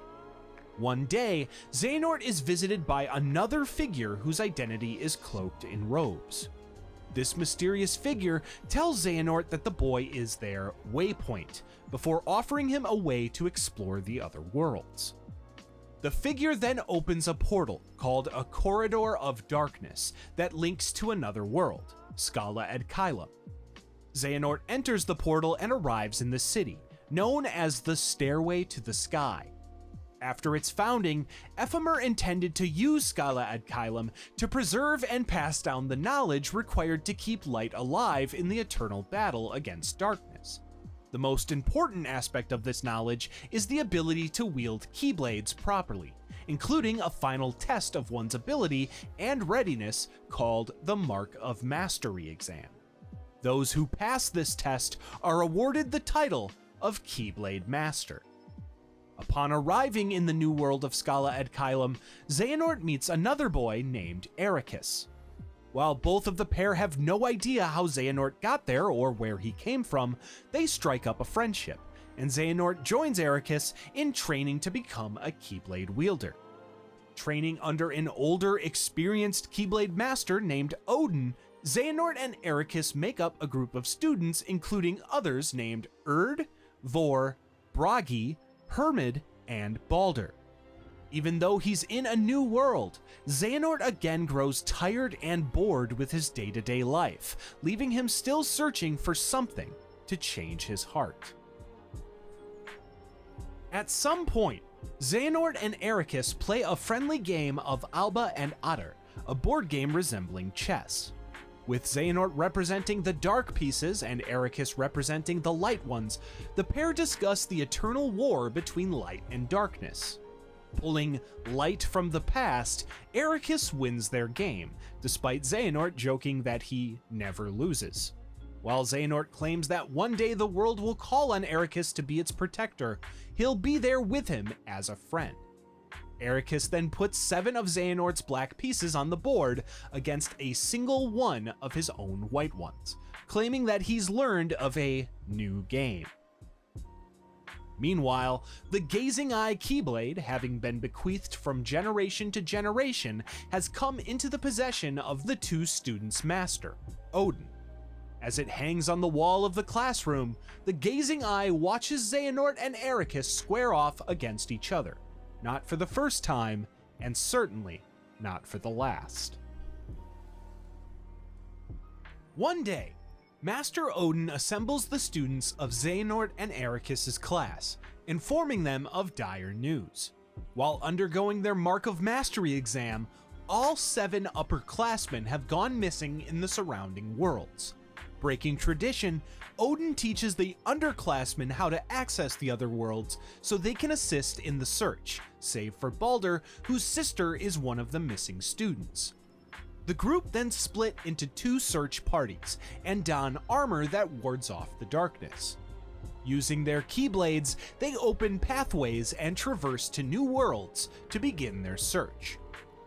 After finding strong, heartless forces inhabiting the various worlds, the class regroup and determine that the missing upperclassmen must have been attacked and overwhelmed. Knowing that they have to show the same determination as their older counterparts, the Keyblade students continue their search.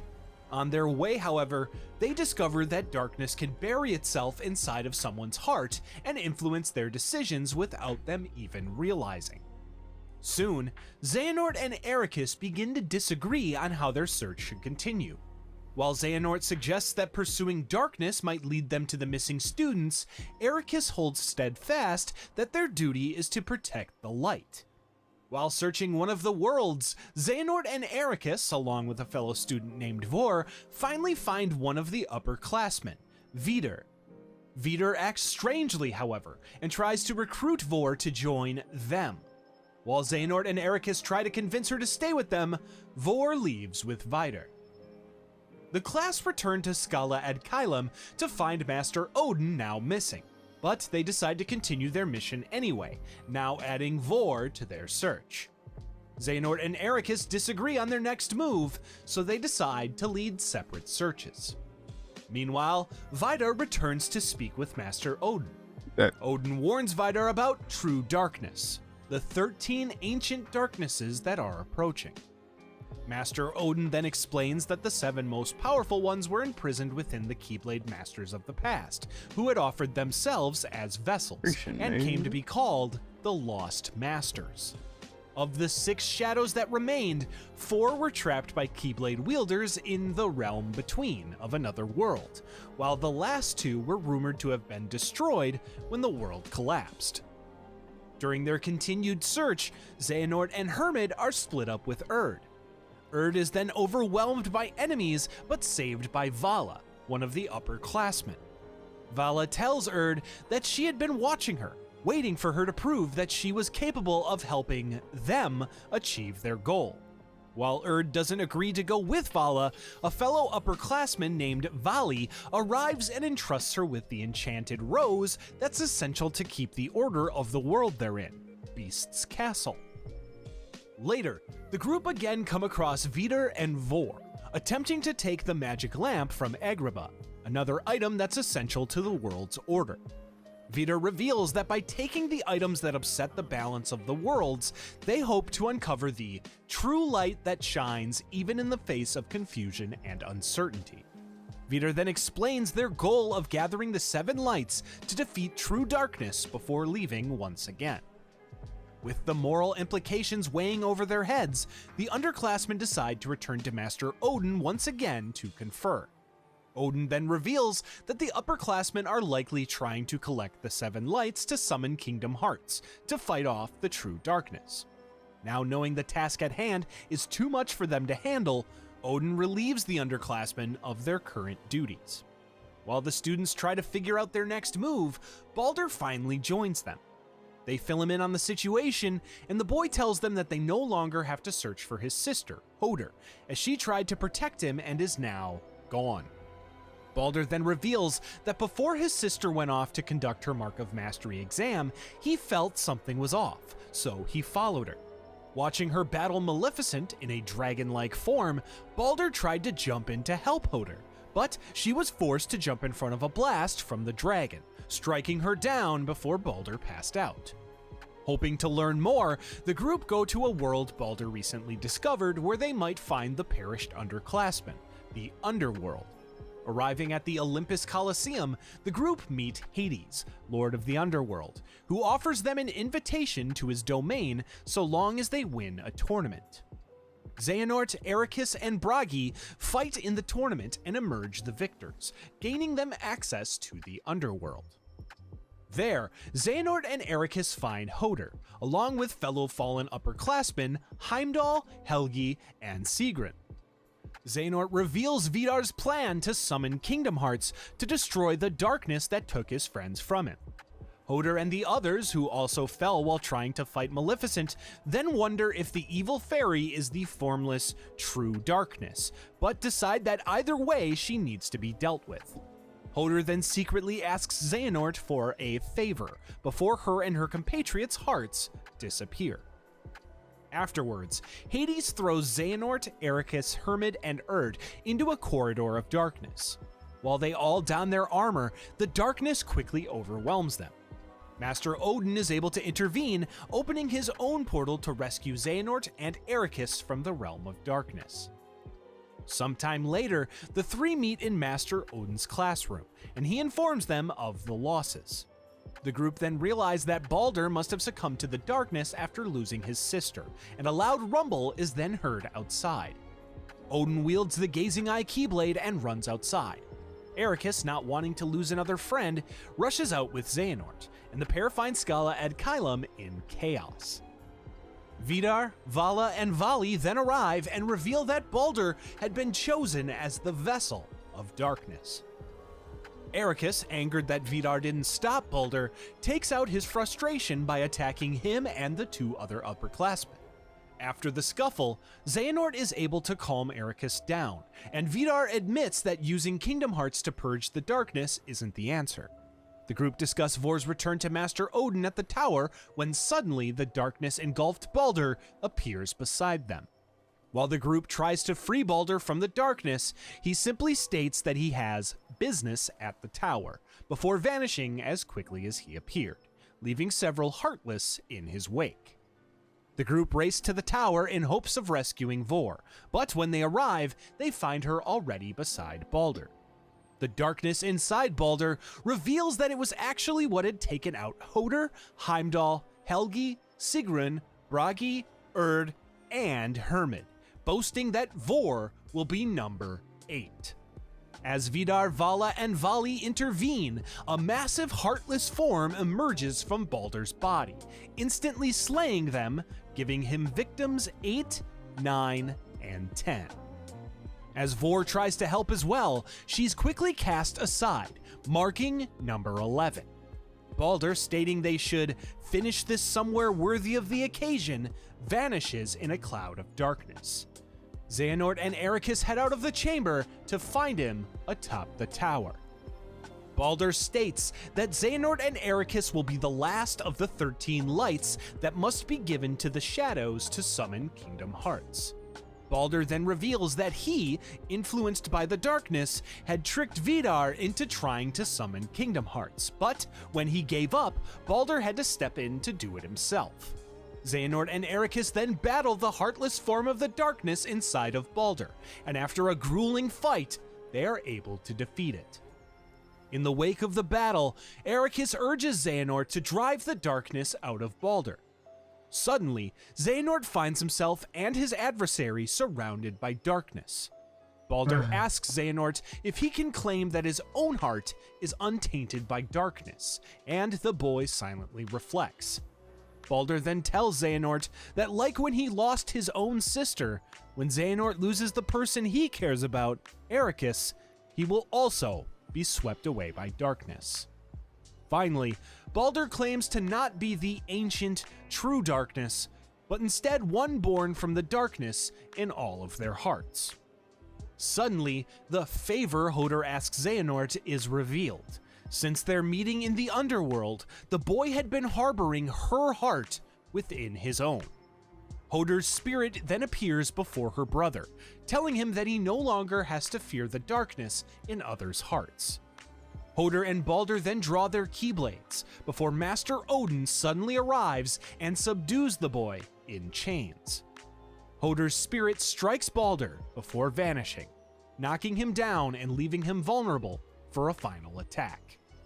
While the subdued darkness within Baldur tries to reason with Xehanort by telling him that they're both the same, Xehanort slices through the boy as well as the chains, destroying him and leaving the darkness to fade as his heart vanishes. 1 month later, Xehanort visits the graveyard on Scala ad Caelum and lays flowers at the headstones for Hermod, Erd, Bragi, Vor, and the others, including Balder, who he notes can at least be with his sister now. Ericus arrives with his own arrangements and begins to place them, noting that Master Odin hasn't been himself since the incident. Furthermore, Ericus tells Xehanort that Odin is planning to conduct their Mark of Mastery exams soon, planning to retire once they become Keyblade Masters and take his place. As Xehanort and Ericus walk off to have another game, they're watched by a robed figure, who comments that it wasn't him after all. It's then revealed that Bragi never actually perished, and in fact, was never really Bragi all along. The boy the entire class knew as Bragi was simply a vessel for the lost master Luciu, who overpowered Balder and disappeared. Luciu realizes that since Bragi's not supposed to be alive anymore, it'll be hard to show his face in his current vessel. While he's disappointed that he hasn't found the chosen one, he notes that Xehanort could still be very useful. 1 year after the upperclassmen went missing, Xehanort is walking through a corridor of darkness. While his armor protects him, he can feel the darkness seeping through into his heart. Xehanort then decides to accept his destiny and sheds his armor, collapsing as the darkness surrounds him. Suddenly, a robed figure arrives and recognizes Xehanort as the Singularity. The figure then takes Xehanort to the Keyblade graveyard, giving him a black cloak that will protect him against the darkness better than his armor. In return, the stranger asks him to search for the darkness within people's hearts on his travels, stating that he'll be there waiting for his return. Sometime later, Xehanort, now wearing the black coat, returns to the barren world. There he sits among the rocky pillars of the Badlands, deep in thought. The other figure, revealed to be the Master of Masters, approaches. While Xehanort doesn't know him or his significance, the pair talk about the boy's journey to different worlds and the dark truths he has uncovered about human nature. Xehanort reveals his belief that darkness resides in every heart, and that people justify their selfish actions through hollow reasons, perpetuating a cycle of chaos. The hooded figure challenges Xehanort's conclusions, asking why he feels the need to impose order. Xehanort explains that without guidance, the world would collapse into chaos. The stranger points out that understanding emotions and hearts is difficult, but Xehanort is resolute in his belief that the world needs him to act. The Master of Masters encourages Xehanort to follow his convictions, regardless of the results of his upcoming Mark of Mastery exam. Xehanort admits that he feels a mysterious sense of destiny, even tied to the black coat he wears, though the stranger hints that he eventually will outgrow the need for it. When Xehanort asks who the stranger is, the figure identifies himself as a lost master. Xehanort is left pondering this cryptic meeting as the stranger departs, leaving him with the words, "May your heart be your guiding key." 1 year later, Ericus and Xehanort return to their chess game, discussing what they'll do next. Xehanort claims that 1 lifetime won't be enough for him, as he'll need 13 to rebuild the world. Ericus, meanwhile, merely hopes to remain a beacon of light, guiding those who have fallen to darkness back. 2 years later, Xehanort lays arrangements of flowers at the 4 headstones in the graveyard on Scala ad Caelum. While Ericus tries to convince Xehanort that what happened wasn't his fault, the boy still decides to leave their world to search for something before his Mark of Mastery exam. The pair then sadly go their separate ways, with Ericus joking that one day he'll settle their score. 3 years after, Xehanort, now wielding the Gazing Eye Keyblade bequeathed to him by Master Odin, tells his friend and fellow Keyblade Master Ericus that summoning Kingdom Hearts is the only path to protecting the world. Unable to come to a resolution, the pair then clash. We then jump over 5 decades later, where a now elderly Master Xehanort discovers Ventus in the Keyblade graveyard, arriving from the past. Xehanort takes Ventus on as his apprentice, believing the boy to have the potential to assist him in summoning Kingdom Hearts. In his travels, Xehanort determines that a heart of pure light, which when battling an equal strengthened heart of pure darkness, can somehow create a copy of the Keyblade. Xehanort tests this theory with Ventus in the Keyblade graveyard, but the boy ultimately succumbs to the darkness. Master Xehanort is then forced to strip that part of his heart away, and it manifests itself into a being of pure darkness, materializing as a masked, Keyblade-wielding boy named Vanitas, who Xehanort also begins to train. This process leaves Ventus's heart in a broken state, and Xehanort takes the unconscious boy to his old homeworld of Destiny Islands where he can recover. Suddenly, a brand new heart, one belonging to a yet unborn child, notices the fractured light of Ventus's heart and connects with him. This new heart then connects with his, giving him the strength to stop his light from fading away, while allowing him the opportunity to win back the part that already did someday. To Xehanort's shock, Ventus then awakens and wields his Keyblade. Sometime later, Master Xehanort walks through a corridor of darkness with Ventus, whose traumatic events have left him without any of his memories. Xehanort then remarks that the darkness around them doesn't matter to the uncloaked Ventus, whose heart has been closed off. They then reach the Land of Departure, where training Keyblade wielders and apprentices of Ericus's Terra and Aqua are practicing. In the Land of Departure, Masters Ericus and Xehanort then begin to discuss their new abode, and the apprentices they've taken on.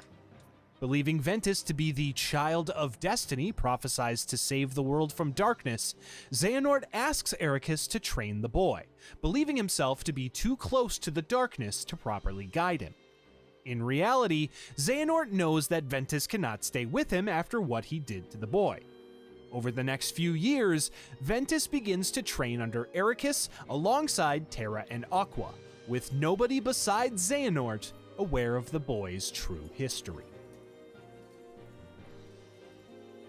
At some point, Master Ericus speaks in the throne room with Xehanort, who seeks to forge the Keyblade and unlock the door to Kingdom Hearts, driven by his belief that darkness is a beginning, not an end.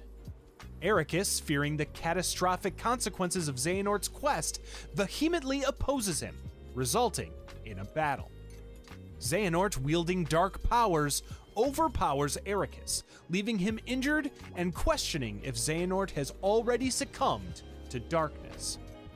Unconcerned, Xehanort departs, leaving a scarred Ericus to grapple with the aftermath of their latest clash. One night, in the Land of Departure, Ventus, Aqua, and Terra spot a meteor shower and begin to watch it together. Aqua notes that she and Terra have their Mark of Mastery exams the next day, and she presents her friends with good luck charms called Wayfinders that she had made for all three of them, shaped after the Paupu fruit, a star-shaped fruit that is said to interconnect the destinies of those who share one. Aqua hopes that as long as they each carry a charm, they'll always be able to find their way back to each other. Meanwhile, in the world known only as the Mysterious Tower, we find the king of the Disney Castle world and Keyblade Master, Mickey Mouse. Mickey enters the tower and speaks with his former teacher, sorcerer and retired Keyblade Master, Yen Sid. During their conversation, Yen Sid notes that he feels something terrible is about to occur. The next day, Aqua and Terra appear before Ericus to start their Mark of Mastery exam. As Master Xehanort and Ventus watch on, Ericus begins the exam by summoning orbs of light. Xehanort suddenly sabotages the exercise, introducing darkness into the orbs. Ventus is then forced to protect himself as his friends complete their exam. After defeating the orbs, Aqua and Terra are presented with their final test, a sparring session amongst each other to bring out their true nature through combat. During their fight, however, Terra is unable to control the darkness that influences him, something that Master Xehanort immediately takes notice of. After their battle, Master Ericus announces the results of the exam. Only Aqua showed the mark of mastery and is granted the title of Keyblade Master, while Terra's lack of control of the darkness causes him to fail. Xehanort leaves the room to find a hidden Vanitas, who questions him about his former vessel, Ventus. Xehanort instead simply reflects on the 13 ancient darknesses and the possibility of the sole surviving one hiding amongst them, disguising themselves as light. A frustrated and confused Terra begins to wonder aloud about where the darkness that overcame him came from. Suddenly, Master Xehanort appears and tries to convince the young man that darkness shouldn't be feared, but instead channeled for its immense power. After Xehanort plants the seeds of doubt that Ericus will never allow him to pass his exam, Terra returns to his class before Xehanort disappears into a corridor of darkness. When Terra returns to Aqua, they see Ericus speaking with Yen Sid through an open portal between their worlds. Yen Sid tells Ericus that the Princesses of Heart are in danger. These 7 princesses, spread across various worlds, house the pure light that was shattered from the Keyblade, and they're now under threat by both the Heartless and a new form of opposition known as the Unversed. These Unversed feed on negativity and were unknowingly created from the negative emotions that emerged from Vanitas' creation. Master Ericus then reveals that Master Xehanort has gone missing, before tasking Aqua and Terra with finding him while eliminating the Unversed. Before they depart, Master Ericus speaks with them both separately, first warning Terra not to obsess over power as it will beckon the darkness. He then asks Aqua to watch over Terra closely and return him to the land of departure if she sees any sign of the darkness growing within him. Meanwhile, Ventus sits in his room, where he's suddenly visited by Vanitas, who cryptically states that Terra is currently leaving him behind. Furthermore, Vanitas states that by the time Ventus catches up to Terra, he'll be a different person. Vanitas then disappears into a corridor of darkness, as Ventus rushes off to look for his friend. Ventus finds Terra just in time to say his goodbyes, as the latter dons his Keyblade and armor before flying off to the lanes between worlds to begin to finally prove himself as a worthy Keyblade master.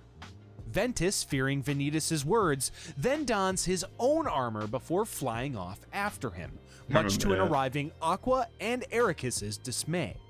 Ericus then tasks the new Keyblade Master with rescuing her friend, and Aqua dons her armor before following Ventus. As Terra begins his journey, he finds himself in the enchanted Dominion world, immediately finding Unversed invading, which he fights off. Nearby, the world's sorceress, Maleficent, spots Terra. While this Maleficent is the same that we will later see go back in time, at this point in the timeline, she has not yet gained the ability to traverse between worlds and times. She approaches Terra, intrigued by his strength and potential. Maleficent senses the darkness within him and decides to manipulate Terra for her own purposes, telling him that she saw Master Xehanort leaving the castle, overhearing him mention trapping the light inside the world's Princess Aurora. Inside, Terra finds the princess, fast asleep from a curse placed by Maleficent. The sorceress arrives once more and begins to tell him about the power of the 7 Princesses of Heart, awakening the darkness within him to give him the power to collect them. Terra remembers his lessons from Master Ericus and decides to push the darkness down, but Maleficent's influence over the darkness proves too powerful. Left in a trance-like state, Terra uses his Keyblade to extract the light from the Sleeping Beauty's heart. As Maleficent retrieves it, Terra snaps out of it and realizes what he's done. Maleficent tries to get Terra to join her in collecting the other 6 hearts, but he refuses and she vanishes, leaving him to resume his search for Master Xehanort. Meanwhile, Ventus follows Terra's tracks, finding himself in the worlds of the other Princesses of Heart. Similarly, Aqua attempts to search for both Terra and Ventus, eventually finding the former and informing him that their other friend has gone missing after following him. Terra informs Aqua about Xehanort's plan to find pure hearts filled with light, and the pair split up to continue their respective searches. When Ventus reaches the Enchanted Dominion, he's able to release Aurora's heart from Maleficent's grasp before the sorceress arrives and attempts to stop him. After a battle, Maleficent tells Ventus that Terra stole Aurora's heart willingly, and Aqua arrives just in time to plead with Ventus not to believe the evil fairy. Aqua tries to convince Ventus to come home with her, but he refuses, rushing off and leaving the Keyblade Master to deal with Maleficent. After also refusing to help Maleficent, Aqua helps rescue Princess Aurora from her slumber, defeating the sorceress in her dragon-like form. A wounded Maleficent is then forced to flee the Enchanted Dominion to continue her plot of searching for the Seven Hearts of Light, as Aqua continues her own search for Ventus. Meanwhile, Master Xehanort speaks in private with a man named Brag. Unbeknownst to Xehanort and everyone else, Brag is another vessel for the lost Master Luxu. Continuing his task of observing the events of the Gazing Eye Keyblade, Luxu inhabits Brag and offers his help to assist Xehanort in forcing Terra to succumb to the darkness, feigning ignorance as a fool who simply wishes to obtain the power of the Keyblade in return. Hoping to learn more about the Unversed, Terra seeks out Yen Sid.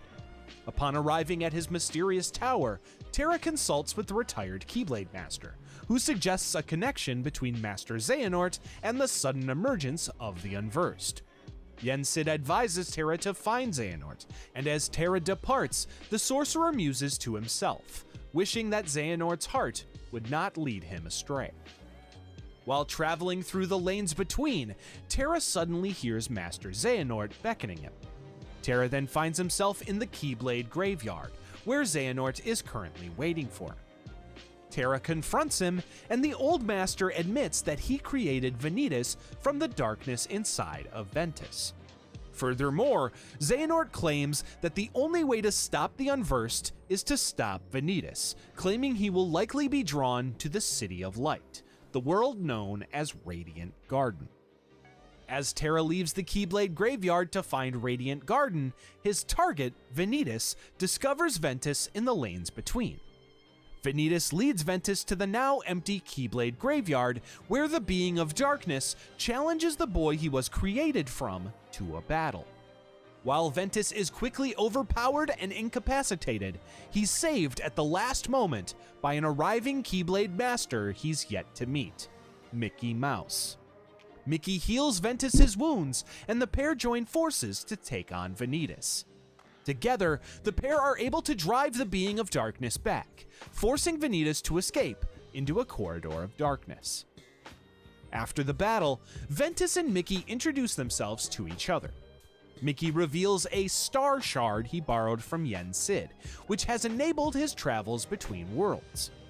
Suddenly, the shard transports them to Radiant Garden, where they soon become separated. In Radiant Garden, Ventus searches for Mickey and encounters two castle guards, Dylan and Alias. Their conversation is interrupted by an attacking Unversed, forcing Ventus to run off while the guards are restrained by a man named Evan, who reminds them that protecting the castle and its inhabitants is their priority. Around the same time, Terra arrives in Radiant Garden, searching for Vanitas, but instead spots Master Xehanort and decides to follow him. On his way, Terra notices an old wizard, Merlin, who drops a book entitled Winnie the Pooh. Terra returns it to Merlin, who claims that the book isn't his, but holds on to it anyway. Let me try to stand up, y'all. I am getting tired.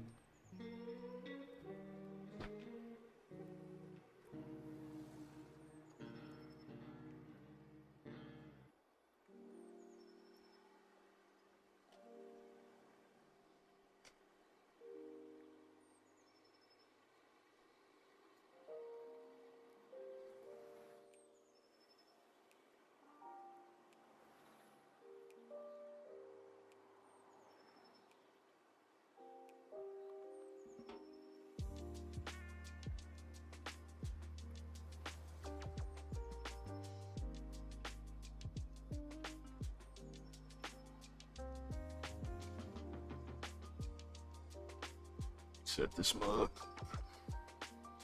does not have the right data.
Meanwhile, Aqua also arrives in Radiant Garden, spotting a young girl being harassed by Unversed. Aqua steps in to protect her, and an also arriving Mickey Mouse jumps in wielding his Keyblade to assist.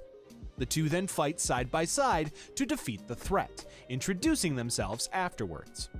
Aqua tells Mickey that she can sense light within the girl, and they theorize that the Unversed must have been drawn to it.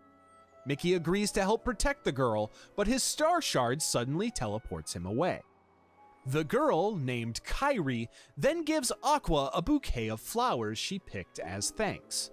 As Kairi's grandmother appears to collect her, Aqua casts a magic spell on the girl, telling her that one day, if she ever falls into trouble, the light in her heart will lead her to the light of another. Shortly after, Ventus, Aqua, and Terra reunite to fight off a massive enemy. Afterwards, Aqua warns Terra that he's getting too close to the darkness. Terra, offended that Ericus had her spy on him, decides to go off on his own to fight the darkness. Ventus, also upset that Aqua is only there to take him home, also runs off after Terra, telling the Keyblade Master that her new title is going to her head. As Terra walks off, he encounters Braig, who claims to have Xehanort held captive beneath the Outer Gardens. Skeptical but curious, Terra decides to investigate. To his surprise, he finds Master Xehanort chained up. Braig then arrives and challenges Terra to a battle. When Terra is initially overpowered, Xehanort shouts for him to not disappoint Master Ericus by losing. Fueled by determination, Terra summons his Keyblade, and the darkness within him erupts, manifesting in a powerful attack that damages Braig's right eye and breaks Xehanort's chains. The wounded Braig flees, and Xehanort congratulates Terra for channeling the power of darkness. Aware that Terra can no longer return to Master Ericus, Xehanort offers to mentor him, emphasizing the need to balance light and darkness rather than destroy one with the other. He flatters Terra, acknowledging his potential as a Keyblade Master, even if Ericus does not. Terra ultimately accepts Xehanort's offer and agrees to continue searching for Vanitas. After Terra leaves, Braig returns to Xehanort, upset that their plan to awaken the darkness within Terra ended up injuring him, something the man didn't sign up for. When Xehanort draws his Keyblade in response, Braig backs down, simply asking the old man to hold up his end of their bargain. Meanwhile, Ventus protects another one of Radiant Garden's inhabitants, a young orphaned boy named Ienzo, from attacking Unversed.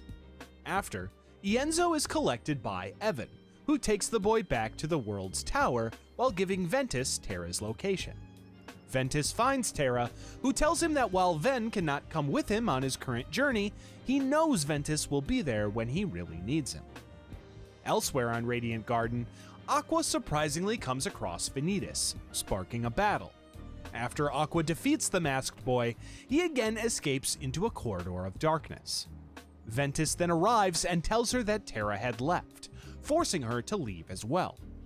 Ventus begs her to let him go with her, but like Terra, Aqua declines, instead hoping to keep her young friend out of harm's way. As Aqua leaves, the disappointed Ventus sulks while holding a wooden mock Keyblade given to him by Terra. Two other inhabitants, two boys named Lee and Isa, then arrive, and the boisterous Lee notices the toy sword, challenging Ventus to a mock battle. After Ventus wins, his new friends have to get going, leaving him alone once again. Later, Ventus, Terra, and Aqua all separately visit the Disney Town world, where they meet Queen Minnie Mouse as well as the villainous Pete.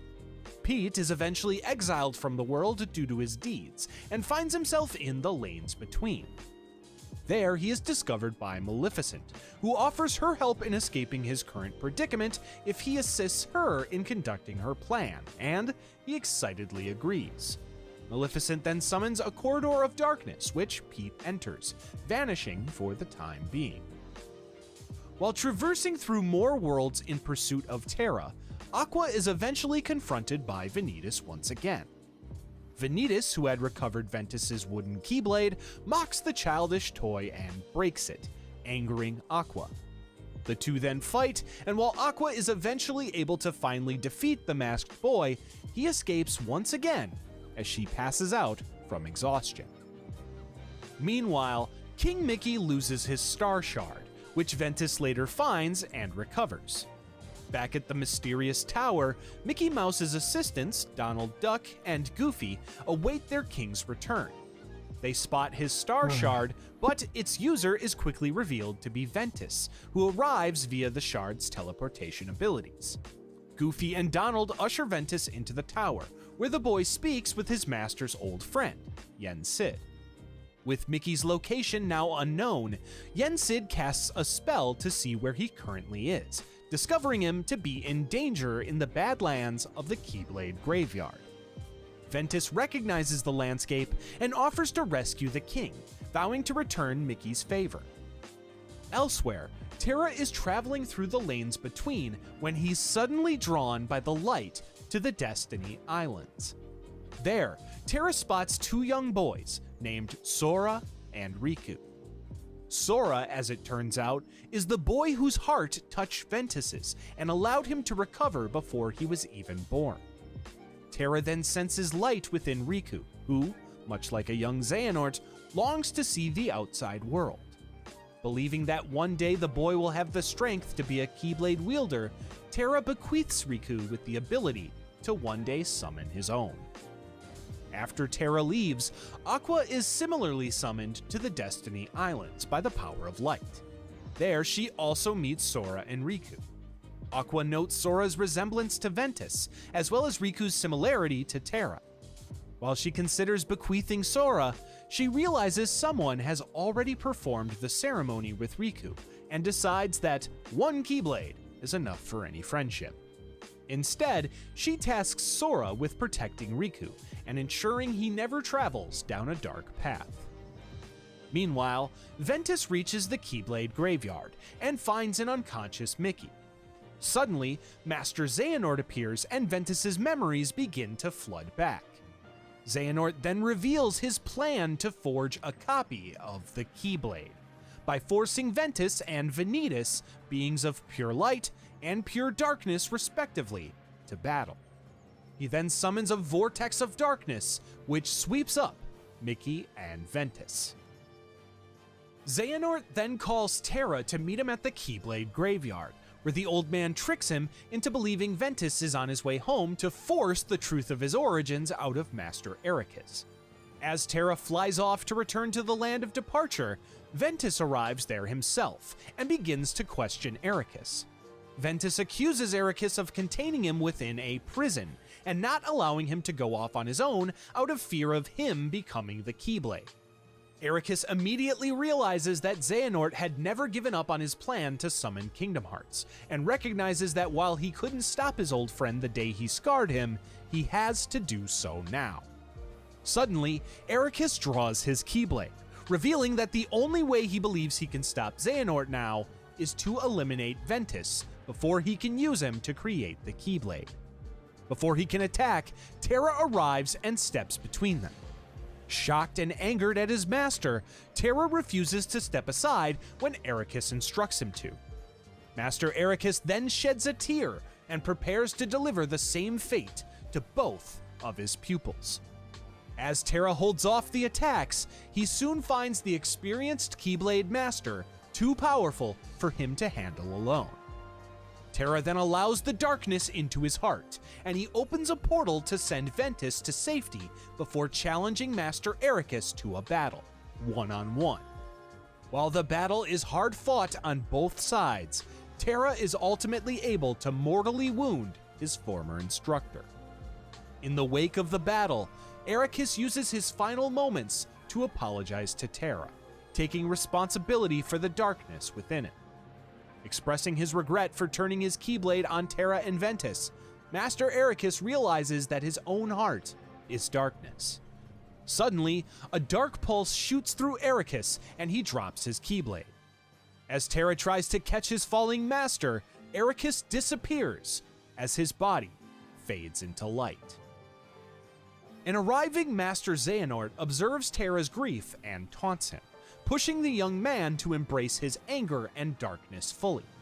He then invites Terra to face him at the Keyblade Graveyard, where he threatens the lives of both Ventus and Aqua. Xehanort then unleashes darkness upon the Land of Departure before escaping away in a corridor of darkness. As Terra watches the destruction of his home, he vows to protect his friends and flies away from the Land of Departure for the last time. Meanwhile, Ventus emerges from the other end of the portal opened by Terra, finding himself on the Destiny Islands. There, he's confronted by Vanitas, who tries to goad him into joining together to create the Keyblade. Ventus refuses to fight, knowing that doing so will complete Xehanort's plan, forcing Vanitas to similarly challenge Ventus to a battle at the Keyblade Graveyard, threatening Terra and Aqua's life before disappearing. As Terra and Ventus make their way to the Keyblade Graveyard for their final battles, Aqua discovers the unconscious Mickey Mouse in the lanes between. Aqua rescues him, bringing Mickey to the mysterious tower where she meets with Yen Sid. Yen Sid regretfully informs Aqua that he's learned of Master Ericus's death at the hands of Xehanort and Terra. Learning that Terra is currently at the Keyblade Graveyard, she also heads there to learn the truth about her master's fate. There, Aqua finds Terra standing among the masses of fallen Keyblades, and he admits that he mistakenly helped Xehanort strike down Master Ericus. Ventus soon joins them and fills them in on Xehanort's plan to use him and Vanitas to create the Keyblade. Terra and Aqua promise to help Ventus, but he asks that if it goes too far, they put an end to him. Master Xehanort and Vanitas then arrive, and the trio don their armor, preparing for a fight. As the group charge at Xehanort, however, he's able to use his powers to manipulate the landscape and separate them, sending flying Keyblades at them. Aqua and Terra struggle against the onslaught, while Vanitas targets Ventus. In the ensuing chaos, Xehanort captures Ventus, freezing him in ice and dropping him off of a cliff. Aqua catches him while Xehanort conjures a magical orb and shoots it into the sky. The clouds then part and reveal Kingdom Hearts looming above the Keyblade Graveyard, ready for its counterpart to be reforged. Terra, filled with rage, removes his helmet and charges at Xehanort and Vanitas, determined to protect his friends. This is the Kingdom Hearts 3 trailer. Meanwhile, Aqua holds Ventus as Braig arrives and taunts them, prompting a simultaneous battle between him and Aqua. In the midst of Terra's battle, Xehanort continues to taunt him, goading the young man's frustration to allow the darkness to empower him more as the pair battle one-on-one. As Aqua defeats Braig, the man runs off, noting that he's done his job to buy Xehanort time. Suddenly, Vanitas ambushes Aqua, striking her with his Keyblade as Ventus is forced to watch in his frozen state. As Vanitas prepares to deliver the final blow, however, Ventus is able to summon all of his will to break free and protect her, prompting a battle with the darkness that once inhabited his own heart. After Ventus defeats Vanitas in battle, the latter finally removes his mask, preparing to join their bodies to forge the Keyblade. Vanitas then summons Unverse to subdue Ventus before merging with him, causing a powerful surge of energy to form around them. Aqua's body is thrown over a hill by the surge of energy, which grows more and more. Ventus struggles to control the overwhelming power, but it unleashes a massive orange beam that shoots into the sky, enveloping the boy. Master Xehanort and Terra see the orange beam, and the old man proclaims that the Keyblade has been reforged, and declares that it is time for the final union, turning his Keyblade and slowly thrusting it into his own chest, causing a beam of light to shoot out. Terra, shocked, watches as Xehanort's body glows and an orb of light floats out, containing the essence of the old man's heart. Xehanort's old body then fades away as his heart enters Terra, who is now encased in darkness despite a last-second attempt to don his Keyblade armor. Emerging from the armor, Terra's hair turns silver, his voice deepens, and Xehanort, now in Terra's body, declares the dominance of darkness, summoning his Keyblade. As this new vessel, which I'll from now on call Terra Xehanort, begins to walk away, Terra's discarded armor reassembles and kneels with its Keyblade, resisting Xehanort's control. Despite Xehanort's efforts, this lingering will of Terra's stands and engages in combat with its former inhabitant. Meanwhile, Aqua remains unconscious, floating somewhere between realms. As she dreams of Ventus's plea to put an end to him to prevent Xehanort from obtaining the Keyblade, Aqua awakens back in the Keyblade graveyard to find Mickey Mouse beside her. She stands up to spot Ventus nearby, and she rushes over to find the dazed boy wielding the reforged, new Keyblade. Ventus then looks over at her to reveal yellow eyes and an evil intent, as this union of he and Vanitas then attacks Aqua, forcing Mickey to jump in. The pair then fight side by side to take on this Ventus-Vanitas union.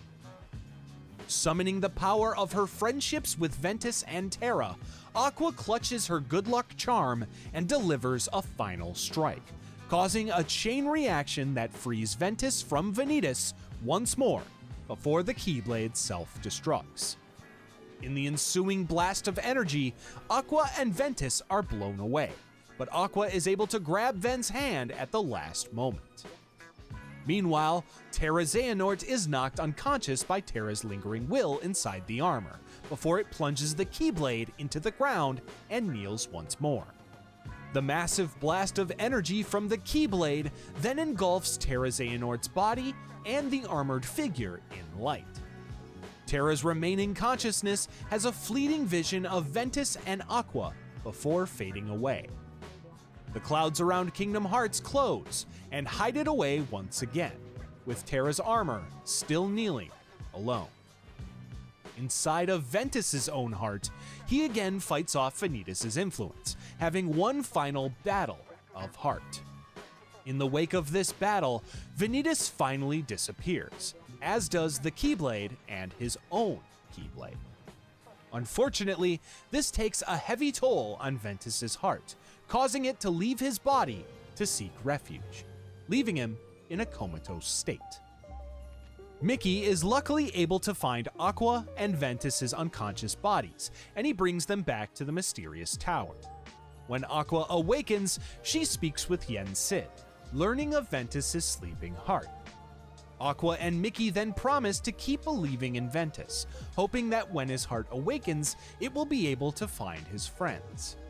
Aqua then takes Ventus's body back to the land of departure, now lying in ruin. Aqua takes Master Ericus's fallen Keyblade and places Ventus inside of the tower's throne room. She then uses Ericus's Keyblade to lock the world away, transforming it into one known as Castle Oblivion. She then leaves her friend there to rest as she exits to search for Terra. Aqua then travels to Radiant Garden, where she finds the Terra Xehanort Union. While Terra's heart tries to fight for control, Xehanort maintains his hold over his body. Aqua is then forced to fight Terra Xehanort, and during the fierce battle, Xehanort, inside of his new vessel, summons a hulking dark figure to act as his guardian. Unbeknownst to Aqua, Terra's heart is caged within this guardian.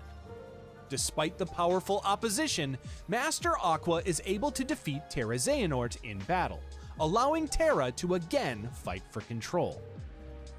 Terra Xehanort then turns his Keyblade on himself, as Xehanort tries to force what remains of Terra's heart out of their body. The dark figure appears behind them once again, before it falls into a swirling portal of darkness.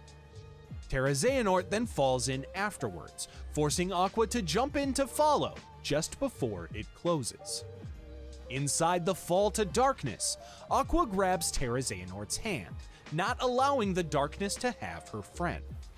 Sacrificing herself, Aqua gives the unconscious Terra Xehanort her Keyblade and armor, allowing him to return to the realm of light as she falls to the realm of darkness.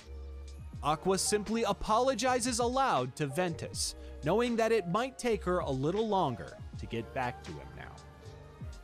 Meanwhile, on Destiny Islands, Sora and Riku watch the skies on the beach. Suddenly, Sora begins to cry as something inside of him begins to feel sadness, but he doesn't know what. Riku advises him to open his heart and listen, and Sora agrees to try. In Castle Oblivion, Ventus's body sits in the Chamber of Waking as he hears the young Sora's voice speak to him. Inside of Sora's heart. Alright, you guys. I think I'm at the call it here. I'm not being productive at this point.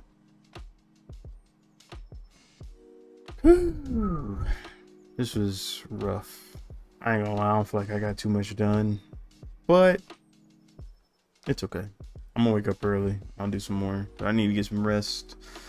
For all you guys who stayed with me, you're a G. I mean that. I'm gonna finish watching this video too with Kingdom Hearts Complete Stories.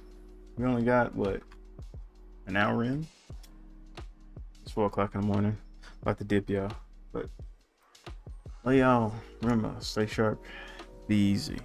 Alright, see you next time. Peace.